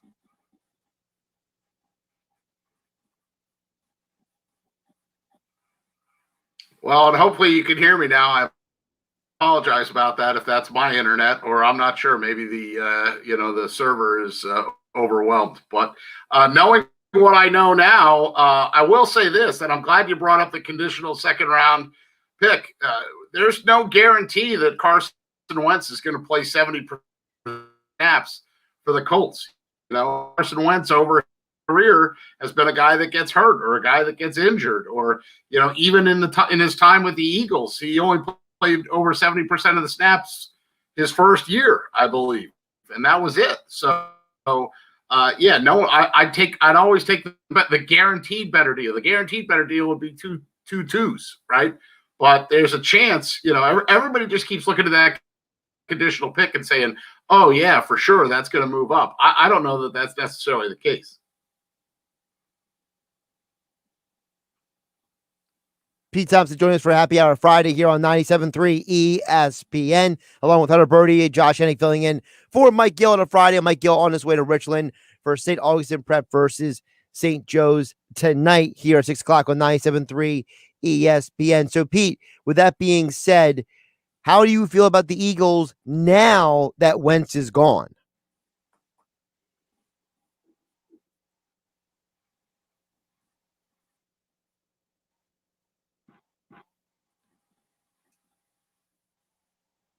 I think we lost him, Josh. We might have lost him. Yeah, I think Pete just we gave it a good whirl, but unfortunately, I think we're having some issues. Yeah, I think we're having some issues here, but it is what it is. Well, you asked a question to him about how you feel about the Eagles. I'll answer that question. All right, you answer. Yeah, I think that. Look, I think that there is a crowd right now in this city that thinks this is going to be miserable for 5, 6, 7 years, and it's just going to be the worst thing ever. And Gil's a little bit more optimistic with the offensive line getting back in rhythm. And I agree with that to some extent, that getting healthier will fix this team. But I think it could be a situation where maybe you're a 5 or 6 win team, but it's an intriguing 5 or 6. I know that sounds ridiculous. I really do. Like, I feel like saying that makes it sound silly. But there is a way to look at a first-year head coach, a second year in Jalen Hurts, who now has a training camp, who now has, more flow and knows more of the NFL life since he had some limited play last year. I just think that it might be a bad year in terms of wins, but not a dumpster fire year in terms of feel, if that makes sense. So maybe you're a 5 or 6 win team, but it's not, I want to rip my hair out every day because I hate this team like we just went through. There's got to be a mix of, hey, I like some things out of Nick Sirianni. Hey, I like some things out of Jalen Hurts. We might not have the roster to be great, but a 5 or 6 win team with intrigue for his second year together, maybe that's where we fall. Is that too ridiculous to think? No, I don't think it's ridiculous at all. And I think part of the reason why you brought in Nick Sirianni was because of that thought. The idea is that you are moving forward. You are moving beyond where you are now. Look, I like what Mike Gill said. At some point, you just got to move on. At some point, you got to just say, listen, we're done. We got to move on. And now, though, I wonder, because we started talking about what you're going to cut and who you're going to get rid of. And if they do get rid of Barnett, which seems like a good possibility, right? Like, I think we can all say, like, hey, that's probably on their list. And the Brandon Graham one's more iffy, but it's a possibility. If you do get rid of Brandon Graham and Derek Barnett, you have some monster holes in the defensive end position. And it's not like you're in a cap space where you can go out and spend on guys. So what would you do at defensive end? Josh Sweat would get called up, but I don't know. Like, that would concern me. But that's what you're going to have to know going into the season is you're not going to be as talented. By the way, we are efforting to get Pete Thompson via the phone here. So I believe we got Pete now. So, Pete, we know the phone usually works. So hopefully you can hear us better now and there's no more delays here. Yeah, sorry about that. My God, last week the damn fan was too loud, and then this week my internet takes a dump. I was even trying to steal from the neighbors, boys. You know, we know we know their password. So I was like, all right, I'll just use their Wi-Fi. You know, that's probably why we had the issue, PT. What, that I was stealing? No, that they found you out. Yeah, they cut the cord, right? Listen, I pay my extremely exorbitantly way too high Xfinity bill every month.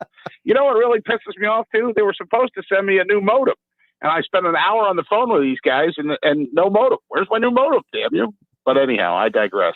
All right, listen. When I got cut off, I think the question you were asking me was the deal enough? And I think what I tried to answer was that don't guarantee that Carson Wentz is definitely going to convey up to that one pick. He's 70% of the snaps on the surface, you're like, 70% of the snaps, or if it's 75 or 75% of the snaps or 70 and they make the playoffs. Carson Wentz has been injury prone throughout his career. He's had a hard time staying on the field because of the way he plays. So I don't think that's necessarily a guarantee. And your second question, which was about like, how do I feel about the Eagles now moving forward? I want Devontae Smith. But unfortunately, I think so do the Dolphins, and they want to reunite him with Tua. So I'd be okay with Jamar Chase, And then I see a lot of people out there that are acknowledging that the Eagles have so many problems. They think that they're in a good position to move down. There's a lot of things that are going to happen between now and draft night, that's for sure. But, and a lot of people, the popular take was that, yeah, so what if they get more picks or they move down and get more picks? Howie will still screw it up. I mean, there's a lot of Howie hatred. There's more Howie hatred out there than there is for you, Josh. I think so. At least I assume there is. Now, with that being said, though, Pete, it doesn't concern you at all about Devonta Smith's size. There's projections that he's a little too small for the NFL, that he's actually thinner and leaner than DeSean Jackson when he was drafted. So that doesn't concern you at all. Yeah, no, that doesn't concern me at all. I like speed. I like reliability. I like a guy with good hands. They got to hit on one of these receivers, for God's sakes.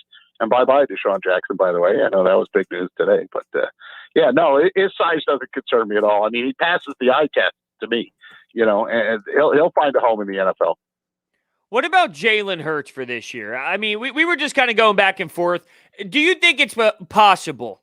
Do you think there's a good chance that next season we might not see the amount of win total that we would like to see, but let's say they're 5-11 or 6-10. So obviously not the success we are used to, but Jalen Hurts is intriguing. Nick Sirianni is intriguing, and that puts you in a good, comfortable feel for their second year together. Do you think that there's a high possibility that is the case? Yeah, I mean, and here's the deal. It's hard to be much worse than 4-11-1, right? So you get the idea that there might be some minimal improvement. My take on Jalen Hurts was that give him the full body of work. I mean, the only He obviously played well when he first came in relief of Carson Wentz. He played well the next week as well. And then, he sort of, obviously in the Washington game, they weren't able to get it done. But I look at it like this, now you'll have a whole offseason, tailor your offense to a guy like Jalen Hurts. Of course, they're going to say that they're not automatically naming him the starter. They don't want to make the same mistake that they made with number 11 and have him get too comfortable or have him think that he's the guy. But the ideal scenario for me would be bring in some veteran quarterback back to be the backup and give Jalen Hurts a full run, a full go, and let the chips fall where they may, and really design the offense around him and around his strengths, not the Doug vanilla offense that really didn't seem to fit either quarterback, quite frankly. Yeah, it gets back to my position, Pete, and that is I feel like you probably heard me say this yesterday when I was on game night, and that is, to me, I want Hurts to be given the same opportunities as Wentz. I want him to be told to sink or swim. I want to give him a healthy offensive line. I want to give him plenty of receivers, a veteran quarterback in the quarterback room. I don't want to see this guy get less of a chance, because I would argue, Pete, that Wentz was given more than enough chances to succeed or fail, not just last year, but in the previous years. People forget that rookie year when they lost Lane Johnson for those 10 games. That was a tough stretch to watch this team, and Wentz had to fight through it. And the next year they say, well, we got to give him more support. And they go in and got him support. I want Hurts to be given the same opportunities to succeed or fail as Wentz. I mean, Wentz was given every opportunity. Look at the totals on Wentz. Let's just add this up. The Eagles sunk 5 draft picks and $80 million in paychecks into that guy. They got 0 playoff wins. They got 0 day one draft picks back in return in this trade. They got 3 years of Wentz-related drama and strife, right? It's $33 million against the salary cap, that dead cap. So that cripples the team at a time when they need help the most. And then if there was any team that deserved to see if he could regain his MVP form, it would be the Eagles. And he basically thumbed his nose at him. Look, Wentz, good riddance, buddy, because, I mean, that's a guy to me, that basically fleeced the Eagles. He just complained and complained and complained, and he played below his pay grade, and then he torpedoed his trade value. I don't know if I want to go to the Bears. And then there's only one team left. So, yeah, I'm a big believer that do I think Jalen Hurts is a franchise quarterback? Absolutely not. I'm not ready to go there yet because the guy hasn't shown me enough yet. But give him all the things that you gave the franchise quarterback in Carson Wentz, except for one thing.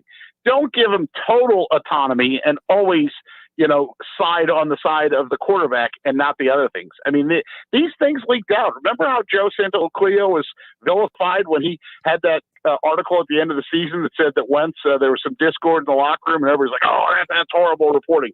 Oh, turns out like maybe he was right.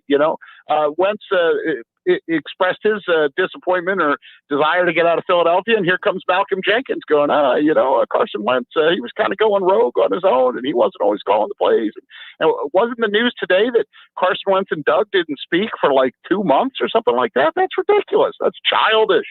Yeah, I agree, but I feel like that was just so targeted towards Wentz, and I got to push back a little bit. Like, with all this news and all this reporting and all this and all that, like, and especially with how journalism is now these days with social media and all, like, I felt like that the media and what everyone made Wentz out to be was just taken to like an nth degree. That makes it seem way worse than what it was. I think there's truth in all this. I think he is stubborn. I think that, you gotta, like, Frank Reich doesn't have an issue in getting his hands back on him again. Like, I do think that it was taken to this crazy level, and it's somewhere, there's truth to it for sure. I don't want to make it seem like I don't think there's any truth to it, but like, to your point of them not talking for 2 months, at what point does Doug Peterson step up and say, yo, dude, get in my office. We need to talk about it. Doug is just as much of a child in this situation as anybody else. And then at what point does it go to Howie Roseman and Jeffrey Lurie? Were they unaware? Did they know and just let that slide and not say anything? Like, and that's where I go back to this pie. And with this pie chart,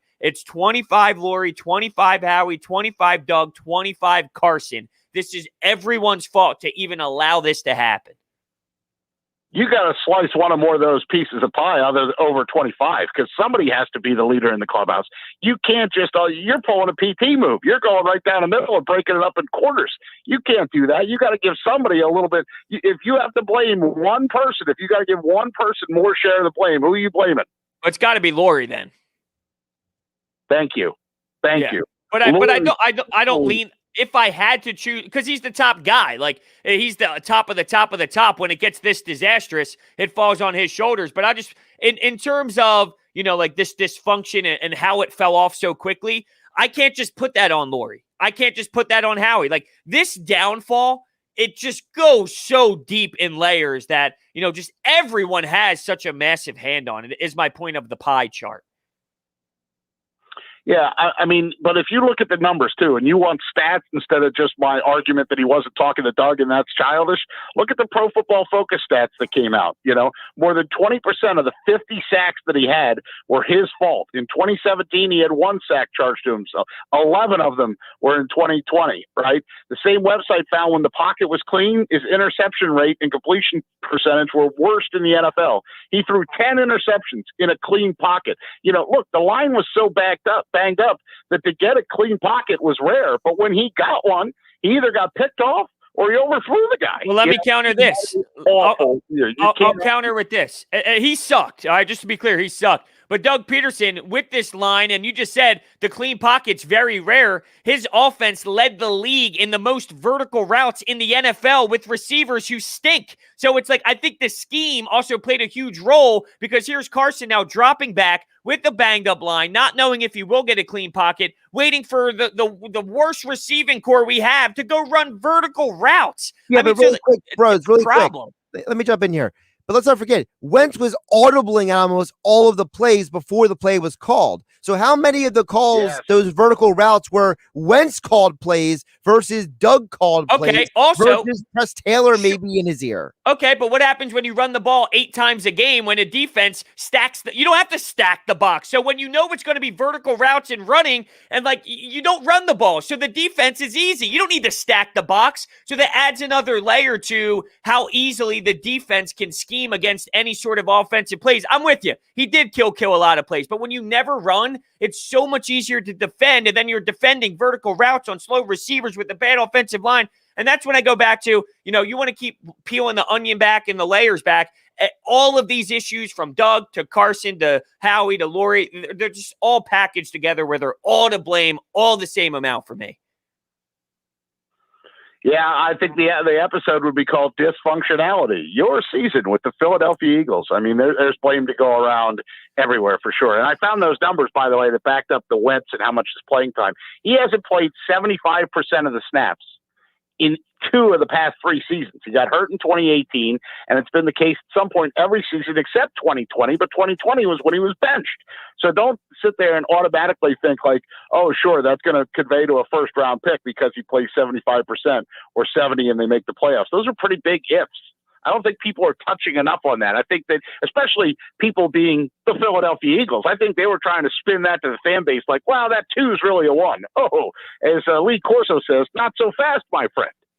Pete Thompson joining us here for Happy Hour Friday here on the Boardwalk Kind of Hotline on 97.3 ESPN. Josh Hennick filling in for Mike Gill, along with Hunter Birdie. We are live on Facebook, YouTube, Twitter. We will watch the show and comment as well. And, of course, text board is open at 609-403-0973. Pete, before we let you go, I got to know from you.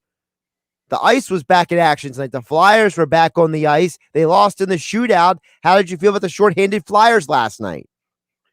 I thought they did the best they could under a bad situation, and it sure is a shame. I heard Gil talking about this the other day, and I agree. It sure is a shame that they're not going to be able to have that Tahoe game played with all their top guys. Giroux's streak came to an end. No Jake Voracek out there. No TK.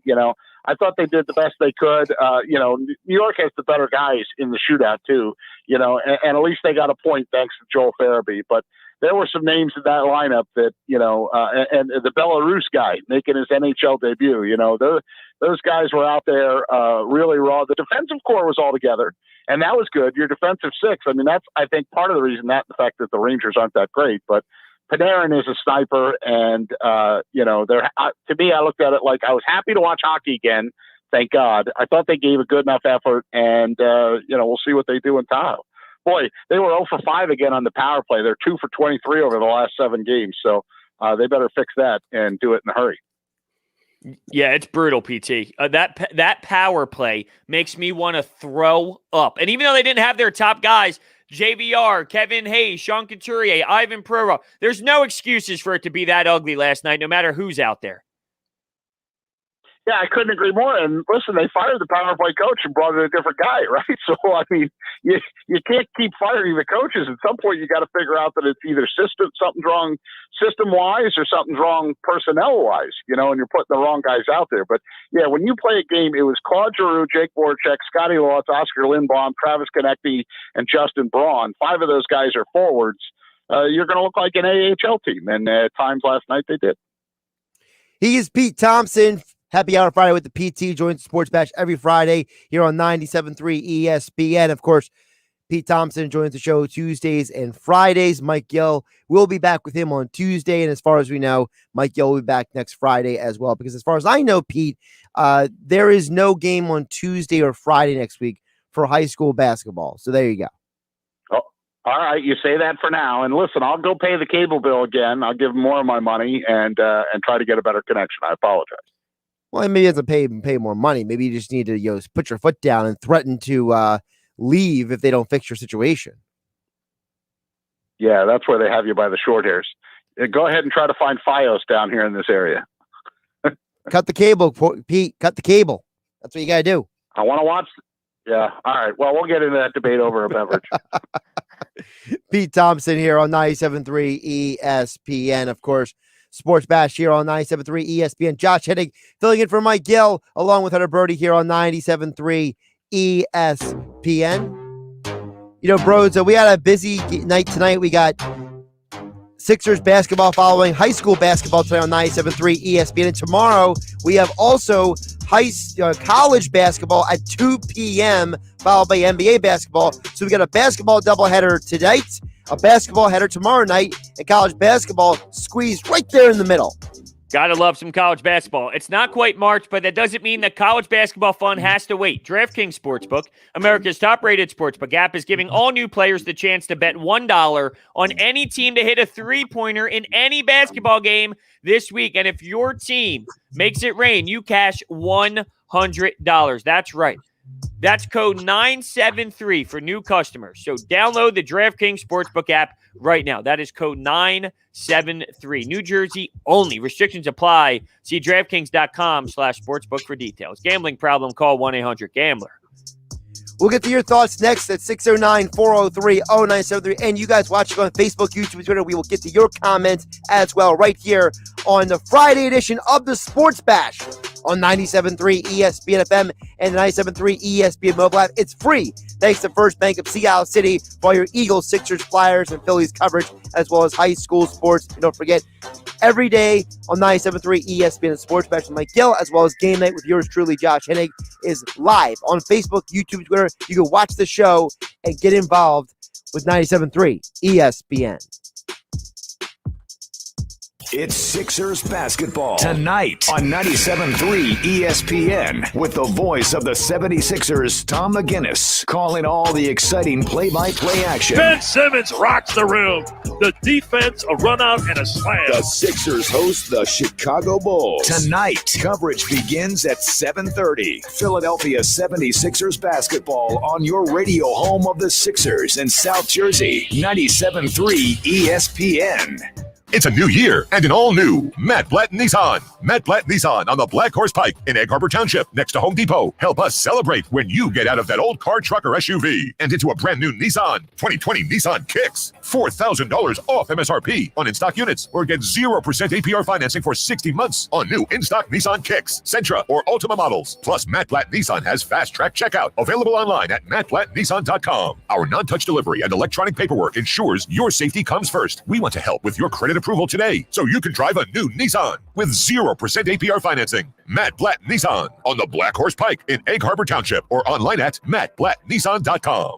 Unapproved credit. Negative equity will be refinanced into new vehicle. All factory rebates and incentives to dealer. 0% APR financing based on 15/16 per 1,000 borrowed. Offers can't be combined. Call 888-731-5030 for all the details. It's on at Matt Blatt Nissan on the Black Horse Pike, Egg Harbor Township.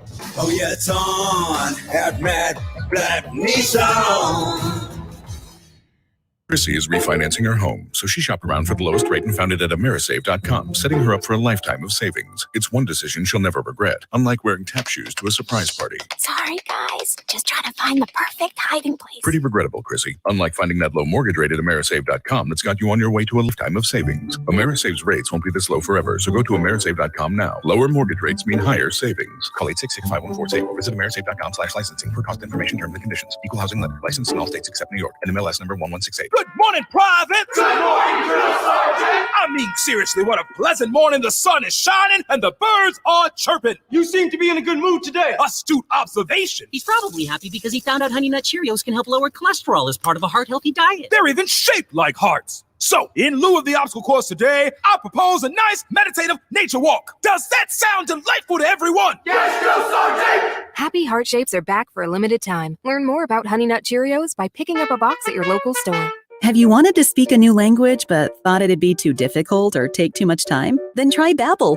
Whether you want to learn Spanish for future travel plans, French to connect with extended family, or maybe German to land a new job, Babbel works because it's built around real life. It teaches you everyday practical conversations that you'll actually use. All you need is 15 minutes a day, and you'll be on your way to confidently speaking a new language in just a few weeks. Babbel is designed by real language experts using a modern, conversation-based technique that makes learning fun, engaging, and best of all, memorable. It starts by teaching you words and phrases. Then sentences gradually get more complex. Soon you're practicing short conversations about real-life topics. And with 14 languages to choose from and lesson topics like travel, business, relationships, and more, you'll be sure to learn what matters most to you. Babbel, language for life. Learn a new language with ease. Go to Babbel.com to try for free. That's Babbel.com. Babbel.com. What's in store this week at Staples? Everything you need for a totally productive workspace. Staples has the technology, supplies, and furniture you need to upgrade your workspace at amazing prices. Like right now, select chairs are 40% off. Plus, when you buy any office chair, get 25% off all desks, file cabinets, chair mats, bookcases, and lighting purchases. Shop in store or pick up curbside. Upgrade your workspace and save at Staples. See staplesconnect.com for details. Ends 2/27/21. In-store only while supplies last. Curbside available at most stores. If you own a small business, you know how hard it can be to find new customers. Now, Town Square Media has new tools that can help your business stand out and grow. Go to GetLocalCustomersNow.com for a free competitive analysis that will show you what other businesses are doing to find new customers and how you can do it too with Town Square Media. Be one of the first business owners to sign up and receive $500 in free advertising on this station. Start growing your business today. Visit GetLocalCustomersNow.com. That's GetLocalCustomersNow.com. You can watch the Sports Bash live now on Facebook, YouTube, and Twitter. Search 97.3 ESPN or visit our website, 973ESPN.com. Sports Bash here on 97.3 ESPN. Happy Hour Friday edition. Driving you home. Josh Hennig filling in for Mike Dell, who's on his way to call St. Augustine Prep versus St. Joe's tonight. You hear all the action at 6 o'clock on 97.3 ESPN, followed by Sixers versus Bulls. Tip-off right after 7:30 for Sixers and Bulls here on 97.3 ESPN. Sports Bash being brought to you by your Delaware Valley Acura dealers. For great deals and Acura's award-winning lineup, shop online at DelValleAcuraDealers.com. Sports Bash here on 97.3 ESPN. We'll get to your thoughts and comments as well, along with Hunter Birdie, Josh Hennig here on the show. So, bros, before we get to the listeners, I did want to ask you one question, because one thing that you and Gil didn't really get to too much yet, but I want to know from you. So now with DeSean Jackson moving on, the full details are on our website at 973 ESPN.com, including his Instagram story posts about it. Threw it up there on the website as well. I want to know from you, DeSean Jackson, how do you feel about his career in Philadelphia? Because he had not one but two tenures, so you gotta put them both together to really judge him, right? Yeah, I mean, I think this one was sort of nothing, right? I mean, it's almost like this didn't even happen. So if you take this out and you look, let's say this never happened. What do you think DeSean Jackson's legacy would be here in Philadelphia? Do you think it would be something that, you appreciate years down the road? I would imagine so. So even though this was ugly, I don't think it was any fault to his own. I think it was just unfortunate due to injury. So I don't think his legacy here in Philadelphia changes much. I don't think that there's a negative Maybe I'm reading it wrong, and maybe the outrage of the irrational will be different, but I don't know. I don't think that this ugliness really affects the way that people feel about him because it was just injury-based. I think people hate Howie so much that they're mad at Howie for paying him, but not DeSean Jackson himself. Well, first of all, let's not forget those 23 catches for 395 yards and 3 touchdowns. That leaves DeSean Jackson now in Eagles franchise history, 3rd all-time in receiving yards, 9th all-time in receiving touchdowns, and 6th all-time in catches in just 95 games, which is actually less games than almost anybody else on that all-time top 10 list for receivers. So you could argue that D-Jax actually is one of the best receivers in the franchise's history.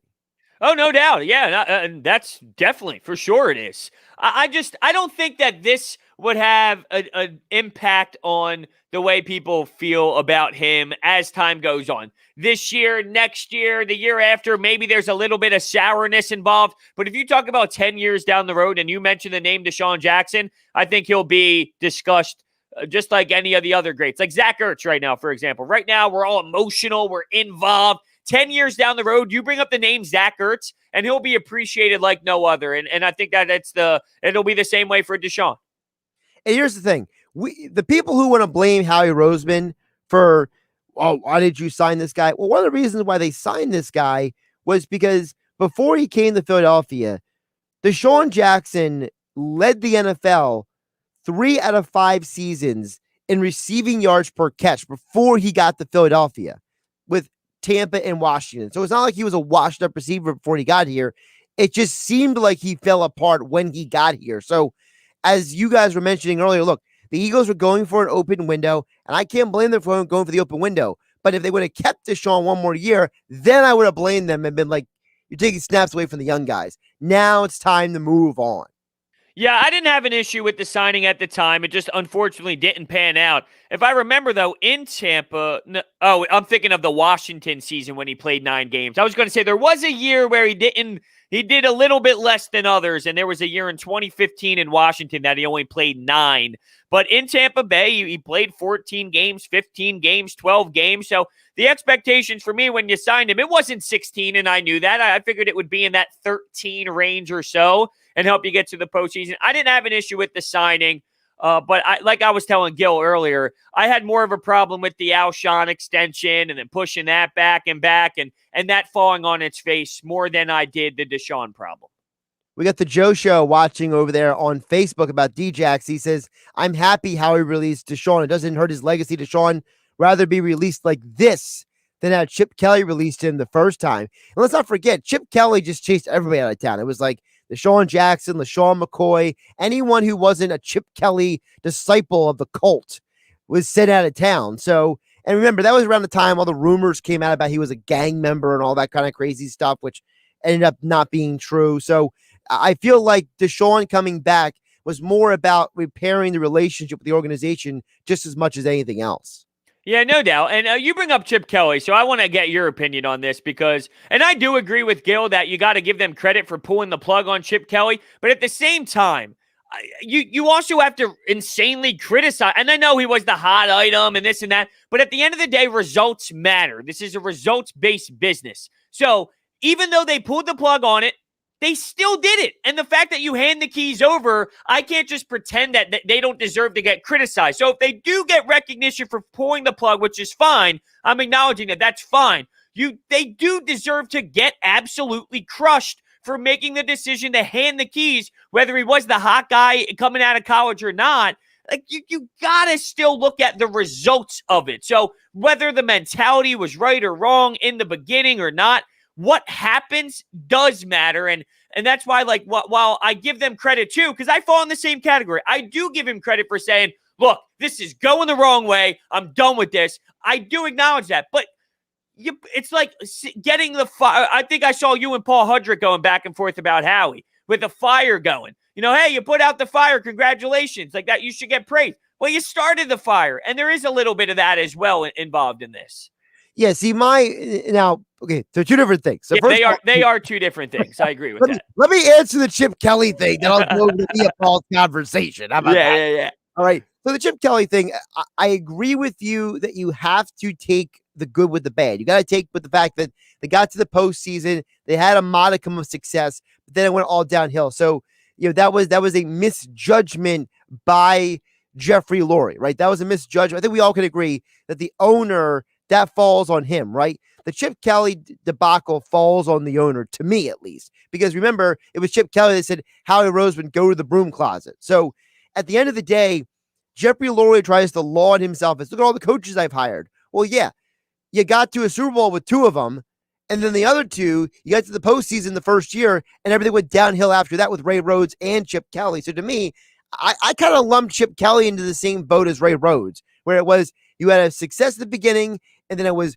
downhill right after that. Now, to the conversation I had with Paul, my beef with what Paul was saying, not really with beef, but what Paul was pointing out was that, to me, I'm leaning toward what you're saying with the pie. I feel like there's so much is animosity, this attitude of Howie is Satan and Jeffrey Lurie is not responsible for anything, and Carson Wentz is an angel because he gives to charity, and Doug Peterson won a Super Bowl, so he's our hero. And I can't live in that world. I can't live because I don't see the world that way. There are no heroes and villains here, okay? This is not a Marvel movie, all right? This is football. This is the NFL, all right?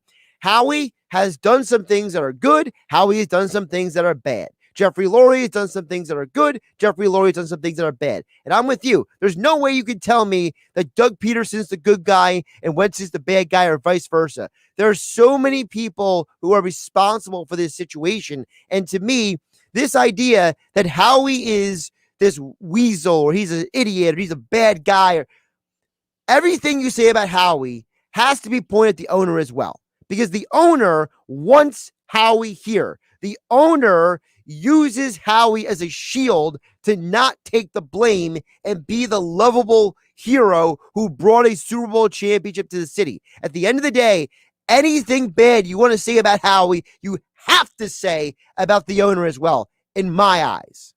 Yeah, they do go hand in hand. And I do think when you look at it, because everyone asked this question, how is Howie Roseman still here when Jeffrey Lurie looks at the track record? And that's when, I'm not going to say it's all of them, because I do think Howie makes a lot of the decisions that have failed as well. But I do think that when you look at the track record, Jeffrey Lurie knows that maybe not all of that was Howie Roseman. Now, to us, we think it all is. And once again, I do believe that Howie has more involved than maybe some others do. So I think Howie still has a lot of say. But when you look at the overall track record, the only logical way this makes sense to me, and none of this has been logical since the start of this downfall, to be fair, but the logical approach for me would be, well, clearly Jeffrey Lurie knows that something behind the scenes happened with some of these picks that failed, and ultimately we all look at Howie, but maybe it was, let's say, him. Yeah, and I don't think it's a coincidence that the owner refused to speak to the media when they introduced Nick Sirianni. He had his 16-minute monologue for the media, and then he said, all right, I'm leaving now. Hey, Nick, have a nice time. And he went away and did his thing. Like, there's a reason why for that. There's a reason why Howie wasn't involved in that presser, right? It was because the Eagles are purposely trying to avoid answering certain questions. And let's be realistic. I don't even know we're going to get answers when the Philly media jumps on the Wentz press conference whenever he's introduced to the Colts, because let's be realistic. Wentz doesn't even answer questions straightforward anyway. So, again, we might not get any of these answers until the 30-30 comes down in about 10 years from now. I think you're going to hear Carson Wentz speak with the answers that we've heard him speak for so damn long. Like, I'm excited to be here in Indianapolis. I can't wait to get better. I can't wait to work with my teammates. You're just going to get the most basic things. And I don't necessarily blame him. I mean, if he didn't say a damn word throughout this whole process, I don't expect him to be in Indianapolis and go, all right, now I'll tell you what's going on here. Like, he's going to he'll be your classic standard Carson Wentz. But did you see the video that John Clark of NBC Sports Philadelphia put up? What was did you have any emotions? That was almost a moment of like, wow, all right. I mean, he is in Indianapolis getting in the car. That was almost like the defining moment of, wow, here we are. Yeah, my reaction immediately was, look how happy he is to be out of Philadelphia. My second reaction is, oh, wait, I can see that he's happy because he's not wearing a mask. Wait a minute. People don't wear masks out in public. Like, those are my first two reactions. You turned this emotional Eagles reaction to, well, there's a pandemic and this guy's not wearing a mask. Well, because everywhere I go, people are wearing masks except for the Indianapolis airport where Wentz is getting in the rental car. It's like the only place. We always talk about this. Josh answers. That is the most Josh answer I've ever heard. And I've said that after every Josh answer I've heard. He's Hunter Brody, a.k.a. Oklahoma City Thunder fan. I am Josh Hennick here, filling in for Mike Gill here on 97.3 ESPN. Of course, the Sports Bash today being brought to you by AmeriSave Mortgage. Lower mortgage rates means more savings. Find out more info at AmeriSave.com. We'll wrap up the show coming up next. And don't forget, Mike Gill, Mike Frankel teaming up again tonight. High school basketball, St. Joe's versus St. Augustine Prep right here on 97.3 ESPN. Top of the hour, followed by Sixers basketball. Sixers versus Bulls tonight. Tip-off right after 7:30. 97.3 ESPN presents high school basketball. 97.3 ESPN's high school basketball coverage continues tonight with the rodeo rematch. This is Tom Williams. Mike Gill and Mike Frankel will be at St. Augustine Prep when undefeated St. Joseph Academy comes to visit. First place in the Cape Atlantic League's West Conference will be on the line. It's a Cali Electric Game of the Week, produced by Prime Event, St. Joseph at St. Augustine, with Mike and Mike, tonight at 6 on 97.3 ESPN. This month, let me offer you some presidential advice. Leave me, your dollar in your wallet when you get 0% APR financing from Matt Blatt Kia. Matt Blatt Kia wants to get you out of that old car you hate. Come in today or visit us online and get the credit you deserve. 0% APR financing available for up to 60 months on new 2021 Kia Sportage, K5, and Forte models. Or take $4,000 off MSRP on new 2020 Kia Niros in stock. Plus Matt Blatt Kia in Toms River and Egg Harbor Township wants your trade, even if you owe thousands more than it's worth. Don't forget, you can't make a mistake with our 4-day love it or leave it return policy. It's gotta be a Matt Blatt Kia. Offers for Tier 1 and 2 credit for Kia Motors Finance. Not all will qualify. 0% based on 1516 per 1,000 par. 4,000 all 2020 euros with 2,500 Kia Motors factory rebate to dealer. 1,500 Matt Blatt Kia discount. Go to mattblattkianj.com for complete details. Expires 3/4/2021. Matt Blatt Kia, 6211 Black Horse Pike, Egg Harbor Township. And now on Route 37 in Toms River. It's not quite March, but that doesn't mean the college basketball fun has to wait. DraftKings Sportsbook, America's top-rated sportsbook app, is giving all new players the chance to bet $1 on any team to hit a three-pointer in any basketball game this week. And if your team makes it rain, you cash $100. That's right. All it takes is for one three-pointer being hit by your chosen team to turn $1 into $100. Download the DraftKings Sportsbook app and use code 973 to get your shot to turn $1 into $100 when you bet on any team to hit a three-pointer in any basketball game this week. That's code 973 for new customers only at DraftKings Sportsbook. That's code 973. Must be 21 or older. New Jersey only. New customers only. Restrictions apply. Winnings paid out in 4 $25 free bets. See DraftKings.com/sportsbook for details. Gambling problem? Call 1-800-GAMBLER. Thinking about life insurance? Did you know in just a few minutes you can find the best price from up to 10 price competitive companies for free? You can with SelectQuote. For example, George is 39. He was getting sky-high quotes from other companies because he takes meds to control his blood pressure. But when I shopped around, I found him a 10-year, $500,000 policy for under $22 a month. I'm SelectQuote agent Dan Savino, and believe me, if SelectQuote isn't shopping for your life insurance, you're probably paying too much. For your free quote, call 800-461-4545. That's 800-461-4545. 800-461-4545. Or go to SelectQuote.com. Since 1985, we shop, you save. Get full details on the example policy at SelectQuote.com/commercials. Or price could vary depending on your health, issuing company, and other factors. Not available in all states. More time at home means more washing, drying, cooking, and cleaning at home, and more wear and tear on old appliances. But it's the perfect time to save on new ones at the Home Depot. for savings on the latest appliances, and right now, free delivery. From the kitchen to the laundry room, that upgrade is well within reach and closer than ever. Save on top appliances, now at the Home Depot. How doers get more done. U.S. only while supplies last. Free delivery on major appliances, $396 or more, valid through February 24th. Now, back to the Sports Bash on 97.3 ESPN. Josh Hennig filling in for Mike Gill along with Hunter Birdie, wrapping up the show here on 97.3 ESPN. Of course, my appearance here on 97.3 ESPN being brought to you by my friends over at FanDuel Sportsbook. Add a little excitement to your sports watching experience by betting on all the action this weekend on FanDuel Sportsbook. There's a reason why FanDuel is America's #1 sportsbook. Their app is simple to use, where you get unique, fun bet types like same-game parlays, so you can get a massive payout on a small bet, and exclusive promotions such as enhanced odds boosts on the biggest events to let you get more action out of every game day. Right now, FanDuel is letting you place your first bet risk-free up to $1,000. Right, just place a bet on any game and FanDuel will refund you up to $1,000 back if you don't win your first bet. No strings attached, just place a bet. If you win, you get to keep the cash. If you lose, you'll get an entire bet up to $1,000 back in site credit. Use my promo code HENNIG when you sign up with FanDuel Sportsbook to get your risk-free bet up to $1,000. That's promo code HENNIG with FanDuel Sportsbook. Must be 21 or older. Gambling problem, call Wayne or Gambler. See full terms and conditions at sportsbook.fanduel.com. Josh Hennig along with Hunter Birdie, wrapping up the show. Mike Gill at St. Augustine Prep for the Prep versus St. Joe's tonight here on 97.3 ESPN. Hey, bro, before we get out of here, a couple of comments here on. First of all, I'm with you and Gil. I love the back and forth between the people on the YouTube channel who are watching the show. I can't let one of them slide, though. All right?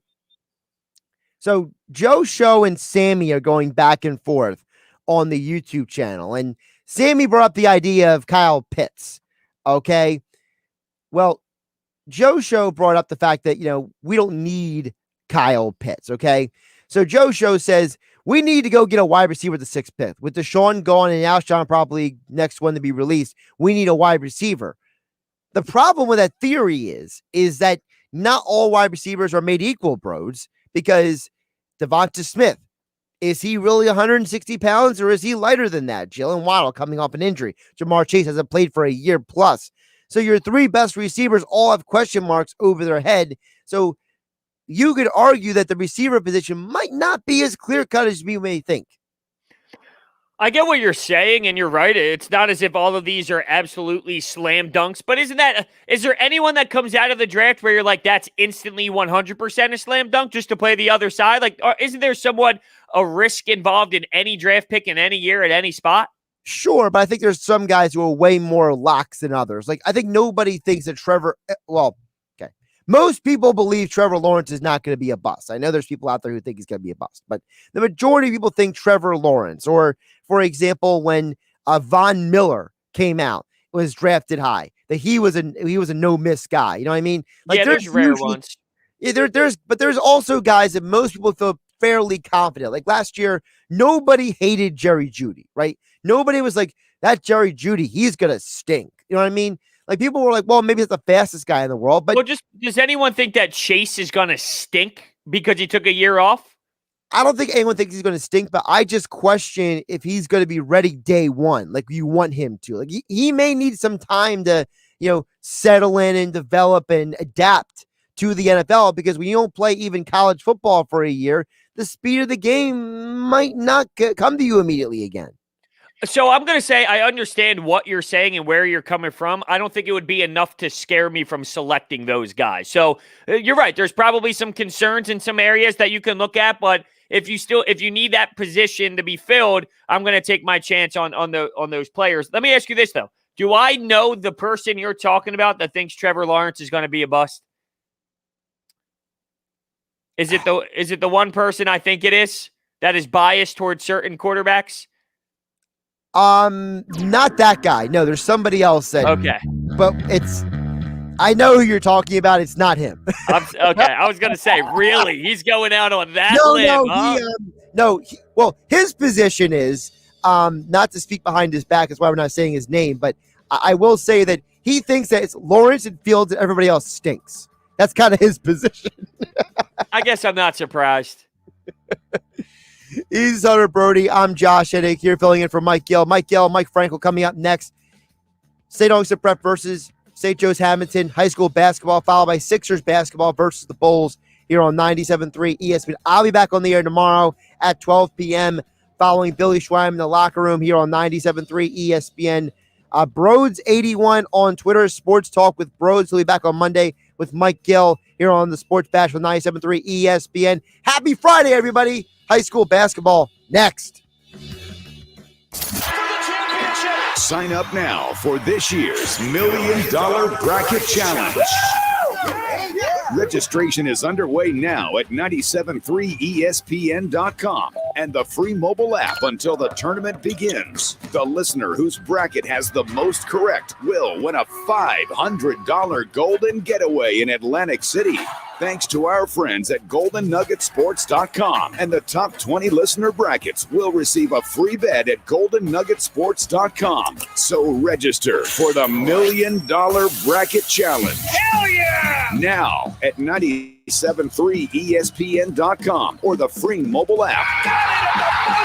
Must be 21 plus to place a bet. Only available in New Jersey. Free bets are for online sportsbook only. Please see website for terms and conditions. A national championship. So head to 973ESPN.com or the free mobile app and register for the $1 Million Bracket. On some models excludes Corvette. With GMF financing, excludes prior sales. See dealer for details. It's President's Day all month long at Bennett Chevrolet with our biggest, boldest, best deals ever, saving you up to 25% off MSRP on brand new vehicles. Right now, Bennett Chevy is selling brand new vehicles at GM supplier employee pricing. Plus, you keep all the rebates that can save you as much as 25% off MSRP. But there's even more ways to save with 0% financing available. Plus, if you're looking